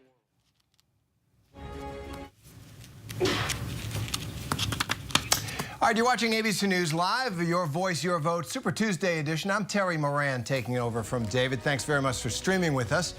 There's just a huge victory for former President Donald Trump tonight as he tallies win after win over his challenger, Nikki Haley, the former governor of South Carolina. Let's take a look at the delegate count there. You can see it's just smashing victory. Trump far ahead of his competitor and disappearing into the distance. And for the Democrats, well, Joe Biden's got all the delegates against his one declared candidate, Dean Phillips, member of Congress from Minnesota. Just one state right now tonight stands in the way of Donald Trump's total sweep of the 15 states voting today. It's still too close to call there in Vermont. ABC News projects that Donald Trump will win the California Republican primary based on an analysis of the exit poll, and ABC News also projects that Joe Biden will win the California Democratic primary based on the analysis of the exit poll there. No real surprises. In fact, no surprise at all. Donald Trump already took the stage not long ago to celebrate and to look ahead to the campaign against Joe Biden. Take a listen to a little bit of what he had to say. And they tell me, the pundits and otherwise, that there's never been one like this. There's never been anything so conclusive. This was an amazing night, an amazing day. It's been an incredible period of time in our country's history. It's been sad in so many ways, but I think it's going to be inspiring because we're going to do something that, frankly, nobody's been able to do for a long time.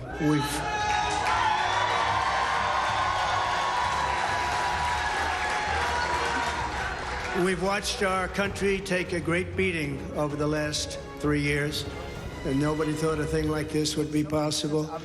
We wouldn't have Russia attacking Ukraine. We wouldn't have Israel being attacked. Iran, as you know, was broke.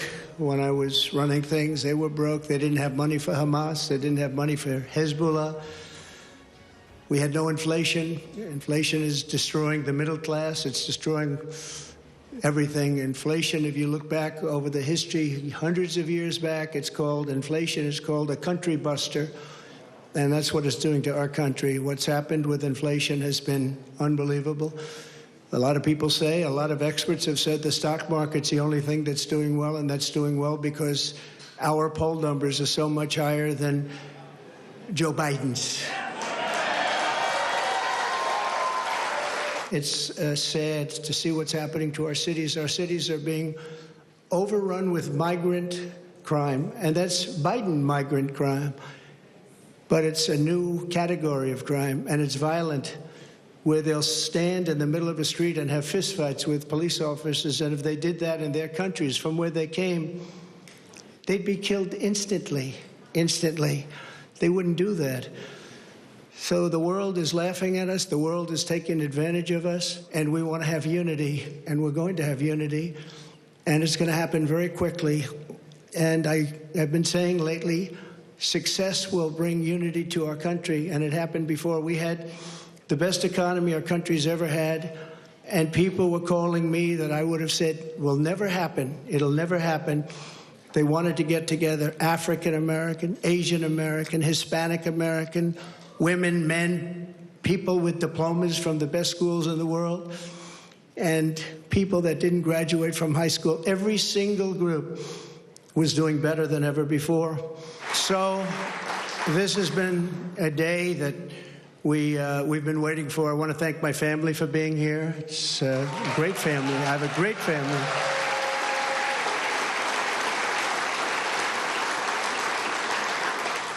They've had it very easy since I decided to run for politics. They say, thanks a lot, Dad. We appreciate it.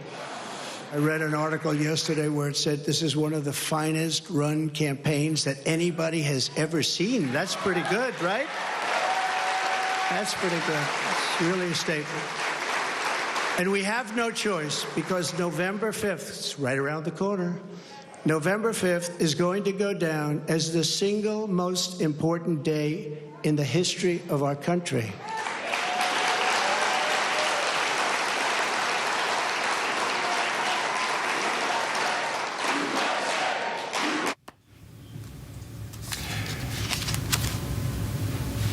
All right, there's Donald Trump's victory lap, and he certainly deserved it. And you're looking there right at the general election, right? No surprise. It's a rerun. And in some ways, the campaign nobody wanted. There's a lot of dissatisfaction in the country polls show about the general election campaign between President Joe Biden and former President Donald Trump in November. But it looks like that's what we've got. ABC News projects that Joe Biden will win the Utah and California Democratic primaries based on an analysis of the vote, with Marianne Williamson getting a few points there. The polls have just closed in those western states. Alaska closes in about 30 minutes, and we'll keep you updated on that. California results officially in now. So let's head to ABC's Matt Gutman. He's in the Golden State for us, as so often, and so often around the world as well. Matt, California, your base there. No big surprises there, it seems. What do you make of the results tonight? California is a big blue state, Terry. 20 million registered Democrats, 10+ million registered Republicans. Obviously, it leans heavily towards Democrats. President Biden taking 424 delegates, 70 super delegates. It's a big win. Everybody knew it was going to happen. But I got to tell you, we just had something happen right in front of the camera, to the side of the camera, moments ago. Somebody came highly enthusiastic, a voter, saying, look, the ballot boxes were so full, they're actually overflowing. Notice that there are people behind us waiting in line. And we just started chatting with the gentleman.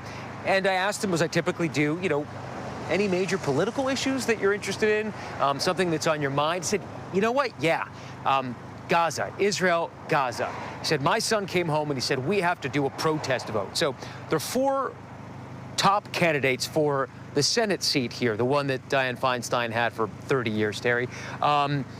The person who's running in 4th place right now is Congresswoman Barbara Lee. And this man said that he and his son convinced him to vote for Barbara Lee as a protest vote because of President Biden's and Adam Schiff's stance and Katie Porter's, and basically the bulk of the Democratic Party stance on the Israel-Gaza issue. They say the United States is not nearly tough enough on Israel, and that what's happening in Gaza is a travesty and something needs to be done, and people need to hear about it. I was shocked to the degree that it actually affected someone's vote in the primary, Terry. So it's definitely something to look forward to in the coming months and in the elections. That's really significant. You've been over there covering that so long. I'll get back to in just a second, Matt. We do want to say that ABC News now projects that Nikki Haley has won the state of Vermont, defeated Donald Trump, the only state so far in this 15-state Super Tuesday voting that she has won. But there you go, 50% of the vote. She beats Donald Trump in the state of Vermont. She's going to pick up some delegates. And delegates, count. But right now, Donald Trump way ahead in every way. He's not going to like that, though. He's pretty thin-skinned about stuff like that. Matt, let me get back to you there in California. This California Senate race. Talk a little bit about Adam Schiff and Steve Garvey, the former baseball player, and Katie Porter, who's also in this race. How is that working out, given the fact that it's 2 Democrats and 1 Republican in the California primary? That's the way it's organized, as an open primary. What do you make of what you're seeing tonight in that race?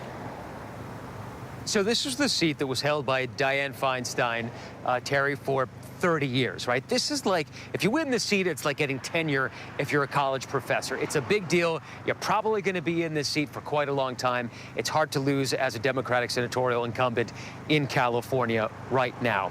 And so the front runner at this point, and who has been for a while now, he's had backing from very powerful Democrats like Nancy Pelosi and others, has been Adam Schiff.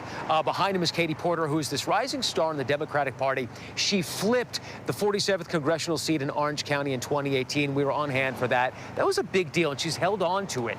She's had to give up her seat in order to run in this race. So she's really, because the race in California for all of the primaries is called a jungle primary. So the top two candidates, regardless of party, end up going to the general elections. And so Schiff said, basically in his mind, that he would prefer going up against a Republican than Katie Porter. So what he essentially did, or people say he did, is he started attacking a pretty much unknown Republican figure here, Steve Garvey, former Major League Baseball player, pretty big star, but not known as a politician, and attacking him with many, many millions of dollars worth of TV ads, thereby elevating his image and his profile to the extent that right now Steve Garvey is leading in some polls over Schiff himself. Schiff doesn't care. As long as he's top 2 or 1, he's going to take the election in November. So all he needs is to be number 2. He doesn't have to beat Katie Porter.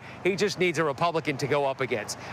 Katie Porter's team has said this is brazen, this is cynical, this is foul play. But Adam Schiff's supporters have called it something else. They've called it, Terry, politics. Politics, that's exactly what it is. That is quite a maneuver, but it's not going to look good if he loses to Steve Garvey in California. No. Matt Gutman. Would not. Very unlikely in this state, Terry. All right, well, Matt Gutman, thanks very much. Appreciate it. We go now to ABC senior reporter Catherine Falder. She's in Florida, where Donald Trump is. And I want to ask you about what ABC News has just projected, Catherine, that Nikki Haley has won the Vermont Republican primary based on an analysis of the vote. What does that mean, if anything, to the Trump team and to Trump himself, who tends not to like losing? And is he going to call the vote rigged up there?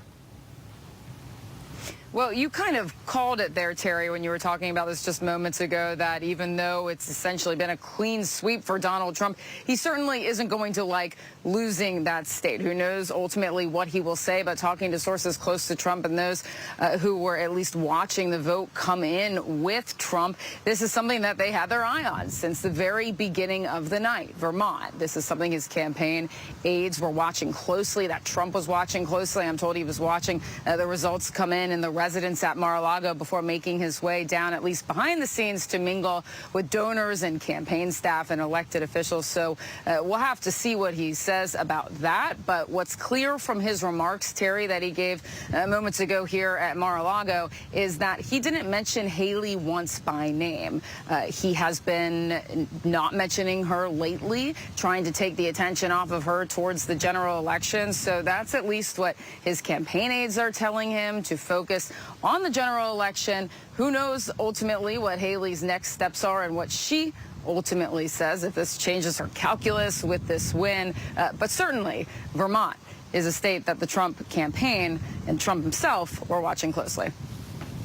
All right, Catherine, if I can draw on all the reporting that you're doing on the various Trump trials and legal cases, you know, so far he's been using that to his political advantage, but I want to talk about money. It takes a lot of money to run for president, and Trump is spending a lot legally. How does the money factor in his legal cases, including the fines and the penalties that he's been assigned by juries and judges, how does that play into his ability to raise money to fund a presidential campaign against an incumbent president? Well, it's a great question. And of course, all of those judgments that ultimately he may have to pay, where is he going to get that money? There's questions about how liquid Trump really is. But it's fascinating on the donor front as it relates to the legal bills. We know he's paid millions and millions of dollars in his legal bills. Some of those donors are, quite frankly, wondering where their money is going. I know that there were at least a couple Trump lawyers over at Mar-a-Lago today who were mingling with donors, perhaps to reassure them that their money was going somewhere good, if you will. But we know, and as we've been reporting, that a lot of that money that's going to Trump's super PAC, millions and millions and millions of dollars, is being paid to these lawyers, Terry, who we see in federal court almost weekly at this point, whether it be in this state, in Washington, D.C., and Georgia, Georgia, in New York. So certainly the financial burden of this, whether it be money that Trump has to pay, whether it be his legal fees that he will continue to pay, it's certainly weighing on him and something that's at least the front of his mind as he moves this campaign forward into the general election. Absolutely. That is going to be a challenge going forward. Catherine Faulders, thanks very much reporting on the Trump campaign down there in Florida. And now let's go to our Alex Perche. Alex has been covering Nikki Haley, and she got her first win tonight, Alex. Vermont, the Green Mountain State. Any word on a reaction from her campaign on that? So we've reached out to her campaign, and so far it's been mum on that end. But look, I mean, we know that they were trying to build momentum from that historic win in D.C., right? She was the first female Republican candidate to win a primary or a caucus ever. And so now she has Vermont under her belt. And look, Nikki Haley coming into Super Tuesday had said that she wants to continue forward past this date, but it depends on how competitive they are in this race. Now, Terry, I guess like the big question is, I mean, how do you define competitive? Is it having a win like this win in Vermont? Is it something else? Because clearly she still has a significant gap between her and former President Trump whenever it comes to delegates. But something that I want to highlight, and you know, we've got some exit poll data as you know Trump is kind of running away with this. But from all of the states that we have exit poll data, save North Carolina, I think that's still being factored in. 79% of these Haley voters say they're unsatisfied with Trump as a nominee. 79% also say they feel Trump is unfit if he's convicted. And then 83% say they believe that Biden was legitimately elected. And the reason that I bring that up is because we talk about, we've heard so much about this unity of the party, the need for this party to kind of come together. Well, those are some really critical issues that they're going to have to reckon with. And certainly it's something that the former president, if he's going to go on and win this nomination, is going to have to address to try to bring some of those voters under the tent. And it seems as though, you know, a lot of them are anything but Trump's right now. Hard for Donald Trump to acknowledge anything but that the 2020 election was stolen, and if that's a sticking point for some of those Haley voters, that's going to be a problem for him. And I wonder, you know, she's running such a quixotic campaign here, Alex. She's not going to win. What's the end game for her here? Well, I certainly think that she's hoping for a change in the winds, right? You know, as it's been brought up before. I mean, you got to play the game. But also, I think this is a statement campaign, right? I mean, you have 40% of the votes here in the South Carolina primary that go her way. Well, again, you know, that's 40% that, you know, if the former president wants to be competitive in November, he's going to have to figure out a way to woo at least a large swath of those over. And, you know, as Nikki Haley is facing increasing pressure to bow out of this race, she was actually peppered about it on cable news earlier today. One of the things that, you know, she's been pressured to do is endorse him quickly. Well, she's holding out on that notion. She wanted to see how today goes, but also kind of hinted that an endorsement from her might not be something that even comes for months from now. And also kind of noted that she didn't think that he would necessarily endorse her if the tables were reversed. So it's clear to me that she understands that there is a significant population of Republicans that the former president needs if he wants to be successful in November. And right now she's playing those cards. Yeah, she might have some leverage there. And just as a footnote, I've never really liked the reporter's tradition of hollering at candidates. When are you going to drop out? Not quite sure why we do that. But Alex, you don't, I know. Thanks very much. Appreciate it. All right, Jay O'Brien joins us now. Jay, covering politics, campaign, Congress, all that stuff. Let's talk about Nikki Haley and Vermont. Yeah. She won Vermont.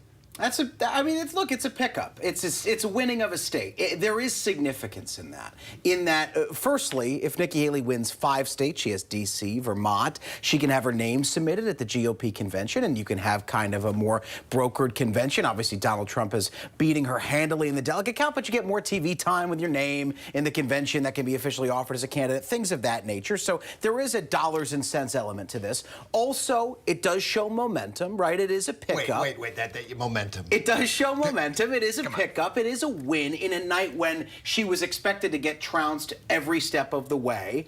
But it also demonstrates two things. One, we're talking about one win of one state when you have 15 states up for grabs for Republicans and Donald Trump winning handily in every single other of those states. Secondly, it starts this other question that you and I have been having, which is what happens to the Nikki Haley voter? Some of those Republicans in Vermont who maybe don't like Donald Trump, who cast a ballot for Nikki Haley. I met 2 Nikki Haley voters in South Carolina during that primary, where she lost by double digits in that state. Where she was governor. Yeah, where she was governor. She lost by double digits there, 60-40.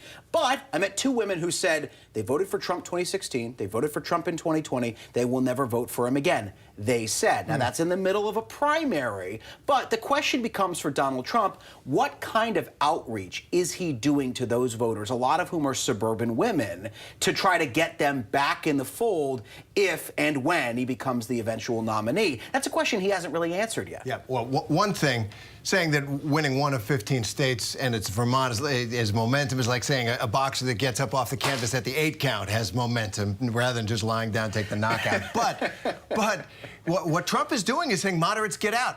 I don't want you.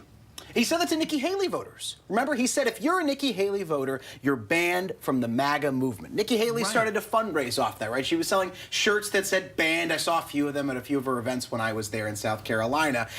So the question becomes, is Donald Trump capable? Is Donald Trump interested in extending an olive branch to those moderate Republicans? Because remember, we're not playing with a ton of votes here. Just a couple 100,000 votes in some key states is what put Joe Biden in the Oval Office. And so you really can't afford, if you're looking at this matchup again, if the numbers look anything like 2020, and this is a much different election, but if the numbers look anything like 2020, you can't afford to lose a lot of voters here. And so does he have the capacity to have that olive branch and make it to Democrats? I can tell you one more thing, forgive my screed, but I've been talking to some Democratic strategists tonight, and they're banking on the fact that he doesn't.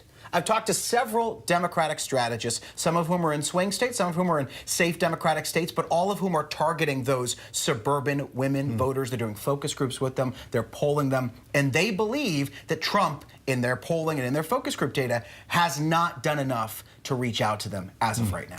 Biden, however, does have his record now. And a lot of those voters don't like what they've experienced under Joe Biden. Jay O'Brien, thanks very much. Stick around. We'll be back to you. Immigration. There's a huge issue in this country today. Donald Trump made sure to highlight the crisis at the border in his speech tonight. He hammered on a policy area that has really been his calling card since he came into politics, since he came down that escalator. And trying to connect with Republicans across the country. Maria Villarreal is on the ground for us, as she so often is on the border in El Paso, Texas. Maria, why or how well do you think Donald Trump is doing on the immigration issue? Not in terms of policy, but he's amped up the anger, portraying every person who comes across the border as a danger to the United States. It's a darker, if possible, it's a darker campaign on this issue than it was in 2016 and 2020. You know, Terry, and it's working, honestly. And you can look no further than what the Biden administration is starting to do with their messaging. You know, when they first ran their campaign, they ran on humanity and giving people dignity as they were coming to the border. That has considerably changed over the last few years, to the point where we're actually seeing, you know, the president talk about this executive order that would tighten asylum restrictions along the border. So clearly, if he uses those words like humanity and dignity, Republicans pounce on that, and they talk about how he is soft on immigration, he is soft on border security, and that this is open border policies. So for him, he has to change. And so back to your point, you know, is he winning when it comes to, is Trump winning when it comes to this particular issue? Absolutely. His messaging is spot on when it comes to playing on the fears, the voters' fears. I mean, look no further than what happened in Virginia tonight. I mean, this is a state that is nowhere near the southern border, and yet immigration is at the top of their priority list. I mean, we saw the same thing happen in Iowa and New Hampshire back in January. Clearly, voters are voting with their fears at the top of their brains. Could this happen in my backyard, what we are seeing in New York, Chicago, and Los Angeles? Great point. Maria, one more for you. I want to ask about the policies that Trump says he'll put in place, this mass deportation, unlike anything seen in the United States in 70 years. His aides are talking about mass detention camps on military bases, getting the military involved, that everybody goes. It would be unlike anything the country has ever seen. You know, and he says because it's, you know, there's so many dangerous people coming across our border. You see these people so often in your reporting. First answer that, and then what would that Trump operation look like? Well, you know, just to point out, we heard Trump talk in his speech tonight about migrant crime and how this was a new crime category. And just to clarify, there is no such thing as a migrant crime, violent crime category. I mean, when we're talking about violent crimes, Terry, you know, this is murder, robbery, assault. We can't just create a new category so that it fits the campaign. So that's first clarification here. But then moving forward, right, is it possible that we could see this being an indicator of what, you know, these communities have to deal with in the future? Absolutely. And is it something that he is going to continue to hammer on? Absolutely. I think the only thing we have to look at is what you just pointed out. What is the strategy? What is the plan? Can he deport all those people? Absolutely not. There's not enough funding to do that. There are not processes in place right now for ICE to get that in order. You know, would he be able to bring back the Remain in Mexico policy? Probably not. It would get caught up once again in the judicial system. So I think what he is doing is hoping that voters don't understand some of the key terms that he is using in his campaign, whether it's deportation, which sounds simple enough, but the process isn't, or whether he talks about, you know, Remain in Mexico policies. Again, he's hoping that people don't truly understand the nuts and bolts of immigration. What he is hoping is that they see the scary images coming across these borders and the influxes and the big groups, and that will push people to the polls. Maria Villarreal, you always bring such a dose of reality and reporting on this issue. We really appreciate it. Thanks, Maria.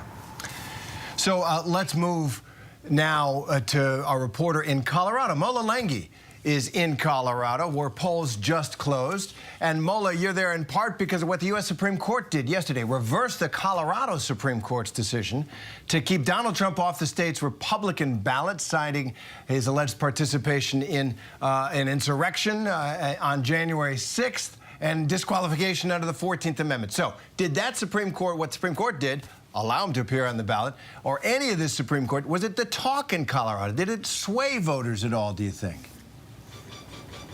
Well, you know, Terry, it's interesting. A lot of people had opinions about it, but it didn't appear to have a significant impact. Obviously, you know, if you ask most Democrats, most undecided voters who were not supportive of Donald Trump, even some Republicans who do not support Donald Trump here, they were certainly, you know, some of them were certainly disappointed in that Supreme Court ruling yesterday.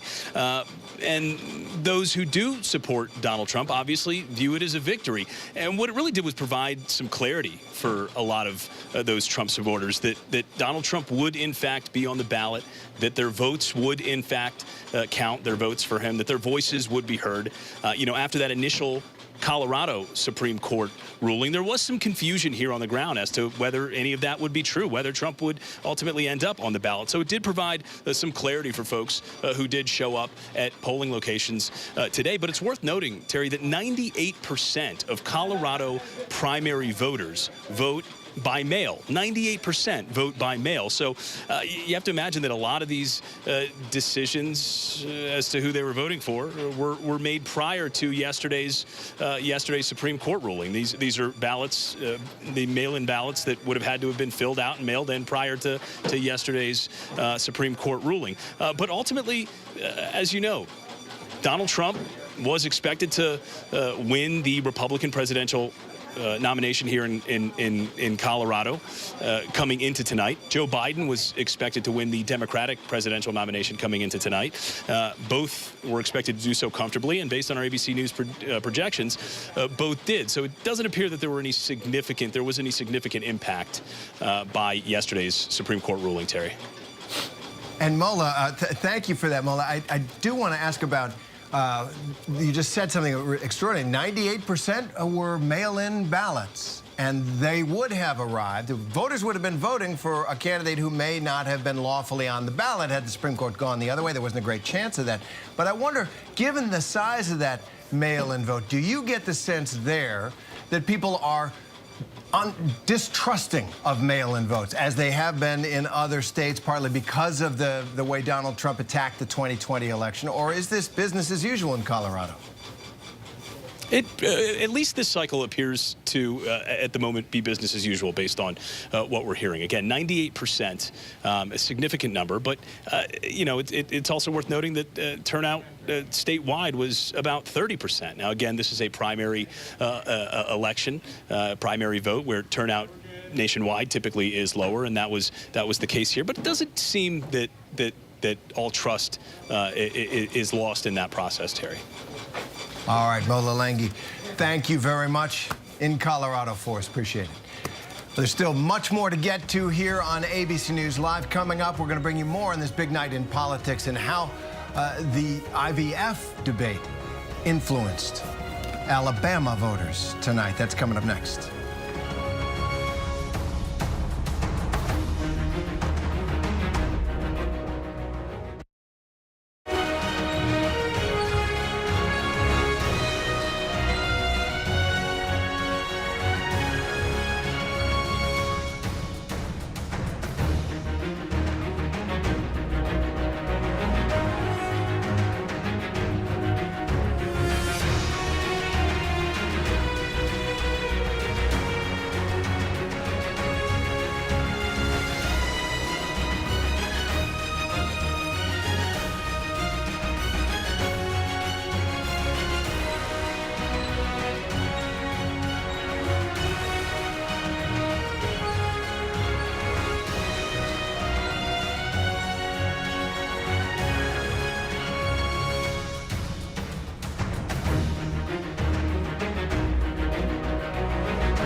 All right, welcome back to ABC News Live. And Linsey Davis, ABC News Live Prime anchor, is back with us at the big board and the big desk up in New York. Linsey? The big desk. Terry, thank you so much for holding that big desk down for us from D.C. And I'd like to bring in 538's Galen Druk, who's taking a look at the big picture here. He joins us now. Galen, what can tonight's results tell us about the general election, if anything?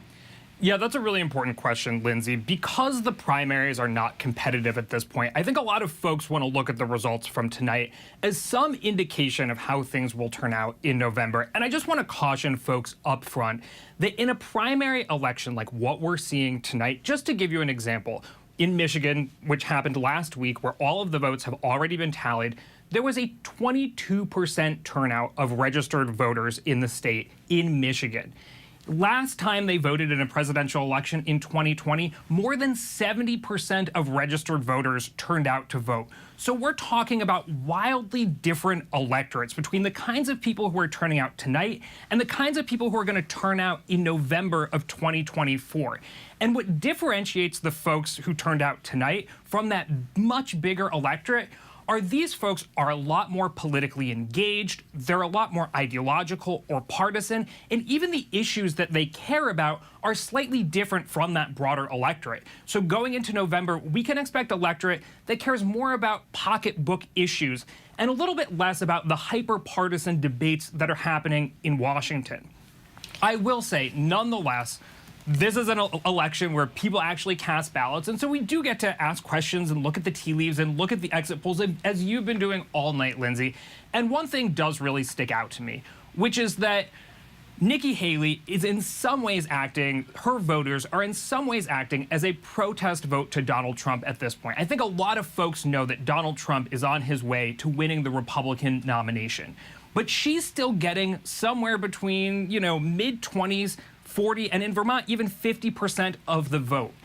And that does highlight a vulnerability for Trump because those Nikki Haley voters are more towards the middle of the partisan spectrum, which puts them closer to Joe Biden and makes him vulnerable to losing those voters. The protest vote that we've seen against Joe Biden so far is to his left flank. That's folks that disagree with him on the administration's policy as regards the war in Gaza and support of Israel.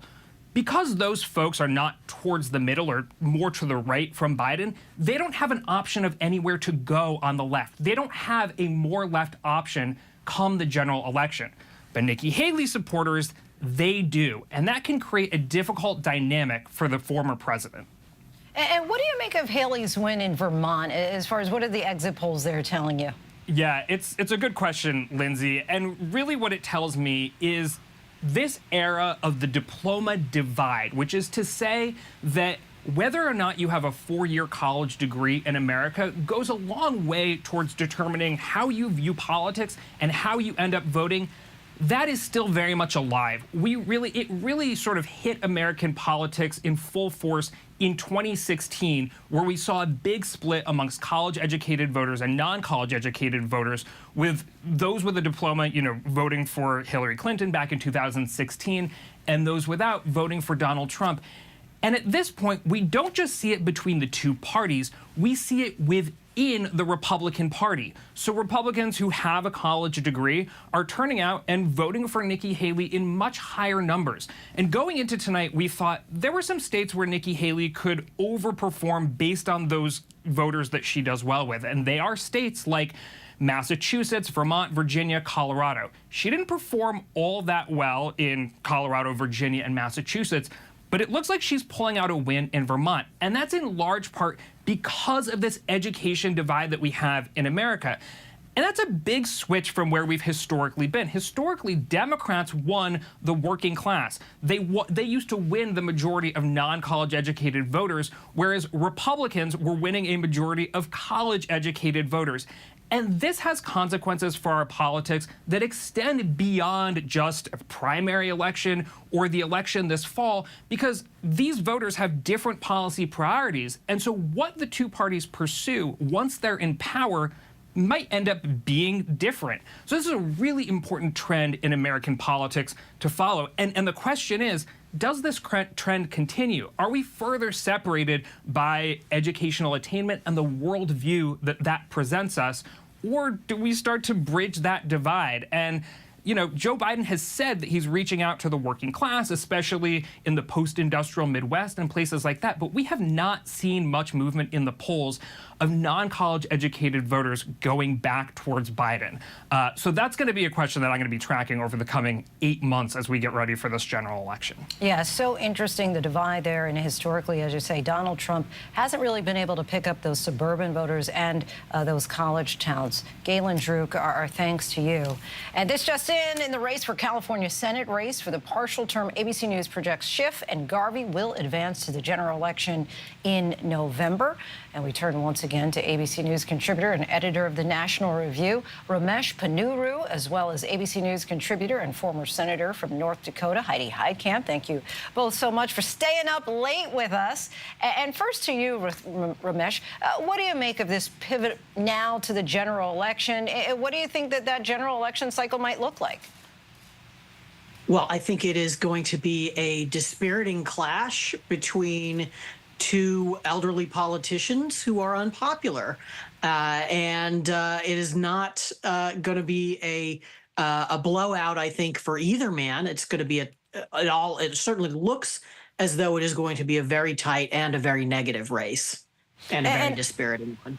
And Heidi, I want to bring you in here. Are you surprised that despite all the scandals that Trump has faced, being found guilty of sexual assault, being impeached twice, right on Capitol on January 6th, that he is still the presumptive nominee for the Republican Party? Doesn't surprise me a bit, Lindsay. I mean, what we know about Donald Trump, we've known for the last how many years, and it hasn't changed minds at all. It's not new discoveries. And the more he feels like a victim, the more he talks like a victim, the more people dig in the far MAGA movement. But I think what's interesting is these down ballot races. What happened in North Carolina, basically nominating a very, very extreme governor's candidate. California is important to Democrats because now you have a Republican versus Democrat race, which means California money won't be invested just in a California race. You've got an interesting thing playing out in Texas, in Florida. And so I think to me, I look at this as an important structure for down ballot. And can that affect some of these suburban voters who Trump needs desperately to basically carry swing states? So, it's really remarkable that this party would nominate someone who has so failed to represent American values, but yet it's not surprising. And Ramesh, do you expect to see Donald Trump's strategy will change now? Do you think he might try and embrace moderate Republicans, embrace Haley supporters, for example, even though he told them already, if you're giving your money to Haley, I don't want it? Well, I think that Trump's problems with the kind of voters who backed Haley predate Haley. He has had a problem with college-educated voters. He's had a problem with women, younger women, especially middle-aged women. Those are things that he's going to have to tackle if he wants to win the general election. I think the question here is not just a question of strategy. It's a question of disposition. It's a question of capability. There are times that he sounds the sort of higher notes of politics, and he talks about including people and building the coalition, but rarely does that last for very long. And Heidi, I want to bring you back in here. President Biden released a statement just a short time ago saying that Trump would set the country back. He's now asking for support once again. What else are you hearing from the Democratic Party tonight? I think you're hearing still some concerns about whether Joe Biden can carry the top of the ticket. But, I think if you're Joe Biden, you're thrilled that it is clear that he's not going to be running against Nikki Haley. He's going to be running against Donald Trump. And that is a much better position for him to be in going into this next election. And so, for Joe Biden, tonight was a good showing for himself on the Democratic side, but also solidifies Donald Trump as the nominee for the Republican side, clearly a match that Joe Biden wants. ABC News contributor and editor of the National Review, Ramesh Ponnuru, and ABC News contributor, former senator from North Dakota, Heidi Heitkamp. Appreciate both of you for your time and insight. Thank you so much. And now we want to send it back over to Rick Klein, our political director, standing by at the big board. Knees haven't locked up yet on you, Rick. Some interesting results from Vermont tonight. What can you tell us about what happened there? It avoided Donald Trump. He was going 15 for 15, but he may have to settle for 14. A rare bright spot on a pretty grim map for Nikki Haley. And you can see a pretty strong showing across the state, including around Burlington, one of the major population centers there. You saw Haley running up some really big numbers on Donald Trump. And look, that's sort of the story that we've seen across the country. When Nikki Haley is doing well, she's doing it in some suburban areas. You see it right outside Washington, D.C. You see it in the Charlottesville area in Virginia. I'm looking at this tonight and seeing some places in Colorado as well. You can see Boulder, more of a liberal college town again, a 15-point lead. But of course, not enough even close to overcome the Trump edge there. And the story of the night truly is the Trump romp. He did very, very well tonight. There were a bunch of places, including some other New England states, Maine, where it looks like it's going to be a 40-plus point victory for Donald Trump. Massachusetts, again, a pretty liberal state, a 25-point victory. Those are bitter disappointments for the Haley campaign because they were hoping to at least show that they could penetrate, show that they could break through, get some delegates in some places like that. Instead, this is a night where Donald Trump got very, very close to that magic number of 1,215. In fact, I think by the end of the night, when all the delegates are allocated in the coming days, he's probably going to be at around 1,100 delegates, only about 100 or so delegates shy of what he needs to win the nomination. And Lindsay, I've just been taking a look a little bit at what's coming up. We know that there's a whole bunch of states voting next week and then the week after that as well. And if you take a look at just the next couple of days, fast forward to March 12th, there you go. Georgia, Mississippi, and Washington State are all voting. There's more than enough delegates there for him to go over the top. And if he doesn't do it then, certainly by March 19th, right there, the state of Florida, his adopted home state, that's a winner-take-all state. He almost certainly will get enough delegates to clinch the nomination, whether or not Nikki Haley decides to stay in. I think that's a decision for her in the coming days. Whether or not she stays in, Donald Trump is going to be the nominee. And I know Avery Harper's standing by with some looks at the exit polls and what the voters were saying. Yeah, definitely have some exit poll data to look at, particularly what some of the Haley voters are saying. They were asked in exit polls, is Trump fit to be president if convicted? This is in the Commonwealth of Virginia. We saw that 87% of Haley voters there said no, he is not. We can take a look at the next state. And we see in North Carolina the same thing, a large swath of those Haley voters saying that Trump is not fit to be president if he is convicted of a crime. Also in the state of California, same thing there. Nikki Haley voters saying that Trump is not fit to be president if he is convicted of a crime. And it's not just tonight. We saw in all of these early sort of contests and some of those aforementioned contests that 79% on average, those voters say that Donald Trump is not fit to be president if he is convicted of a crime. And the reason why this is really important is because where Nikki Haley's voters go should she drop out, that is going to be something that is important to figure out. Are these folks going to hold their nose and vote for former President Trump in the general election? Are they going to sit out completely? Or could this be an opportunity for Biden to pick up some of those more moderate voters that we know Nikki Haley is very popular with? Lindsay? All right, Avery Harper, Rick Klein, we thank you so much for staying with us this long night. And now I want to bring back in Elizabeth Schulze, who's still in Alabama for us. And of course, Elizabeth, IVF is on pause at clinics in Alabama because of a decision by the state Supreme Court. And a major seat on that court is on the ballot tonight.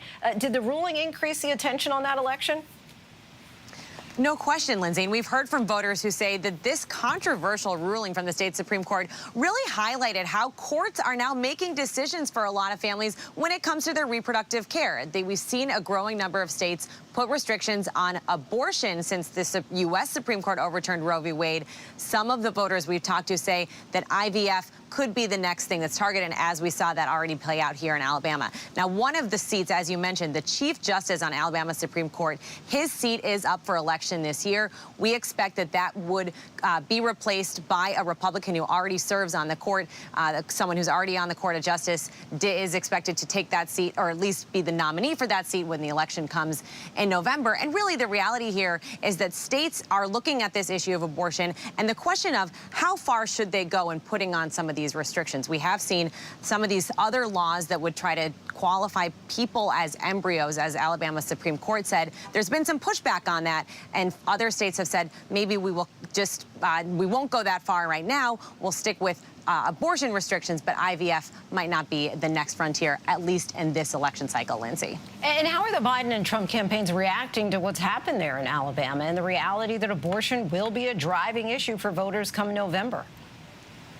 Right, and we have seen the Biden campaign directly tie what's happened here in Alabama to the U.S. Supreme Court overturning Roe v. Wade. We've seen Vice President Harris and President Biden tonight in statements say that Republicans and former President Trump have appointed justices, have nominated people to the U.S. Supreme Court that would overturn Roe, and that really laid the groundwork for states to put these restrictions in place. We've heard from administration officials that they're warning that it wouldn't just be IVF that's targeted, that contraception could be next. But of course, then we've seen Republicans walk this fine line, including former President Trump. They understand that there is broad support for IVF, but they also are still trying to say that they understand that states want to put some of these restrictions in place when it comes to abortion. So a tricky balance there that a lot of Republicans are walking, and one that Democrats are certainly hoping to capitalize as we get closer and as they hope this will galvanize voters to turn out in November. Lindsay. Elizabeth Schulze, we thank you so much for your reporting in Alabama all day long. And for more analysis, we want to turn now to ABC News political analyst Reince Priebus and ABC News political contributor and Democratic strategist Donna Brazile. Reince, let's start with you. Earlier tonight, outgoing Congressman Ken Buck commented on how he's leaving the party, saying he doesn't recognize it anymore. Has tonight confirmed that? Is it Trump's party now for good? Well, I don't know about for good, but he's going to be the nominee of the party, and it's pretty clear that, you know, he's pretty much won every race except for a couple, and he will be the nominee. And then Joe Biden will be the nominee of the Democrat Party, and we'll have this rematch. And it's all going to come down to enthusiasm, in my opinion, because so few people are going to decide this election. It'll come down to enthusiasm. It'll be a little bit more of a traditional election, more like 2016, not like 2020 in the sense of regular, not as many mail-in ballots and things like that. So it'll be interesting. But tonight's the start of it. This is it. General election starts tonight. And Donna, the DNC put out a statement tonight saying it's Biden versus MAGA Republicans running on vengeance. Is that a fair assessment of the race? Well, I think that is, but as you well know, President Biden is the incumbent president, so he's going to have to also run on his record, which I think is a strong record, and he also will have to provide the contrast, why the country should not go back to the last administration. I think the president has a compelling case to make to the American people, and hopefully starting on Thursday night at the State of the Union, the president will outline his vision of where he intends to take this country over the next 4 years, but also remind Congress they have work to do. Let's keep the government open. Let's make sure that we can secure our borders, and yes, let's support Ukraine. The president has a lot to do over the next couple of months, and I can tell you this, looking at the results tonight, he's getting 85% of the vote. He's bringing Democrats back home, and I think he's going to pick up a couple of Republicans and independents along the way. And Reince, it certainly looks to be Trump versus Biden. Do you think that they'll face off in a debate? Well, they have to. I mean, there are going to be a couple debates, and those are going to be big moments. They could be the most important presidential debates in modern history, and how Joe Biden can hold up in those debates will be very interesting. Maybe he'll do a good job. Maybe he'll have one of those moments that he's been having quite a few times. But look, the reality is it's a lot different than 2020. People are not happy with the economy. They're not happy on immigration. They're not happy with crime that's in our cities. And they're not happy with what's going on around the world. So the fundamentals are there for the taking for Donald Trump. And so it'll be close, not overconfident, of course. It's a jump ball, and a lot can happen between now and November. Donna, I can just tell by your body language you want to get in and say something.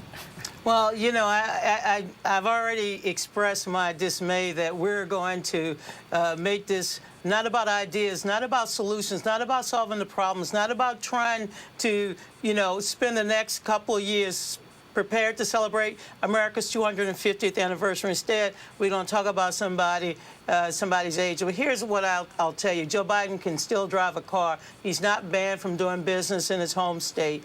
And I just know that Joe Biden is going to hit it out the ballpark. And Don, I just want to stay with you for a moment. A lot of Trump's remarks were very familiar, talking about making America great again and all the bad people being deposited in our country. Biden didn't speak, but will have the State of the Union in 48 hours. What does he need to say to get voters on his side? First of all, give us the cold facts. I mean, give us the hard truths, the cold facts. We know where Donald Trump left off. We know about, the decline across the board. We know what Joe Biden had to do when he came into office to make sure that we didn't get in a recession. But don't talk about yourself. Talk about the American people. Tell them what we've accomplished. Tell the American people we cannot go further unless we go together. So I think the president will be able to do that on Thursday night. It's not a speech about Joe Biden. It's a speech about the American people and the resiliency of a great nation. And Reince, your response to Donna saying, this really shouldn't just be about, oh, he's old, his age, his mental acuity. What is your response to that? Well, I mean, 75% of Democrats say that his mental acuity and his age is a big problem. And if you looked at the polling earlier tonight, ABC had a lot of it out there that showed that 63% of Democrats voting today thought that he was too old to be president. So age is going to be a big issue here, and it's not about age. I think Donna said the other day, age is mind over matter. If you don't mind, it doesn't matter. That's true. But it matters if you're president of the United States, whether people believe that you have the ability to handle the job. And unfortunately, not to be rude, because I'm not trying to be rude. I just think that this is a big issue, and Joe Biden's got a lot to overcome in this regard. It's a big problem for him. It is a big issue, and let me just tell you, I know a lot of people in their 70s and 80s. In fact, I have 2 neighbors on my block, and they can still rock. You can be 100 and be fine, but if you don't have the ability to convince the American people that you're competent enough to be president, I'm not saying he won't be able to convince people. I'm just saying he's going to have a huge challenge on his hands. He's got a big speech in 2 days, and every time he gets up there in a setting like this, anything can happen, and it could be catastrophic, or it could be great. You never know. And you notice I never talk about President Trump's age. I don't talk about, the fact that he confused Joe Biden with Barack Obama, and God knows they don't look alike. He confused Nikki Haley with Nancy Pelosi. So, look, let's talk about the issues. If we want to talk about people's age, we will. But I can tell you this. Like most Americans, we might forget where we put the keys, but we can still drive our cars, and Joe Biden can still drive. All right. Donna Brazile, Rights Privacy, we thank you so much. Appreciate the discussion tonight and you hanging out late with us. Thank you so much. Thank you. And our Super Tuesday coverage continues right after this.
everyone. You are watching ABC News Live Prime, your voice, your vote, Super Tuesday edition. Thank you so much for streaming with us on what is the biggest night yet in American politics so far. A huge victory for former President Trump tonight as he tallies win after win over challenger Nikki Haley, former governor of South Carolina. Let's take a look at the delegate count. Trump far ahead of his competition. And for the Democrats, Biden with all the delegates. However, there is a potential warning shot for Biden in the state of Minnesota, where the uncommitted vote is up to nearing 20%. But it is all about the Republican Party tonight, and Donald Trump going full steam ahead. Topped the nomination with just one state, Vermont, standing in Trump's way, with Nikki Haley getting her first primary state win. Still, Trump was all victory tonight at Mar-a-Lago after he took to the stage before supporters looking ahead to the general election. I read an article yesterday where it said this is one of the finest run campaigns that anybody has ever seen. That's pretty good, right? That's pretty good. It's really a statement. And we have no choice, because November 5th, it's right around the corner, November 5th is going to go down as the single most important day in the history of our country.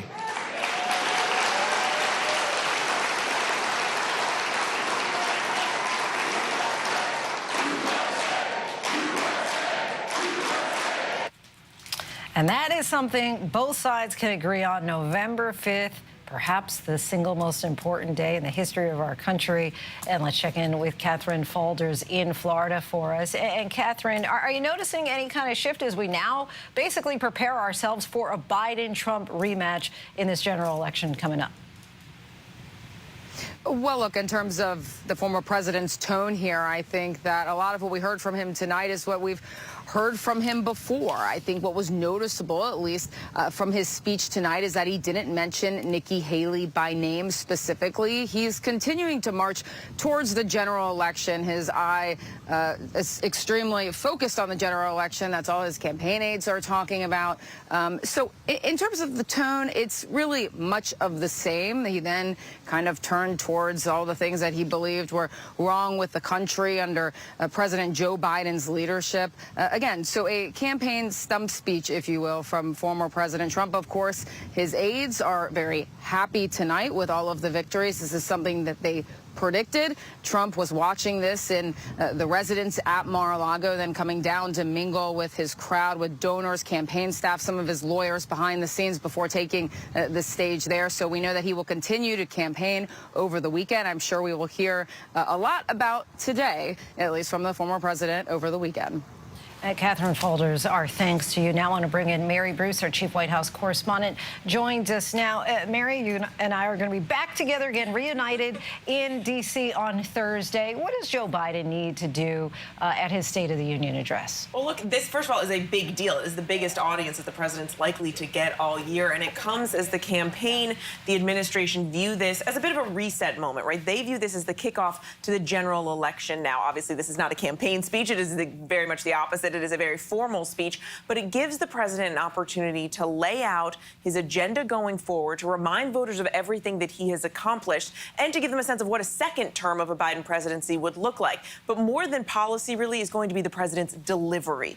Given what we know about politics being largely about perception in many ways, and given all of the concerns about his age, I think it is not oversaying it to say that President Biden really needs to bring it. He needs to be energetic, he needs to be in command, and he needs to make clear that he still has work to do and make the case for why voters should give him another 4 years to continue the job that he's been doing. This is a kind of venue that he's comfortable in, that he can shine. We've seen him do it before. Yeah, I don't know if you've heard from Joe Biden, but he is very familiar on Capitol Hill. He, of course, talks often about his more than 30 years as a senator. And this is a crowd that he is comfortable with. Last year, you know, there was a lot of pressure on his speech. He certainly did bring a lot of energy to it.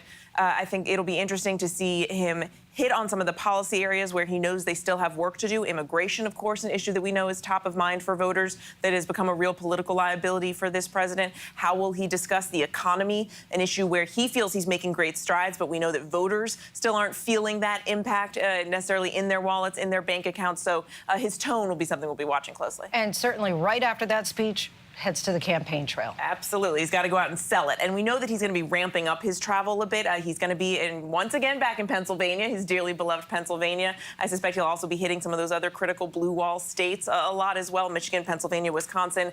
We know Georgia is a state where he's likely to be spending a lot of time in the coming weeks. So he's getting out there. They are ramping up. He's been ramping up his attacks against Trump. And of course, it's not just Biden. It's also the vice president, the first lady. All the surrogates are going to be fanning out as well.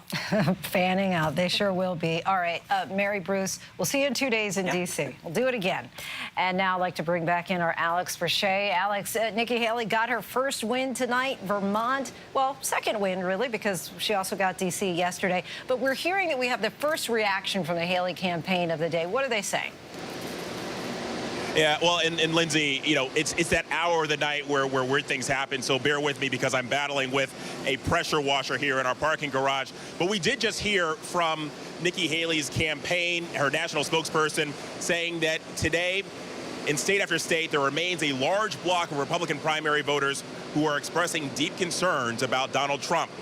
That is not the unity our party needs for success. Addressing those voters' concerns will make the Republican Party and America better. So, look, I mean, this is really kind of how her campaign has pivoted in recent weeks. Certainly, she was hoping to pick up more delegates tonight, but also framing that the percentage that she was picking off from Trump is enough that he's actually going to need to fold some of those folks under the Trump tent come November if he wants to be successful. And so here they are doubling down on that. But again, it's been a quiet night for Nikki Haley. She did not have any public appearances.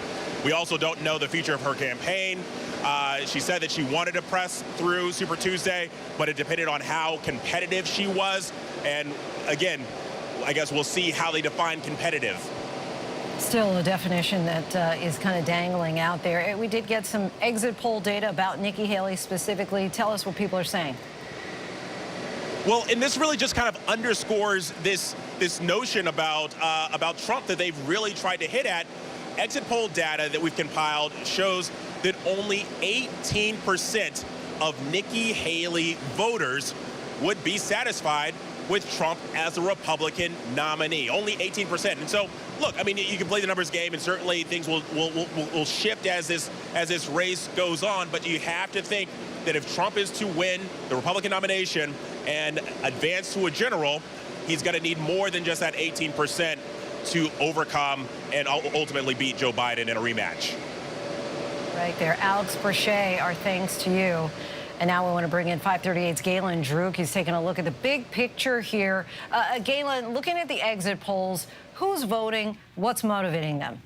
Yeah, well, first of all, Lindsay, I just want to say, when Donald Trump says that November 5th could be the most important day for our country, I just want to say I wholeheartedly agree, because November 5th is actually my birthday. So I will be celebrating in the ABC offices one way or another. But jokes aside, I want to do a little math here as we look towards the general election and sort of what's motivating voters. According to 538's polling averages, about 40% of Americans have a favorable view of Joe Biden, and about 40% have a favorable view of Donald Trump. Now, that leaves 20% of Americans who have an unfavorable view of both candidates, right? This is unique. Usually, we have better approval ratings for both candidates on the ballot. In fact, if you look throughout history, oftentimes both candidates are above water with the American public, as opposed to both candidates being below water, which means more disliked than liked. So that 20% of voters is really who I'm looking at, who dislike both Trump and Biden, who are going to determine how the 2024 election plays out. And when you ask them, do you think that Joe Biden or Donald Trump are fit for a second term? And if not, why? These are the answers you get. For Joe Biden, the concerns that they cite are that he is too old or incompetent. And for Donald Trump, it's that he is dangerous or corrupt, right? Not a very positive image of either. But those voters are going to have to decide between those two sort of characteristics of the candidates as they see them. Pick your poison. Which is worse, so to say? And, you know, so far, it's unclear to me how that part of the electorate is going to swing. I'll tell you this much. Amongst those double haters, as we might call them, in 2016, they swung the election towards Donald Trump in the final weeks of the campaign. In 2020, Joe Biden was above water amongst the American public, which is to say that he didn't have more people disapproving of him than approving of him, and he ended up winning. This election, I think we really don't know how that electorate is going to swing, but we're going to be paying close attention. Well, we certainly will be. And now we know that we will have something to celebrate one way or another on November 5th. What a way to celebrate your birthday. All right, so back to the politics here. What is Nikki Haley's coalition, and where does it go from here? Where does Haley herself go from here?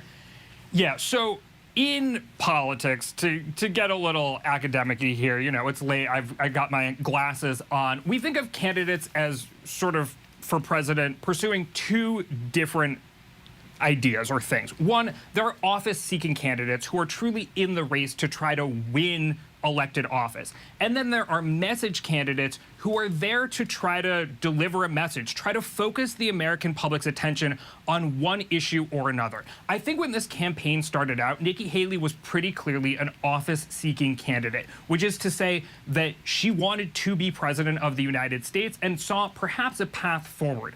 After New Hampshire, and particularly after South Carolina and tonight, the door is closing on that path forward. So now she has to decide, is she going to become a message candidate? Which is to say, make the argument that Donald Trump is pulling the Republican Party in a direction that she does not see fit. And we've seen some of her sharpest attacks against the former president on issues like Ukraine and what she describes as his weakness towards Putin and Russia. And so there's a chance, you know, this has happened in history, that she sticks around to really make that political point. But I should also say that as she sort of burns her cash and stays in the race, she is also burning her credibility amongst Republican voters. Back in November, she was very popular amongst Republicans, net positive 25 percentage points in the polls. Now she's underwater, which is to say more Republicans have a negative view of her than a positive view.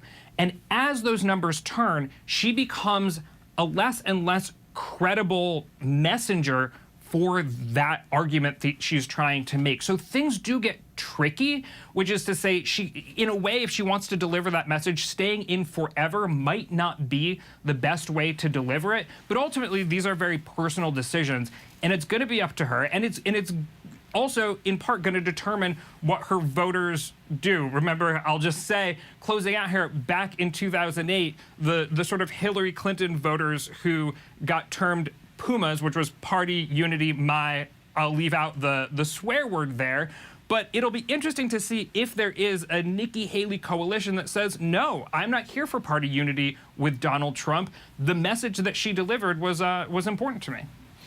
Galen Droop from 538, our thanks to you. Always appreciate your analysis and want to bring in our political director, Rick Klein, still at the big board all night tonight. Any final revelations, Rick? Yeah, Linsey, look, you can't look at this map and not be impressed by the Trump coalition, because he's able to put it together in states like California, bluer states, purpler states like Colorado, very red states like Oklahoma, winning very, very big in Texas, winning in Minnesota, again, more of a blue or purple state, and even up in New England. I mean, Massachusetts is a bitter disappointment for that team to lose as badly as they did in a state right next to New Hampshire where she did so well, and Maine also a blowout. We kind of expected it in Virginia and in North Carolina, and there are pockets where she's able to show some strength and even win some congressional districts out of Virginia. But the only bright spot on the map truly is Vermont, one of the smallest, least populous states in the nation, also one of the bluest states in the nation. So for her to win there is nice for her campaign, but it's kind of cold comfort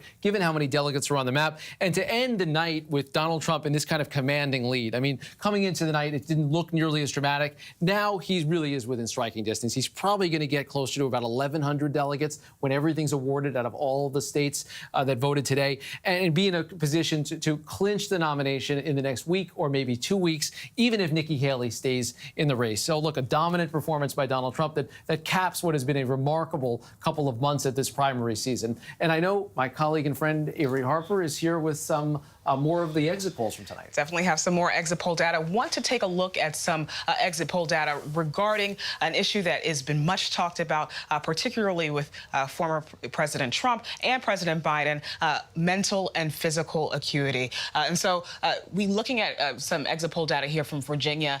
The question asks, was Trump physically and mentally fit to be president? This is specifically looking at what Donald Trump voters, what his supporters said. 96% of his supporters said that he is physically and mentally fit to be president. Only 2% say no. For comparison, wanted to show you some data from a recent New York Times Siena poll asking 2020 Biden voters if they thought Biden was too old to be an effective president. 61% of those voters agree. 38% of those voters disagree.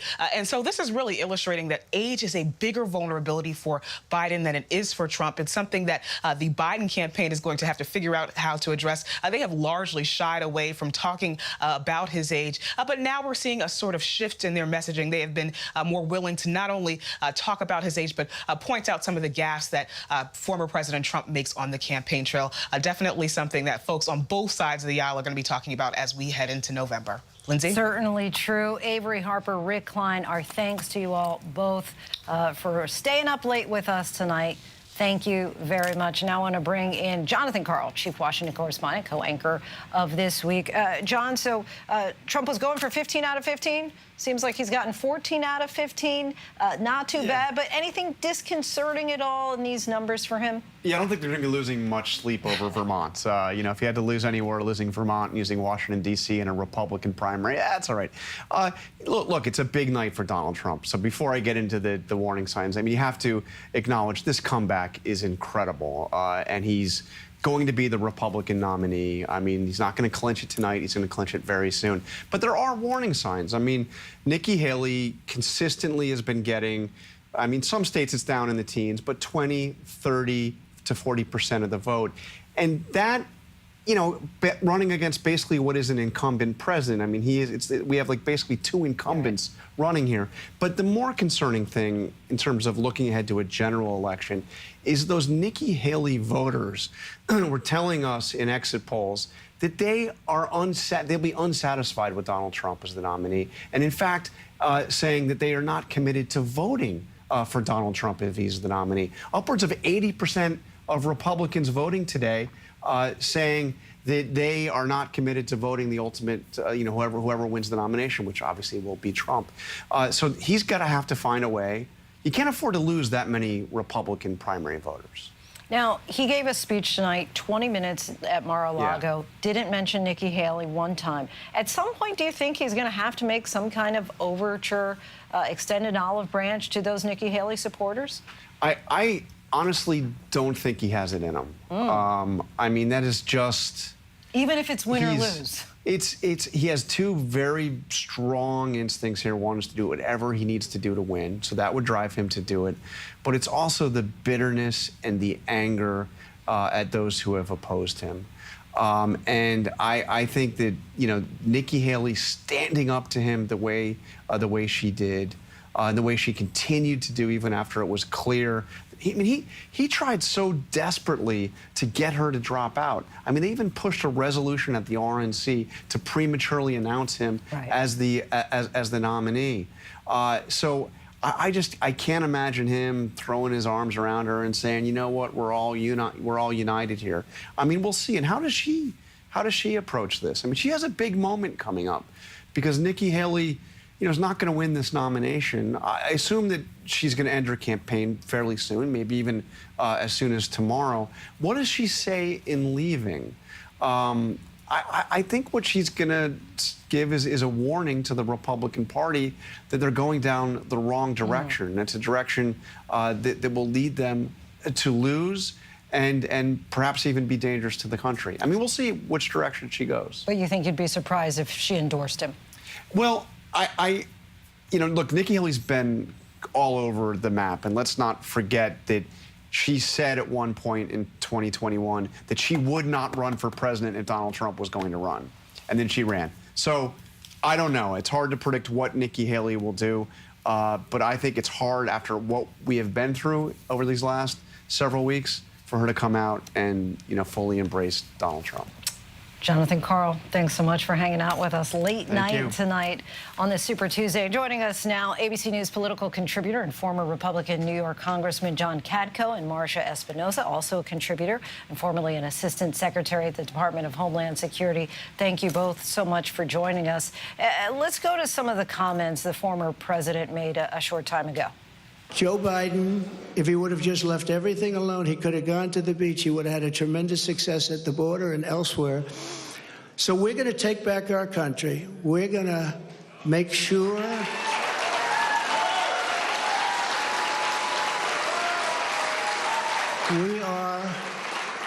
we are going to do it right. We have to get the criminals out. We have many, many criminals that have entered our country. We have people coming in from such bad places, and we're going to have to get them out. We have murderers that are being deposited into our country. We have drug dealers at the biggest and highest levels. They're coming into our country. But they come into our country, we're going to stop them. We're going to close our borders. We're going to have to deport a lot of people, a lot of bad people, because our countries can't live like this. Our cities are choking to death. Our states are dying. And frankly, our country is dying. And we're going to make America great again, greater than ever before. Assistant Secretary Espinosa, given your experience at DHS, what do you make of President Trump's explosive comments this evening about what he is characterizing as a lot of bad people being, quote, deposited into our country? Look, all of those comments are just fear-mongering, unchecked. None of that seems true to me at all. You know, this is what Donald Trump does. He does the dog whistle so that the supporters will rise into this. But this is blatant racism. It's hateful and it's hurtful. Donald Trump wants to take us back to the same policies that he enacted when he was in office. I don't know if many Americans forgot about those, but this is where we had family separation and some of the worst rates that we've ever had. So we have to respond to this.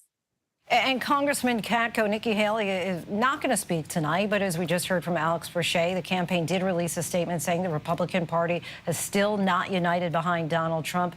What do you think her next move might be? Well, I think she's got a decision to make. She's at an inflection point, and that is she going to continue to carry out the message, which I think she's effectively carried out, and that is like, hey, wait a minute. Not everything's great with the Republican Party. Take a look at the polling that consistently shows that she's winning against Biden head-to-head matchup by close to 10% or sometimes more, and that in those same polls, Biden is always within the margin of error with Trump. And so does she want to continue because of that fact, that immutable fact that is still here despite Trump's big victory tonight, or not? That's what she's got to decide. But, you know, whether she stays in the race or not, what's remarkable to me is that the Republican Party is ignoring the fact that between Haley and Trump, Haley has a much better chance of winning the election, the general election. And it seems to be ignored here because Trump has really kind of got a firm grip on the party right now. And what do you expect this general election might look like? I mean, is this simply deja vu from 2020, or has anything changed? Assistant Secretary Espinosa, we'll start with you first. It doesn't seem like anything changed. Trump is still tied up on 2020. He's still talking about that he didn't get enough credit for things that he did, and he spends more time in the courtroom than he does on the campaign trail. So we really don't know what his policies would be if he came back into office, other than the same old, same old. So nothing new here to see. And Congressman Katko, your thoughts on how a Trump versus Biden rematch might be different? I think it's going to be down to the wire again, and the polls consistently are showing that. It's a toss-up. What's remarkable is President Biden has some of the highest negatives in the history of the modern presidency, and so does Trump. And people still, 2/3 supporting Biden, don't like Trump. and 2/3 supporting Trump are anti-Biden. So it's really not about getting enthusiastic about who the candidate is. It's about voting for another candidate because the other one disgusts you so much. That's not a good recipe for either one of them. And I think it's going to go down to the wire. And you got to overlay with all this, whether people agree with it or not, whether they agree with the prosecutions or not. He's got a series of criminal prosecutions coming up, plus devastating financial civil cases that could really change the matrix here. And it's a remarkable roll of the dice that the Republican Party is taking right now. John Katko, Marcia Espinosa, we thank you so much for your time. Really appreciate it. Thank you. And our Super Tuesday coverage continues with Terry Moran in just a few minutes.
Welcome back. You're watching ABC News Live, your voice, your vote, Super Tuesday edition. What is the biggest night so far in this election year in American politics? I'm Terry Moran, and it's a huge victory, as you've been following, for former President Donald Trump as he tallies win after win over his challenger, Nikki Haley, the former governor of South Carolina.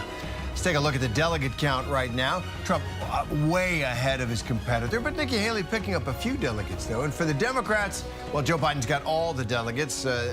Minnesota Congressman Dean Phillips, the only Democrat to step forward and challenge the incumbent president, not picking up anything. No surprise there. However, there is a potential warning sign for Joe Biden in the state of Minnesota. Take a look. The uncommitted vote there, that is a protest vote primarily over the war in Gaza and Biden's support of Israel during it. The uncommitted vote, nearly 20%. Biden really is getting a message from the voters of Minnesota. But it's all about the Republican Party tonight, and Donald Trump going full steam ahead for the nomination with just one state, Vermont, standing in his way. Nikki Haley getting her first primary state win there. She won 50% of the vote in Vermont. Still, Trump was all victory tonight at Mar-a-Lago after he took the stage before supporters looking ahead to the general election. I read an article yesterday where it said this is one of the finest run campaigns that anybody has ever seen. That's pretty good, right? That's pretty good. It's really a statement. And we have no choice because November 5th, it's right around the corner, November 5th is going to go down as the single most important day in the history of our country.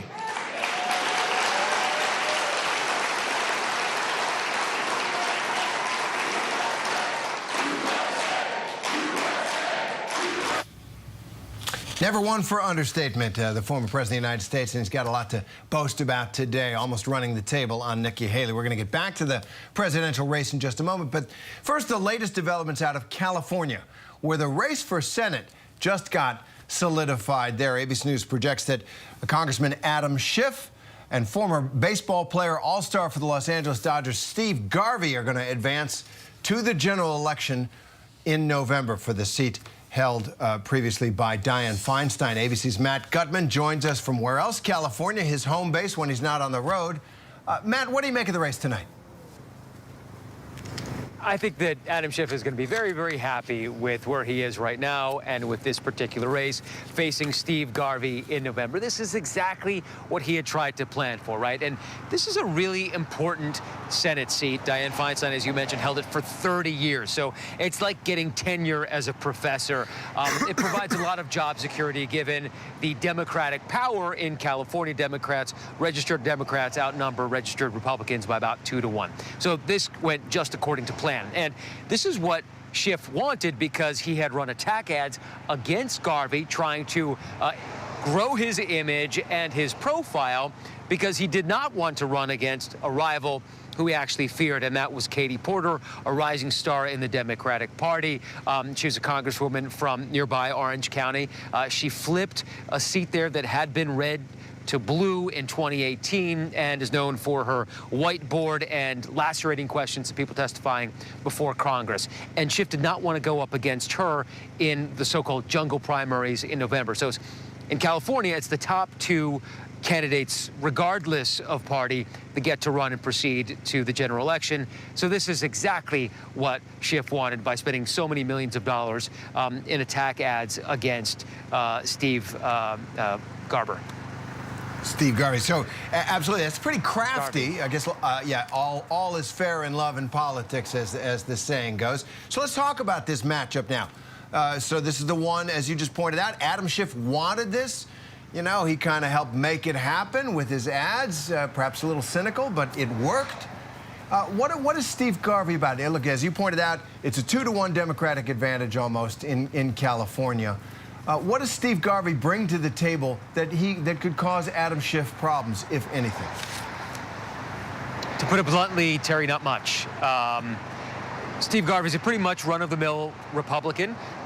He has been pretty brutally attacked by Adam Schiff over the past couple of months for being very Trumpian. Unclear if that is really his political background, unclear what his major platforms are going to be, and it's extremely unlikely at this point that Steve Garvey has a chance to win in November, which is why he was essentially selected in many ways by Adam Schiff to run against him. That was the candidate that Adam Schiff wanted to run against. this is the Democratic Party in California, extremely powerful, and you can kind of set the tables if you want in this case. And yes, some people might call it cynical. They might say that it's brazen and ugly, but it really is politics. And there was a flip side of that. It might be utilitarian in some ways, Terry. Other Democratic supporters say, hey, listen, we didn't want to have, a bare-knuckle, nasty fight between two stars of the Democratic Party in November who would spend an unbelievable amount of money eviscerating each other. We wanted a glide path toward the election of our next Democratic senator in their state, and that's what they're getting, Terry. Yeah, not sure Katie Porter's ready to embrace that. But I want to ask you, Matt, about something you told us earlier that is very relevant now. We just looked at the vote in Minnesota where 20% of Democrats almost cast an uncommitted vote, that protest vote against Joe Biden.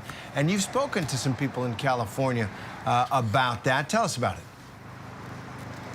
We would say that that is shocking, a shocking number, but the more voters we talk to, especially young voters, but really anybody at this point, the more we are picking up that the issue of Gaza and Israel's conduct, and specifically the U.S. failure to put any sort of significant curbs on Israel's conduct in its fight in Gaza, in the war there, which has left more than 30,000 people killed, according to the Hamas-run health ministry, that has having a very chilling effect on Democratic candidates. And so what we heard tonight is that somebody came right up to us, and he didn't actually come to talk about that. He was coming to talk about how proud he was that the ballot boxes here were stuffed, that there was a line out the door.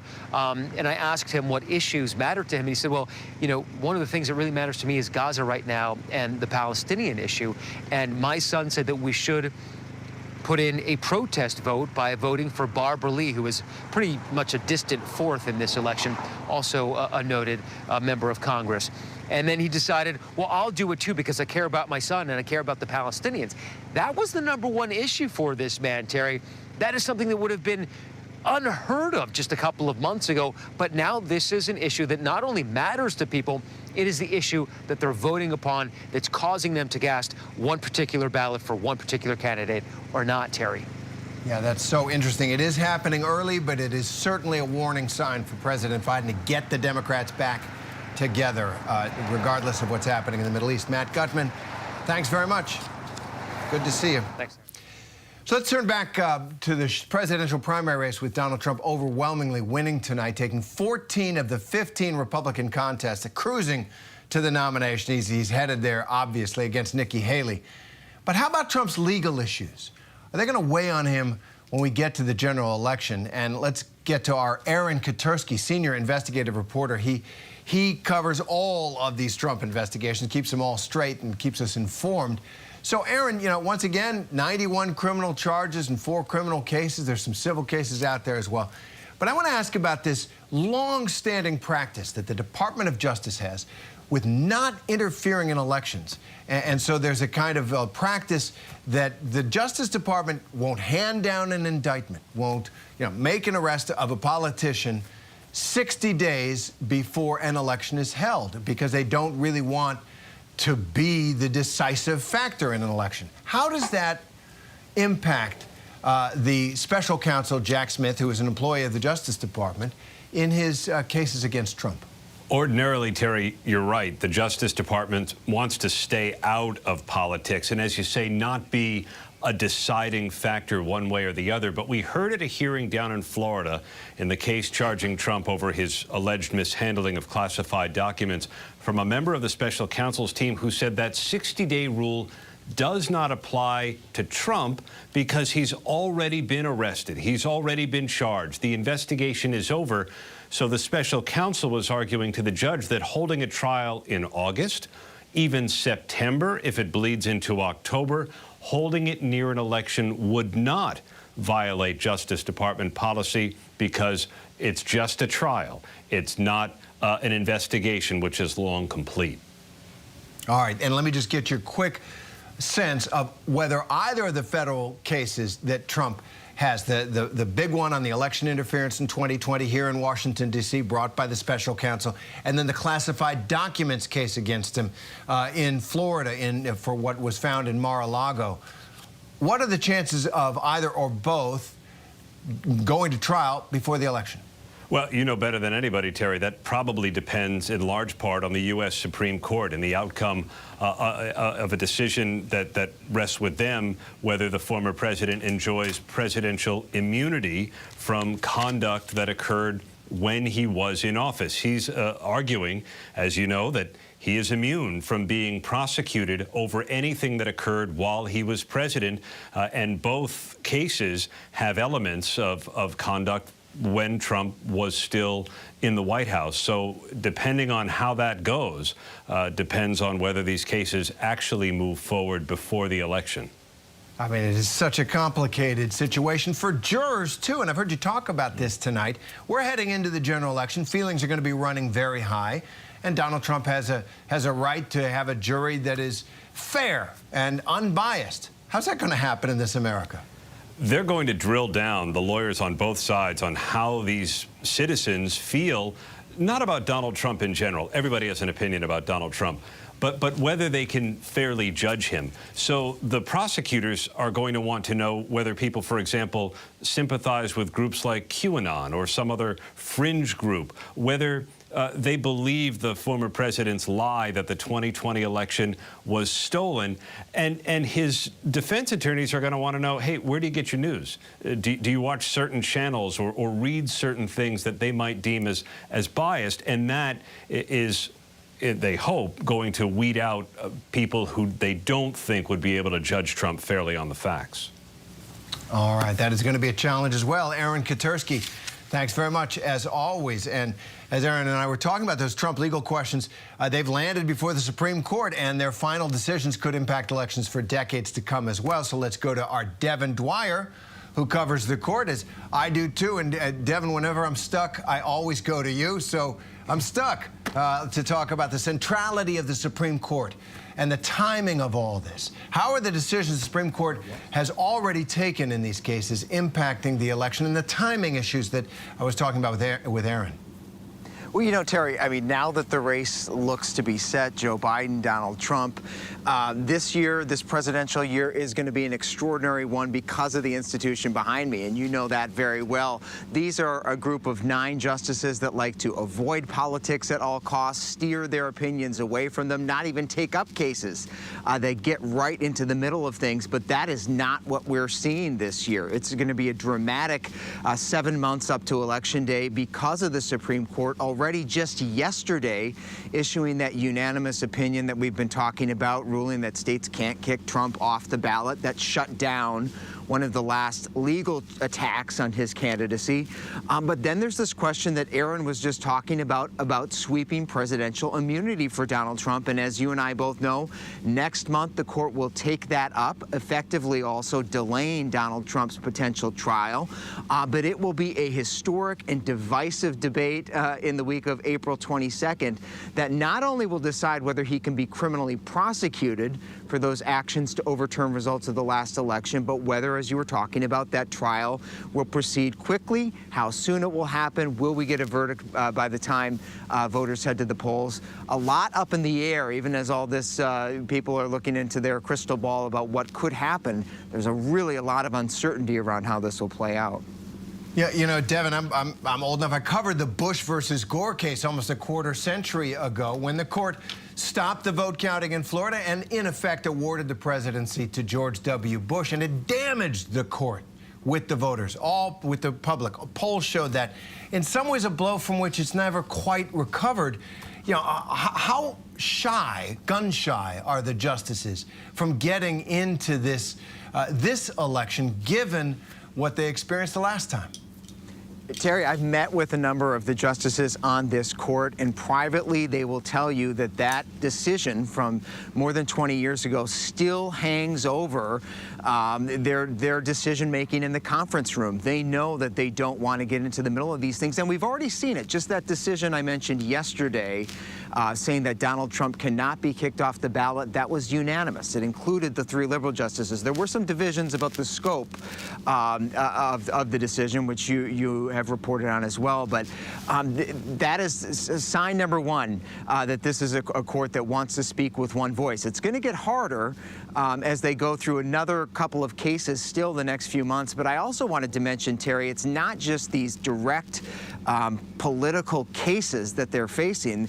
A lot of analysts say this could be the most significant Supreme Court term in a generation in terms of the other culturally and politically sweeping decisions. I mean, we still have yet a ruling on the future of the abortion pill, mifepristone, abortion bans that don't include exceptions for the health of the woman, guns for domestic abusers, EPA pollution limits on power plants, even the ability of cities to eradicate homeless encampments as cruel and unusual punishment. I mean, huge decisions still to come. Those will come in the middle of the campaign as well, and no doubt will color a lot of the discourse that we see. Absolutely. And they're this court already in the middle of the election, given the Dobbs decision of a couple of years ago that overturned Roe versus Wade. Devin Dwyer, great to see you there at the Supreme Court. Thanks. Thanks, Terry. You bet. Let's bring in once again Selena Wang, our senior White House correspondent. So, Selena, I want to ask you about an issue that every voter seems to have an opinion on, and that is the age of Joe Biden and how much, if any, he has declined since he ran for president in 2020. How's the campaign addressing this question? How are they going to do so going forward, given the rigor, the intensity, and the scrutiny that a general election campaign brings on the man running for it? Yeah, well, look, Terry, first of all, you are right. Poll after poll shows that most Americans are concerned about the president's age, and that is despite the White House's doctor giving him a clean bill of health, despite the White House consistently saying that behind the scenes, the president is sharp, he's vigorous, he's detail-oriented, he's tireless, going through hours and hours of meetings. But as you say, clearly, this is a very strong perception issue that this president is simply too old. Now, whenever I press the campaign about this, they get very frustrated because they say, look, he's out there, he's doing his job, and meanwhile you have Trump, who is almost as old, and he makes a lot of gaffes and he mixes up a lot of issues and makes false statements, but they feel like the scrutiny is outsized and too much of the focus is on President Biden. And their view is that the president, he'll be out there more as the campaign ramps up, and that while voters, they're concerned about his age, they care more about the issues that he's running on. As one official put it to me, he was old in 2020, he'll still be old in 2024. That's not a new factor. But Terry, look, I've spoken to Democrats who say the president should be doing more to hammer home that he is as vigorous and sharp as the White House says he is. He should be putting himself out in more of these unscripted events. This president, he passed up the Super Bowl interview. He hasn't done as many press conferences as his predecessor, so still a gap to close there, Terry. All right, well, one answer to their line that he was old 4 years ago, he's old now. He's older now, and I think that's what people are noticing. It's not just the media. It is, in fact, voters. But let's move forward. Talk about the big picture strategy, not the one issue of age or anything else. But what is the president's main message, and what's his strategy for getting reelected? Yeah, Terry, I think it really boils down to three issues. And number one is relentlessly attack Trump. Number two is this message of how the stakes of this election are existential. They're massive. It's about defending democracy, protecting American freedoms, protecting the right to abortion. And the third prong, and an issue that this campaign is still struggling with, is really selling the president's economic achievements, his economic visions, and what he's doing to hold big corporations, to hold the wealthy accountable, taxing the wealthy. Now, on the first point, in terms of attacks on Trump's, expect that to significantly ramp up, with campaign officials, with sources telling me that the president himself actually is having a key hand in trying to increase those attacks on Trump's, and that the campaign actually is seeing this get under Trump's skin. They think it's really having an impact. So the president himself coming up with ideas on how to increase those attacks on Trump. But really, Terry, this campaign, it is as much about stopping Trump from being reelected as it is about what the president has done and what he would do with another 4 years. Right, and in response, Trump is essentially running a negative campaign against Biden. So, you know, fasten your seatbelts for a super negative campaign. Selena Wang, thanks very much. We're going to have more Super Tuesday coverage right after this.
This is a good question.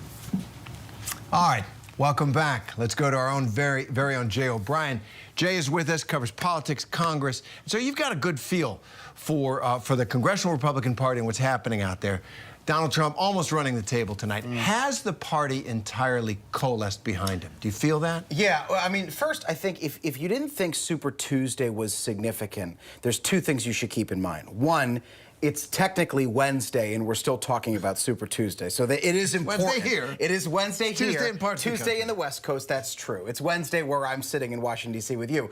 But it's important, and it's something that is worth being on the air because it demonstrates where Donald Trump is in his grip on the GOP nomination, in that he's there. He's at the goal line. The Trump campaign would argue he's past the goal line. The Speaker of the House, Mike Johnson, put out a statement tonight saying that they have their nominee.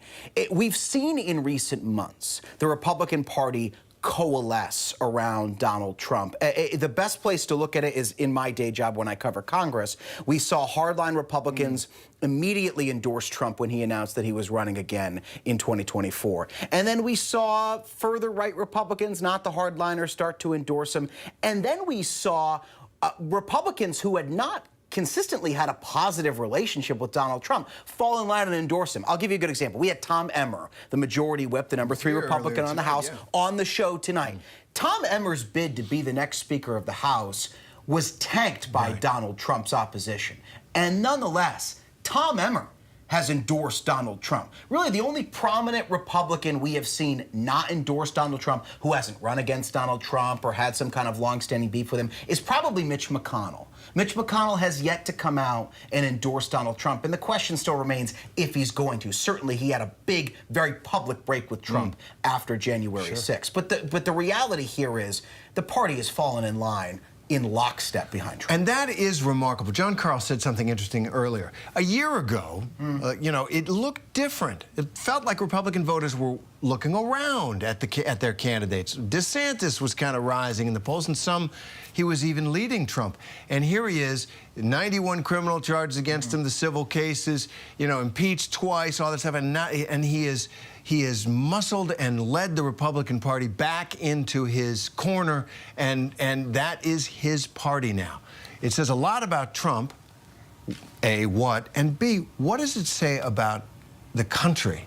Well, I think Ron DeSantis, for instance, because you bring up DeSantis, had a point on this that is instructive. Ron DeSantis said right before he dropped out, and he had that, you know, distant second place finish in Iowa, he was saying publicly on the trail that he believed the race changed after Trump was indicted the first time, and only continued to change further and further after every indictment. It seemed to be an acknowledgement from Ron DeSantis of something that he may not have recognized at the time, but in hindsight he seemed to recognize, which is it seems like he thought that the odds were really stacked against him significantly after those indictments. He felt the tenor of the race changed significantly. You know, I wonder if it's because he felt he couldn't hit Trump. Not that he was going to, not that any of them were going to, but once Trump was getting persecuted, as the Republicans feel, by Democratic prosecutors, that tied DeSantis' hands. He couldn't go after him. And think about what we saw on the trail when that happened, too. We saw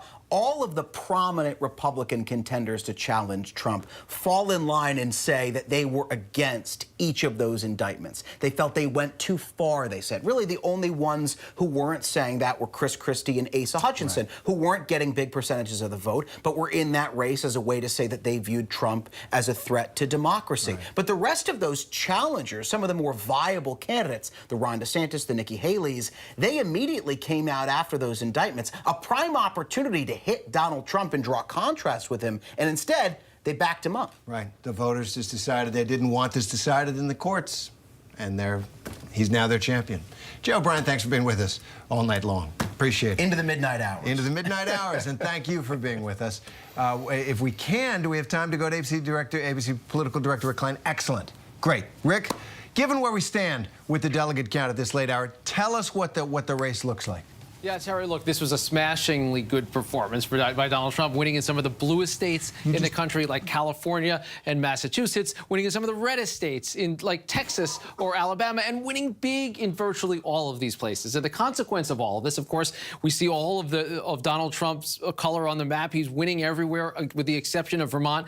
This all adds up to delegates. And Donald Trump now with 942 delegates and counting. And we haven't even finished at their decision desk allocating the delegates from tonight. When we're done, he's going to be close to about 1,100 delegates. That is within striking distance. That is very close. And in fact, just looking at the map going forward, this is so close. We're talking about a week, maybe 2 weeks away from talking about having a de facto nominee, basically going to have the presumptive nominee. Looking at some of the states coming up, fast forward to March 12th, and look, Georgia, Mississippi, Washington State, he could easily clinch that night. If not, it's going to be a week after. And this whole scattered field, this whole party that seemed to be casting about to find a new leader, it will all fall to Donald Trump, whether or not Nikki Haley decides to leave the race. All right, and that really is the question. I mean, it feels like this was destiny or doom, depending on your point of view. But will Nikki Haley stay in the race, do you think? Yeah, look, I've talked to her and I've talked to her team about it. And what they've said is as long as she's competitive, she stays in. Well, it's hard to look at this map tonight and say this is a competitive candidate. You can talk about Vermont. You can talk about the District of Columbia. Other than that, she's lost everywhere. And to me, it's not just the losing, but it's the margins in some of these places. I mean, take a Massachusetts. This was a place that they thought they could run pretty close. To lose there by 23 points. To lose in Maine, another place right next to New Hampshire where she ran pretty strong. To lose there by 40-something points. This is a blowout. And that, to me, is going to send a signal. I'd be very surprised if Nikki Haley isn't looking at these results and trying to figure out what her exit strategy looks like. Right. Absolutely. Rick, thank you for all your insights and your work at the board tonight. Really appreciate it. See you there again, I'm sure. Thanks very much. And that is our coverage for Super Tuesday. I'm Terry Moran. ABC News Live is here for you all night, though, with the latest news, context, and analysis. You can always find us on Hulu, on Roku, on Pluto TV, on the ABC News app, and, of course, on abcnews.com as well. I'm Terry Moran. Have a great night.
watching America's #1 streaming news. Live reporting, breaking new exclusives. Keep streaming with ABC News Live.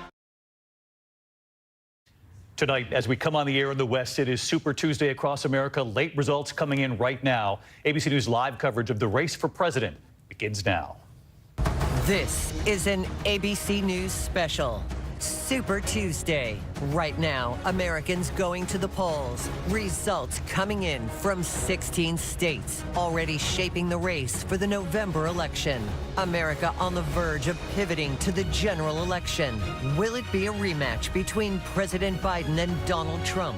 What voters in both parties are already signaling tonight? Donald Trump looking for a clean sweep against Nikki Haley.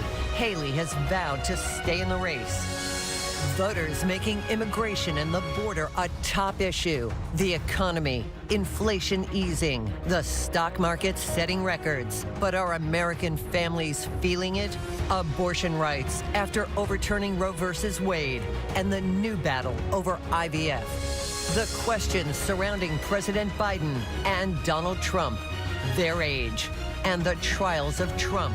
Will he go to trial before the November election? Tonight, the results now coming in and where the presidential race stands right now. Our powerhouse political team live across the country as America votes, live on the border, live at the Supreme Court. From ABC News, this is Super Tuesday. Now reporting, David Muir. Good evening as we come on the air in the West, and thanks for joining us on this Super Tuesday, our special coverage of the presidential primary contest tonight. We're watching 16 states tonight. It is now 10 p.m. in the West, and polls have closed in all of the states where Republicans are voting today. Just look at the map at this hour. Republican voters in 15 states casting their ballots tonight. 865 delegates up for grabs, 36% of the total delegates at stake in the Republican primary. It has been a big night for Donald Trump, continuing his march to the nomination. Every state lit up right there. Donald Trump has won this evening, defeating Nikki Haley in every state called, with the exception of Vermont. That was late this evening. Nikki Haley, ABC News, projecting will win Vermont, the Republican primary there. On the Democratic side tonight, 15 states and American Samoa reporting results. Not a surprise here. President Biden handily winning all of the states that have been called so far. Back to the Republican primaries tonight, Donald Trump and Nikki Haley. Let's take a look. Based on analysis of the vote, ABC News can project Donald Trump will win the Republican primary in California. Donald Trump has won the primary in Minnesota. Trump has also won the Republican primary in Massachusetts. Donald Trump wins the Republican primary in Colorado. Trump wins in Alabama tonight. Donald Trump with a victory in Texas. Donald Trump beating Nikki Haley in Arkansas as well. Trump wins the Republican primary in Virginia. He wins in North Carolina, and he beats Haley in Oklahoma. Trump has won Tennessee tonight. Trump has also won the Republican primary in Maine. A very close Republican primary in Vermont, as I mentioned. Late tonight, ABC News projecting Nikki Haley will win Vermont. But as you can see, the notable headline of the night, the unmistakable signal the general election is essentially now underway. Donald Trump and President Biden on the verge of an official rematch now. And if the election were held today, what does this all mean? Who is ahead? Where does Donald Trump think he can win this time? Where does President Biden think he can pull this off again? And is there any chance that someone other than Trump or Biden could jump into the race before November? We're going to dive into all these questions people have at home across this country. But first, we're going to start tonight with Rachel Scott live inside Mar-a-Lago, where the former president is this evening, and where, Rachel, I imagine the Trump campaign is very happy tonight. Ecstatic, David. This is shaping up to be a huge night for former President Donald Trump. Heading into Super Tuesday, Trump's senior campaign advisor told me it was not a question of whether or not Donald Trump would be dominant tonight. It was a question of whether or not he could have a clean sweep, go 15 for 15 in the states that are voting today. Already, ABC News projecting that Donald Trump has won at least 10 of the states voting today. So we know the former president is here at Mar-a-Lago. He has been monitoring these results closely. But by the end of the night, Donald Trump's goal is to nearly lock up this Republican nomination, David. Rachel Scott beginning our primetime coverage here. Rachel, thank you. Of course, the question, what about Nikki Haley? Does she stay in this race? Let's get right to ABC's Eva Pilgrim. She's in Charleston, South Carolina tonight with the Haley campaign. What are you hearing, Eva? Well, David, that's the big question that we are asking here tonight. You might notice that I'm actually standing outside, and that's because Nikki Haley is not having a public watch party for tonight's event. She is privately watching these results come in, and I don't have to tell you just how unusual that is In most cases, you will see those candidates having these big parties, but not having a party like this takes the pressure off, forcing her to come out and say something to a crowd so she can wait and make that decision about when she wants to speak. And we are waiting to see what that is. You know, we have talked with her repeatedly about what does a path forward for her look like. And she was very candid with us. You know, she's good at math, she's an accountant, and she's not delusional about what it would take and what she needs. She knew it was an uphill climb, and she said she was staying in this until she wasn't competitive anymore. When the delegate math doesn't make sense, she would then exit. And so we will have to see what she takes with these results tonight. But you can't ignore the numbers of people, a meaningful number of Republicans that are voting for Nikki Haley. And that's why she has stayed in this race to this point. She has promised to stay in till Super Tuesday. There are no other events planned outside of this point. We don't know anything about her schedule beyond now, and we are waiting to see what her camp says, David. All right, Eva Pilgrim with Nikki Haley's campaign tonight. Eva, thank you. Let's get right to our political director, Rick Klein. He's over at the big board where he always is on these big political nights.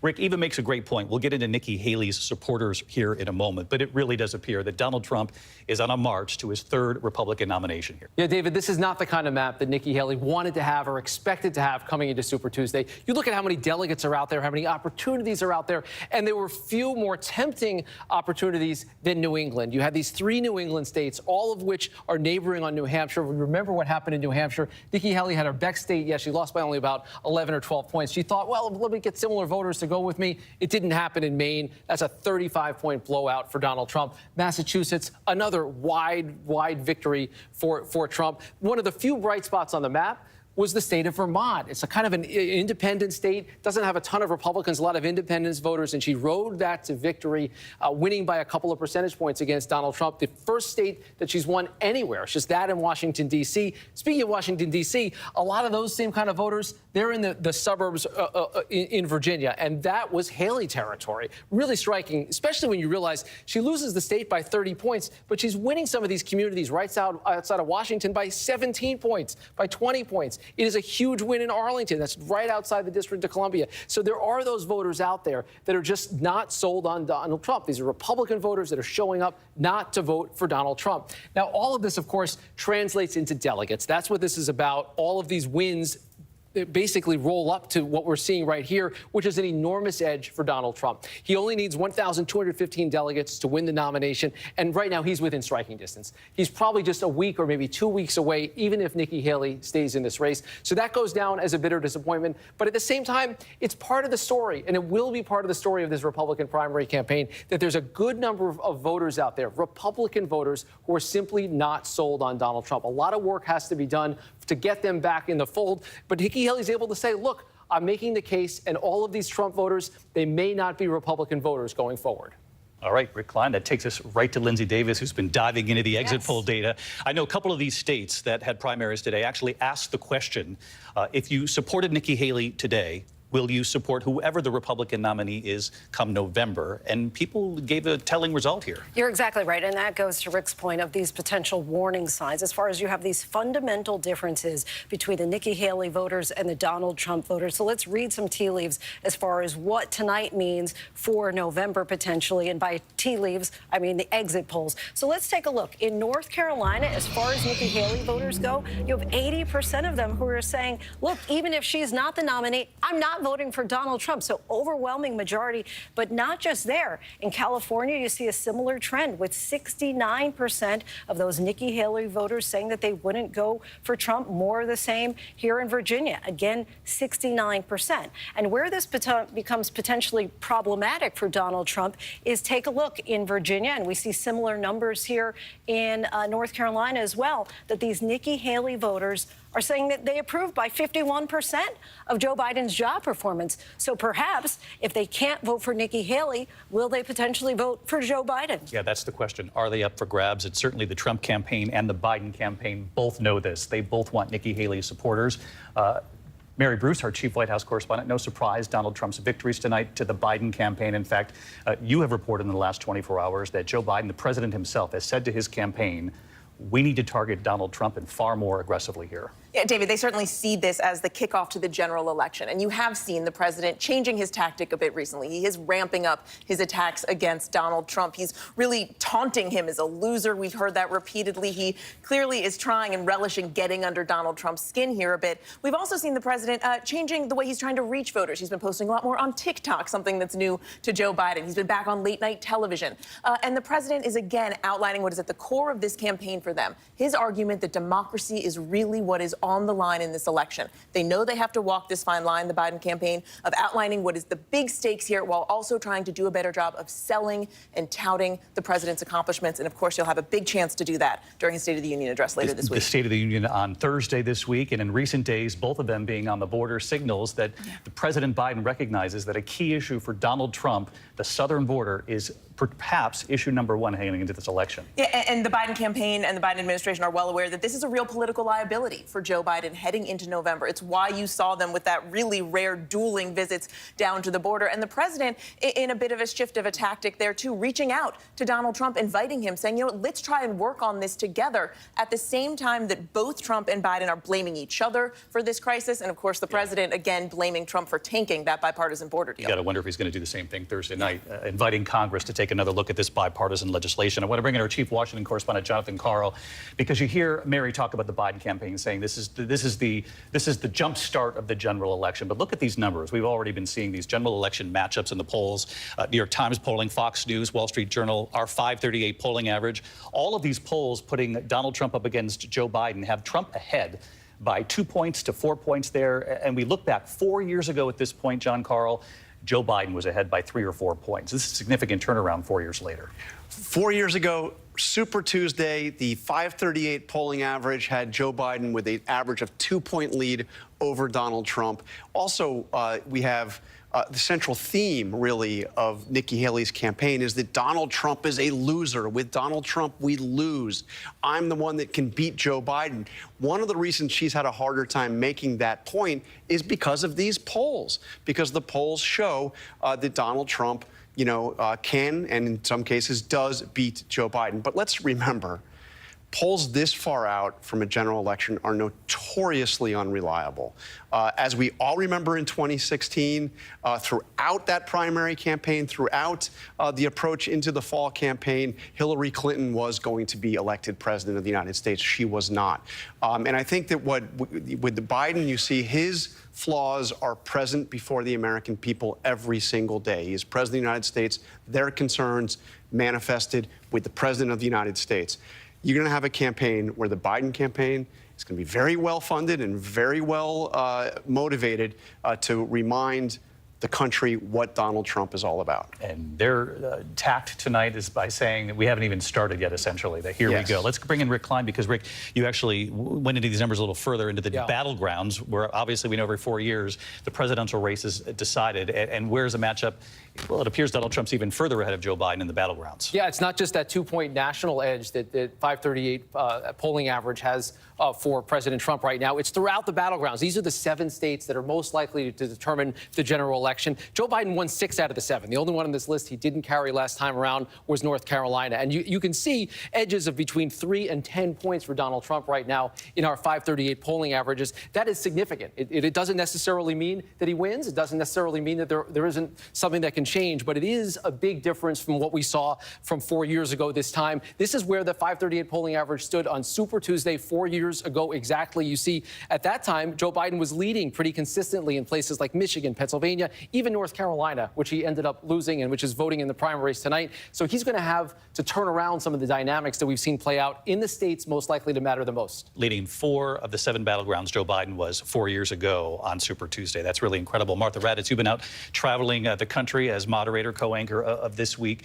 One of the things that you've heard from voters is that it's not just democracy, as Mary Bruce points out, saving democracy, the campaign of Joe Biden, but that he's going to have to answer to voters moving forward for the 4 years that he's been president now. And have they underestimated that voters are actually asking him to answer to his own record right now, too? That's exactly right. I mean, an incumbent has an advantage in many ways, and this race is different because you really kind of do have 2 incumbents. But voters are not in many places getting the message. Voters I talk to say, look, some of them, I think he's been a great president. but I need more from him. And they always go back to age. Almost every voter I've talked to, even those who are strong supporters of Biden, worry about that and say that.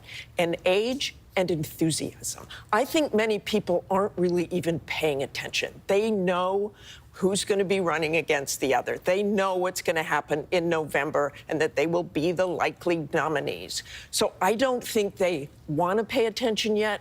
They are looking forward and hoping, the Biden supporters and the Biden campaign, that they can get those voters enthused. And that will be part of how he campaigns, what he tells them, what his message is. And they also, you know, we talk a lot about the economy. They'll say, even if they support Joe Biden, yeah, but groceries are more expensive. It's more expensive to go out to restaurants. Gas was more expensive. That really, really matters to them. So they're watching that. They're watching everything Joe Biden says, but they are definitely testing him about age. All right, Martha Raddatz here all night long with us as well. Martha, thank you. Let's get to former Chief of Staff to Donald Trump and former head of the RNC, ABC News contributor Reince Priebus, also with us tonight. Reince, do you see any scenario where it's not Donald Trump on the Republican side? No, I don't. And just keep in mind, everybody, it's important to remember that the way delegates are awarded in the party, in the Republican Party, is that most of these delegates are locked in on at least the first vote at the national convention. So it really is difficult. If you remember back in 2016, people were saying we're going to free the delegates, we're going to have an open convention, and I knew the whole time that's just, but the way the rules are written, it's impossible pretty much to do that. So I think this is where we're at. It's Joe Biden, Donald Trump, and I think the general election starts now. A lot of people at home are saying, I cannot believe this. We're doing this all over again. But in the meantime, what does Nikki Haley do? Does she endorse Donald Trump? How much longer does she stay in this? Well, I mean, as you noted earlier, I mean, I think it's pretty remarkable and noteworthy that she's not doing anything tonight. She's not giving a speech. Look, we've got every network, every cable show on the television talking about Super Tuesday. It's a really great time to get 15 minutes of free airtime. She's not taking it. That should tell you everything you need to know. I mean, I would suspect within 48 hours, my guess is that she's going to be dropping out of this race. All right, we'll find out if you're the answer. 48 hours, the clock is ticking. Reince Priebus with us here as well. Reince, thanks. Former head of the DNC, ABC News contributor Donna Brazile, also with us. Donna, you've been in contact with the Biden campaign, of course. They want to run against Donald Trump. They have said this, but you see the polling there. You saw the battlegrounds that Rick just showed us. You see the overall general election matchup. A lot of voters out there who support President Biden, Democrats out there in this country, when they see numbers like that, now that this looks like an unofficial rematch, it makes them really nervous.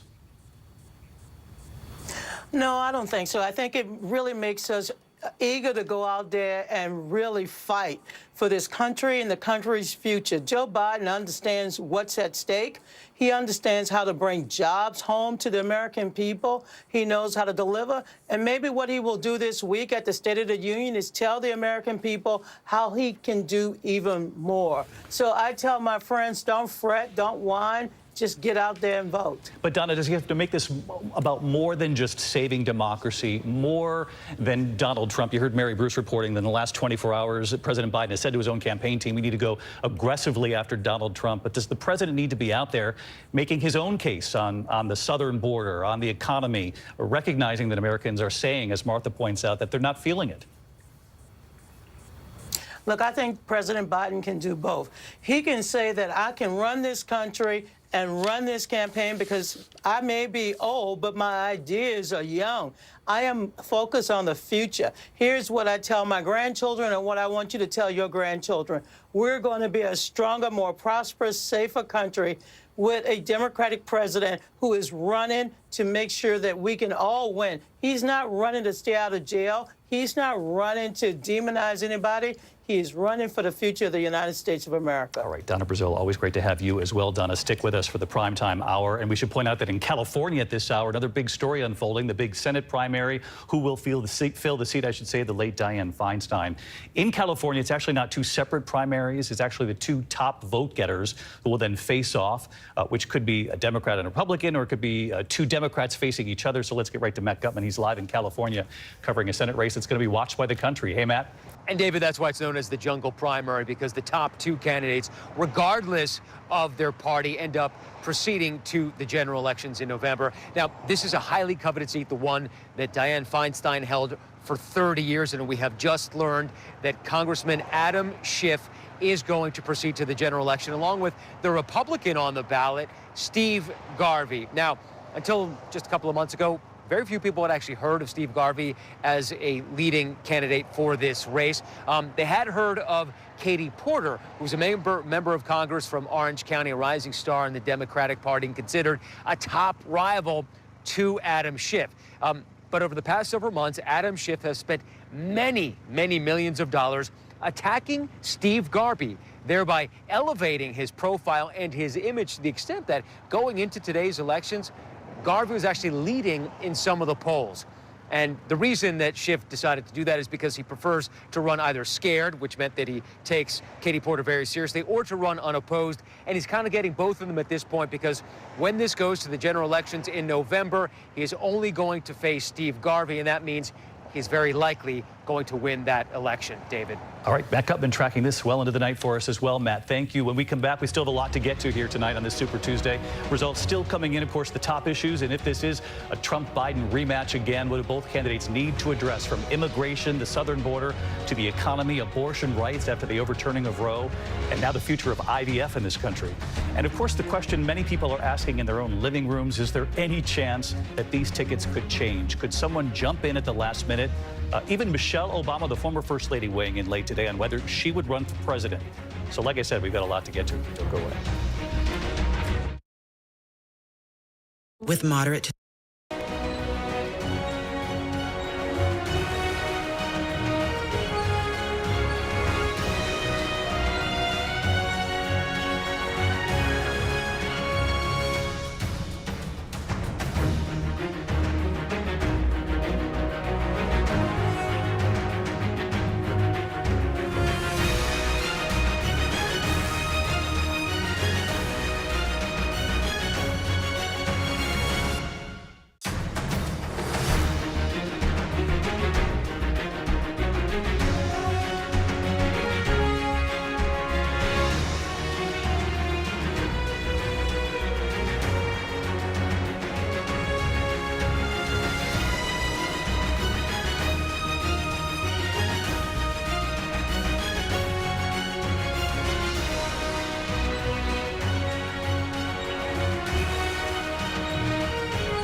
Back to ABC News Live coverage of Super Tuesday as we're on the air in the West tonight. Take a look at the numbers, and as you can see, Donald Trump with a very strong showing tonight, a near sweep in the Republican primaries on this Super Tuesday. In fact, the former president speaking moments ago at Mar-a-Lago. Let's take a listen. Well, thank you very much. They call it Super Tuesday for a reason. This is a big one. And they tell me, the pundits and otherwise, that there's never been one like this. There's never been anything so conclusive. This was an amazing night, an amazing day. It's been an incredible period of time in our country's history. It's been sad in so many ways, but I think it's going to be inspiring because we're going to do something that, frankly, nobody's been able to do for a long time. Former President Donald Trump, Mar-a-Lago, just moments ago. Let's get reaction from Rachel Scott, who is covering the Trump campaign. She's at Mar-a-Lago right now. Rachel, a very happy campaign tonight. Yeah, the former president still on the stage right now taking this victory lap, David. And one person he did not mention at all so far in these remarks is Nikki Haley, the former president, clearly trying to pivot here to this general election likely rematch with President Biden. He called him out by name. He's taking him on not only on immigration and the economy, two issues that, according to our latest polling, ABC News Ipsos polling, that shows more Americans trust former President Donald Trump on those issues than they do President Biden. Now, the former president here also calling for unity, calling for the Republican Party to rally behind him. Again, he did not mention Nikki Haley by name, but he did make a call to his supporters to rally behind him, even as he's still undergoing all of these legal troubles, David. We know that's central to his campaign message. Supporters cheering on the former president there in the room behind you. Rachel Scott down at Mar-a-Lago. Rachel, thanks. We have word just in from President Biden himself. And David, we've been talking about how eager the Biden campaign is to crystallize the stark differences between Biden and Trump. In this statement tonight, the president says that tonight's results leave the American people with a clear choice, saying they can choose to either keep moving forward or let Donald Trump drag us backwards. The president goes on to outline some of his accomplishments, saying all of that progress is at risk. He says that Trump is driven by grievance and grift, focused on his own revenge and retribution, not the American people, saying he will say or do anything to put himself in power. All right, game on. Here we go. Races. Yep, thanks, Mary. You know, we heard from voters today, immigration among their top issues, and for some of them, it is the top issue heading into November. Both President Biden and Donald Trump, both at the southern border in recent days. Maria Villarreal live tonight at the border for us. Maria, this could be a defining issue come this November. David, that is an understatement, and look no further than what we are seeing right now in Virginia. Perfect example, a state that is nowhere near the border, and yet immigration is at the top of the priority list. You know, we saw the same thing happen in Iowa and New Hampshire as well back in January. Here's the thing that concerns people most is we have not seen immigration reform since the Reagan administration. And the concern from voters right now we're hearing from is that it doesn't feel like to them that politicians even want to fix the problem. In fact, in the field, we call this, immigration issue a political piñata. Basically, both sides of the aisle are hitting this issue as hard as they possibly can. The result is votes come out right. If you're on the Republican side, you use words like, migrant crime or invasion, and that really gets people angry and frustrated, and they go to the polls. And then on the other side of it, on the Democratic side of it, you hear words like dignity and humanity, tugs at your heartstrings, again, making you go to the polls. But in the middle, we have voters, people that live right here in these border communities that are very concerned that what happens after November? What happens after someone gets elected? Will immigration still be at the top of the list? Real question, Maria Villarreal at the southern border tonight. Maria, thank you. And as we've seen in the polling, immigration, the southern border, has become a major issue for Democrats and Republicans in this country who recognize that Congress and whoever the president is has to work together to get something done. The other key issue that we've seen just in recent days, abortion rights front and center again, the future of IVF after what we saw in recent days in Alabama, of course, the state's highest court there determining that frozen embryos are people. Clinics and hospitals there halting for now. Let's get right to Elizabeth Schulze, who's been covering this story for us. Elizabeth? And David, the Biden campaign is directly tying that IVF ruling here in Alabama to the end of Roe v. Wade. Vice President Harris blames Donald Trump for picking 3 U.S. Supreme Court justices who would overturn Roe and lay the groundwork for states like Alabama to impose new restrictions on reproductive rights. Alabama is one of 16 states that has banned nearly all abortions since the end of Roe. And voters here tell us that they didn't expect that IVF would become a target so quickly when Roe ended. They say that it highlights the importance of down-ballot races, of judicial picks, as well as the presidential race. Republican lawmakers here, as well as on the national level, David, including Trump, are really trying to walk a fine line here. They want to show that they support IVF, which has broad public support, while also at the same time pushing for more restrictions on abortion. David. Elizabeth, thanks so much for your reporting there. And Mary, you have sourcing inside the campaign, and they very much say this will be on the ballot this November, and it will literally be on the ballot in some states. Yeah, absolutely, David. And we have seen, abortion right advocates encouraged by a string of wins in other states, now trying to add measures to protect abortion in at least 9 states, including several key battlegrounds like Arizona, Nevada, and Florida. We have seen in previous races how this really is motivating voters to come to the polls. The Biden campaign hoping it will continue to motivate voters. Also, of course, abortion is going to be an issue to watch closely in key states that have tough restrictions like Georgia, possibly North Carolina, areas where the Biden campaign may be hoping that a backlash to this issue will also drive voters as well. Yeah, they hope the issue will galvanize people in the battlegrounds, Martha, but it doesn't even need to be the battleground. We've seen in some very conservative states like Kansas what has happened when abortion rights is on the ballot.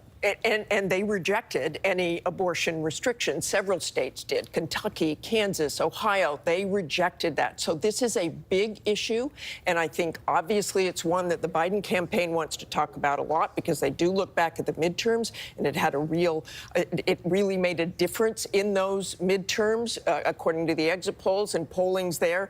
But voters I talked to as well, and women, it is such a complicated and personal issue. There was a Trump voter who I spoke to in Pennsylvania recently, and she said, look, I'm a Catholic. She actually sounded very much like Joe Biden. She said, I'm a Catholic, but I think women have a right to choose. So that is complicated, and especially when they talk about limits. And Linsey, what is the exit data showing us from voters so far in this primary season on this issue? Yeah, well, particularly in Virginia, let's take a look. You have 54% saying that they would oppose banning most or all abortions. What is interesting, though, when we're looking at California, North Carolina, and Virginia, quite often this is their 4th place issue as far as what drove them to the polls. In many cases, we're seeing 9 or 8% who said that this was top of mind for them. Of course, this is really the flip-flop of something that you're seeing as far as Democrats. This is a high priority. Republicans are saying this is 4th or 5th place. Very interesting. And we've seen the vice president also on the campaign trails. Clearly, she's been assigned this by the Biden campaign to be out front and center on this issue.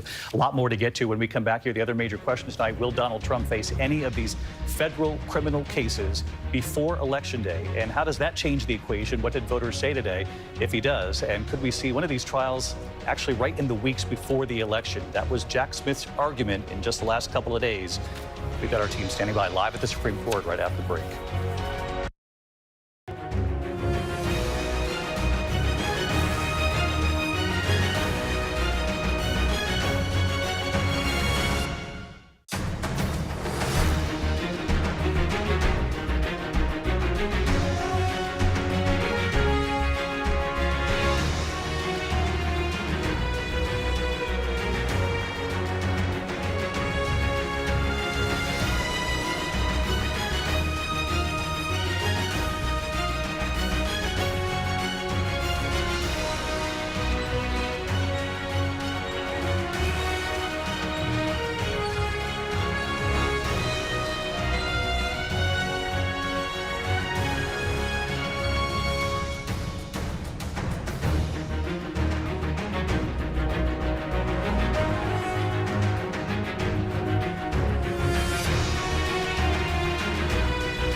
Trump actually winning a sweep of the night so far. He's won 11 of the 12 states that have closed, where the polls have closed. ABC News calling 11 of those states for Donald Trump.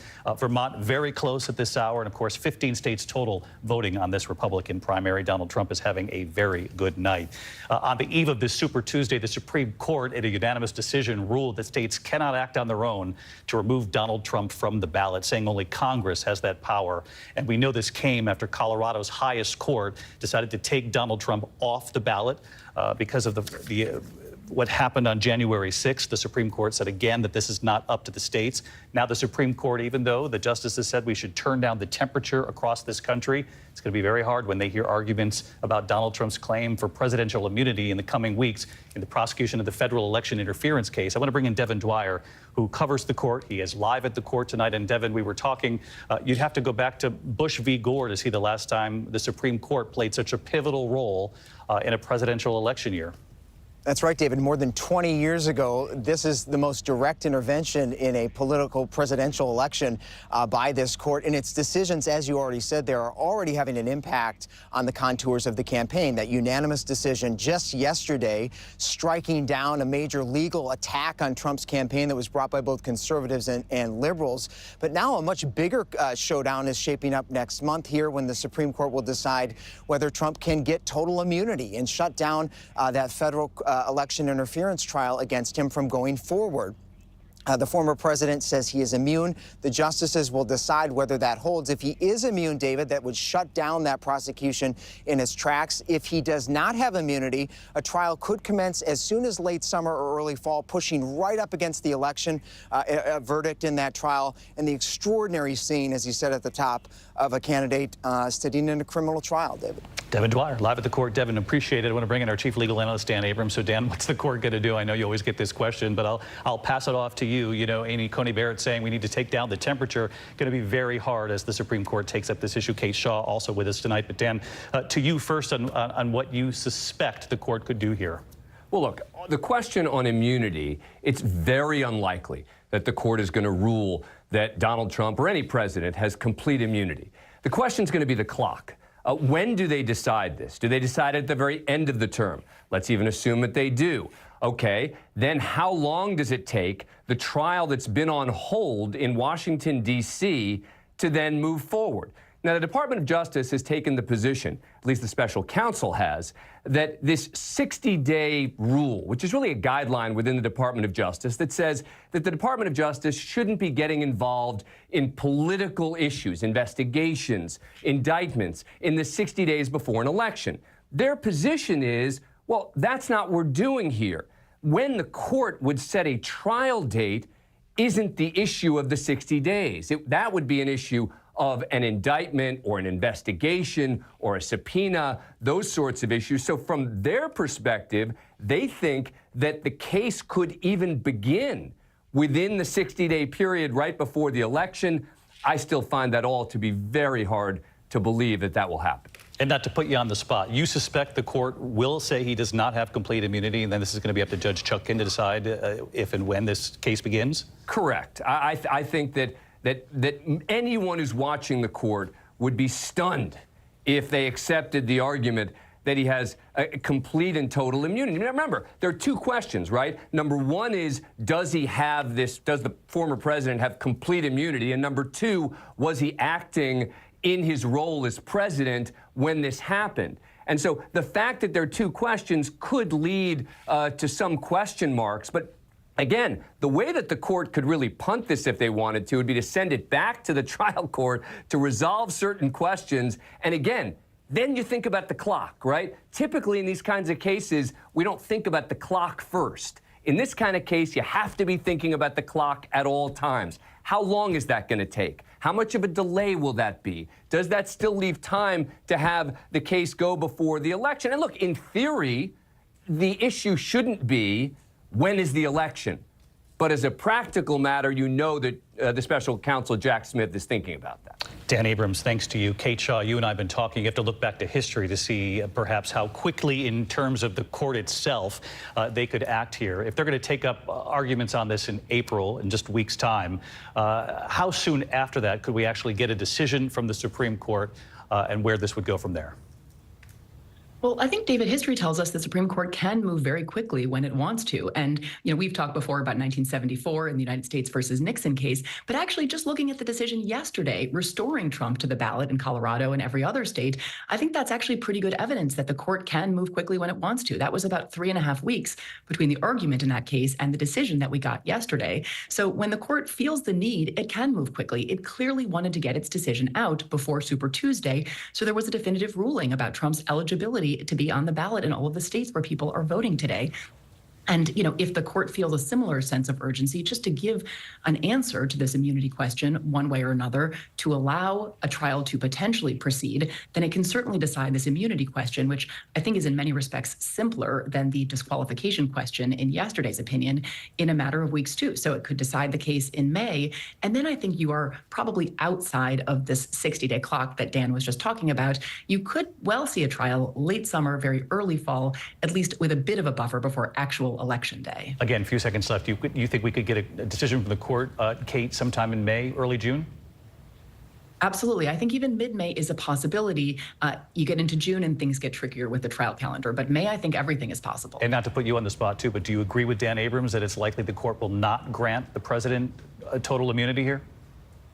Dan and I disagree a lot, but we totally agree here. I think that the arguments that Trump is advancing here, I think are difficult to square with our constitutional tradition, which just says really no person is above the law. That's essentially what Trump is asking the court to grant him, essentially, a complete immunity from ordinary criminal process. And I don't see a majority of the court, I'm not sure about even more than 1 or 2 justices adopting that argument. A moment of unanimity with our legal team here, too, as well. Kate Shaw, Dan Abrams, our thanks to you. Real quick before we go to the break, because this, again, not to get ahead of ourselves, but if this were to go to trial, if there was a conviction, some voters have indicated that would change the way they vote. Of course, Nikki Haley has said all along, I'm staying in this for those 40% of the voters who don't want Donald Trump, and they have some strong feelings about if he were to get convicted. Look at Virginia coming in hot. 87% of Nikki Haley voters say that Trump is not fit to be president if he's convicted. Just ticking through here. North Carolina, more of the same. 79% say he's not fit.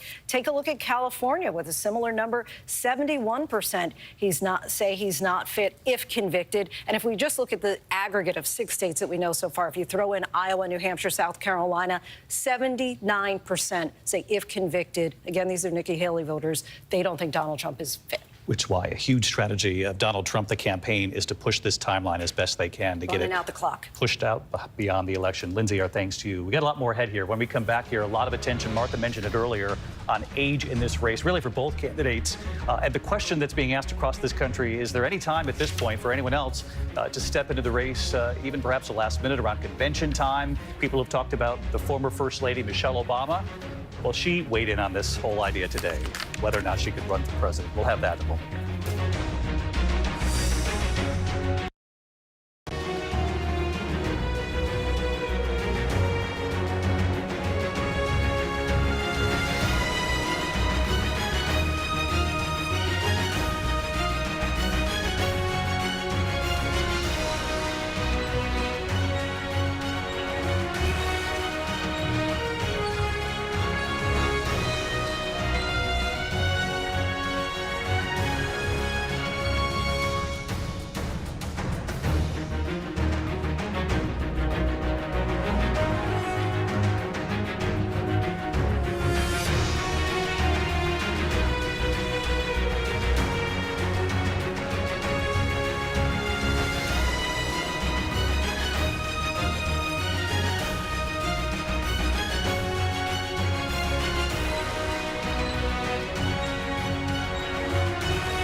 Welcome back to ABC News Live coverage of Super Tuesday as we're on the air in the West tonight. Take a look at the numbers, and as you can see, Donald Trump with a very strong showing tonight, a near sweep in the Republican primaries on this Super Tuesday.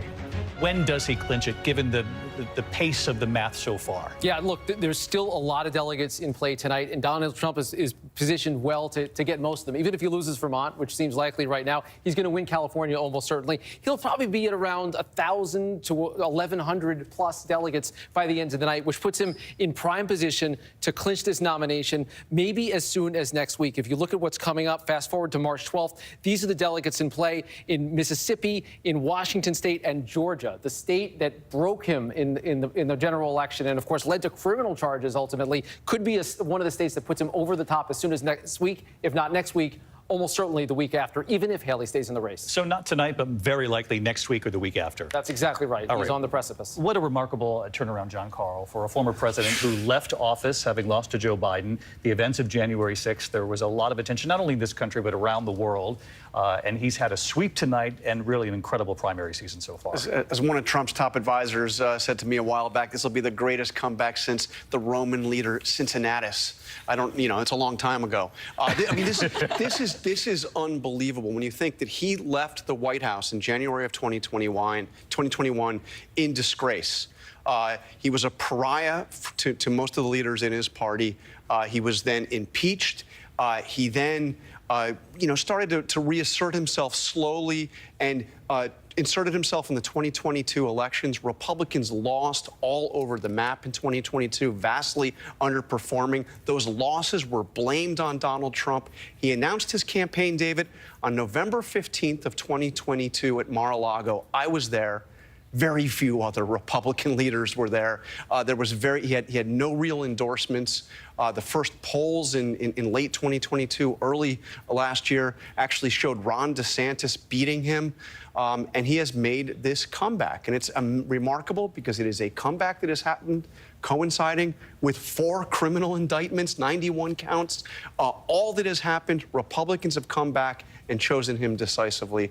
It's a remarkable story. Remarkable also because it's happening at a time when we've seen the national polling that voters really don't want either one of these men. They don't want this rematch in this country. Look, we're headed to a rematch that the country doesn't want. And frankly, you heard Nikki Haley say this a lot in recent weeks, but it's true. 70% of the country says they don't want this rematch. And we're barreling towards a Biden-Trump rematch. It's where we are. But I have to say, this is a very big night for him. He's not clinching tonight, but he is effectively the presumptive nominee following what has happened here tonight. But he has dominated Republican primaries. He dominated them in 2022 as well, his candidates. He has lost every general election campaign since that one that he won in 2016. So now we'll see. He's dominated the Republicans.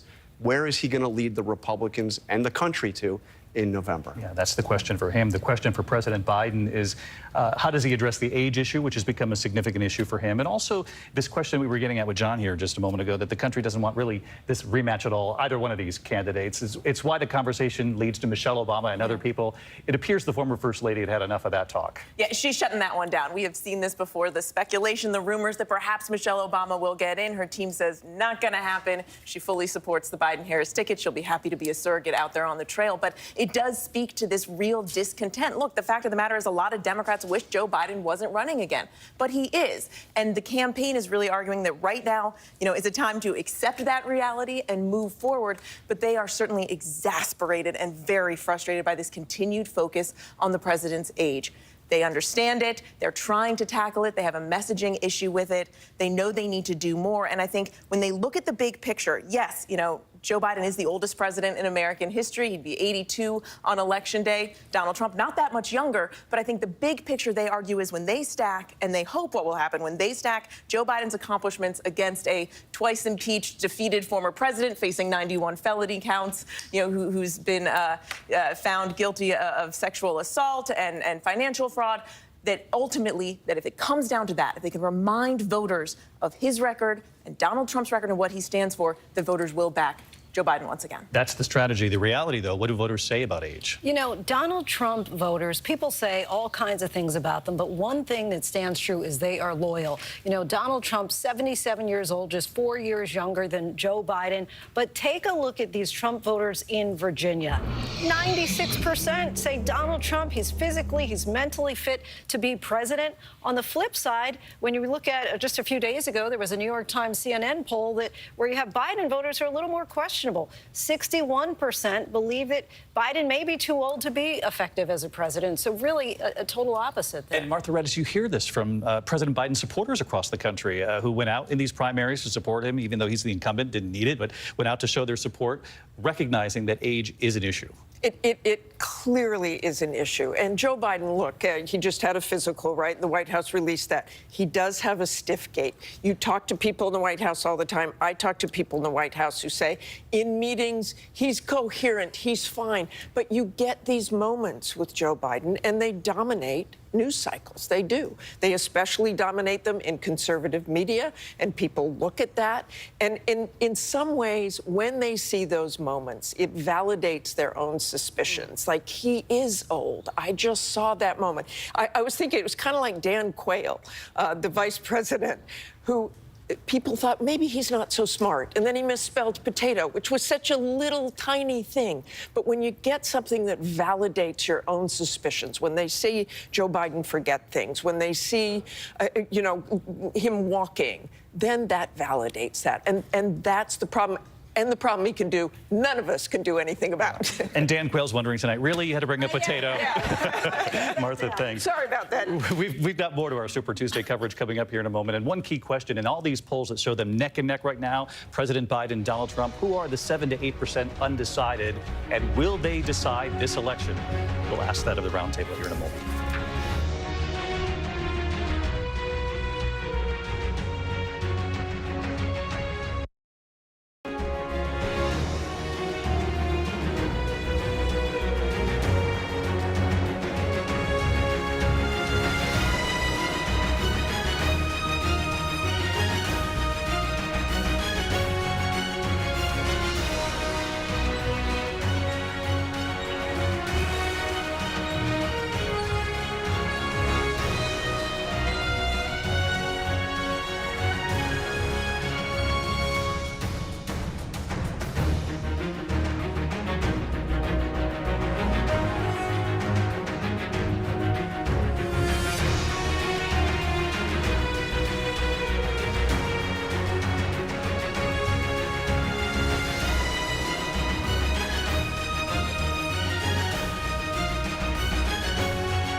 Live with our Super Tuesday coverage right to the numbers, and you can see it's been a very strong night for Donald Trump.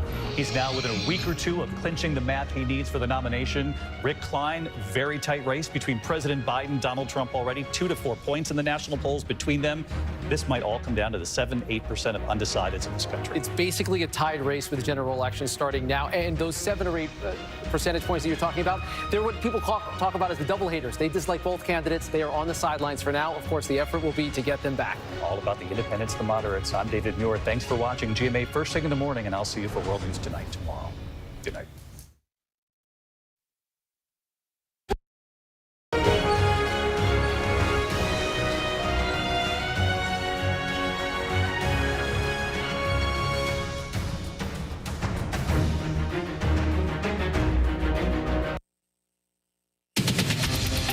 This morning on World News Now, Super Tuesday primary election results are still coming in with big wins by President Biden and former President Trump, nearly assuring a rematch.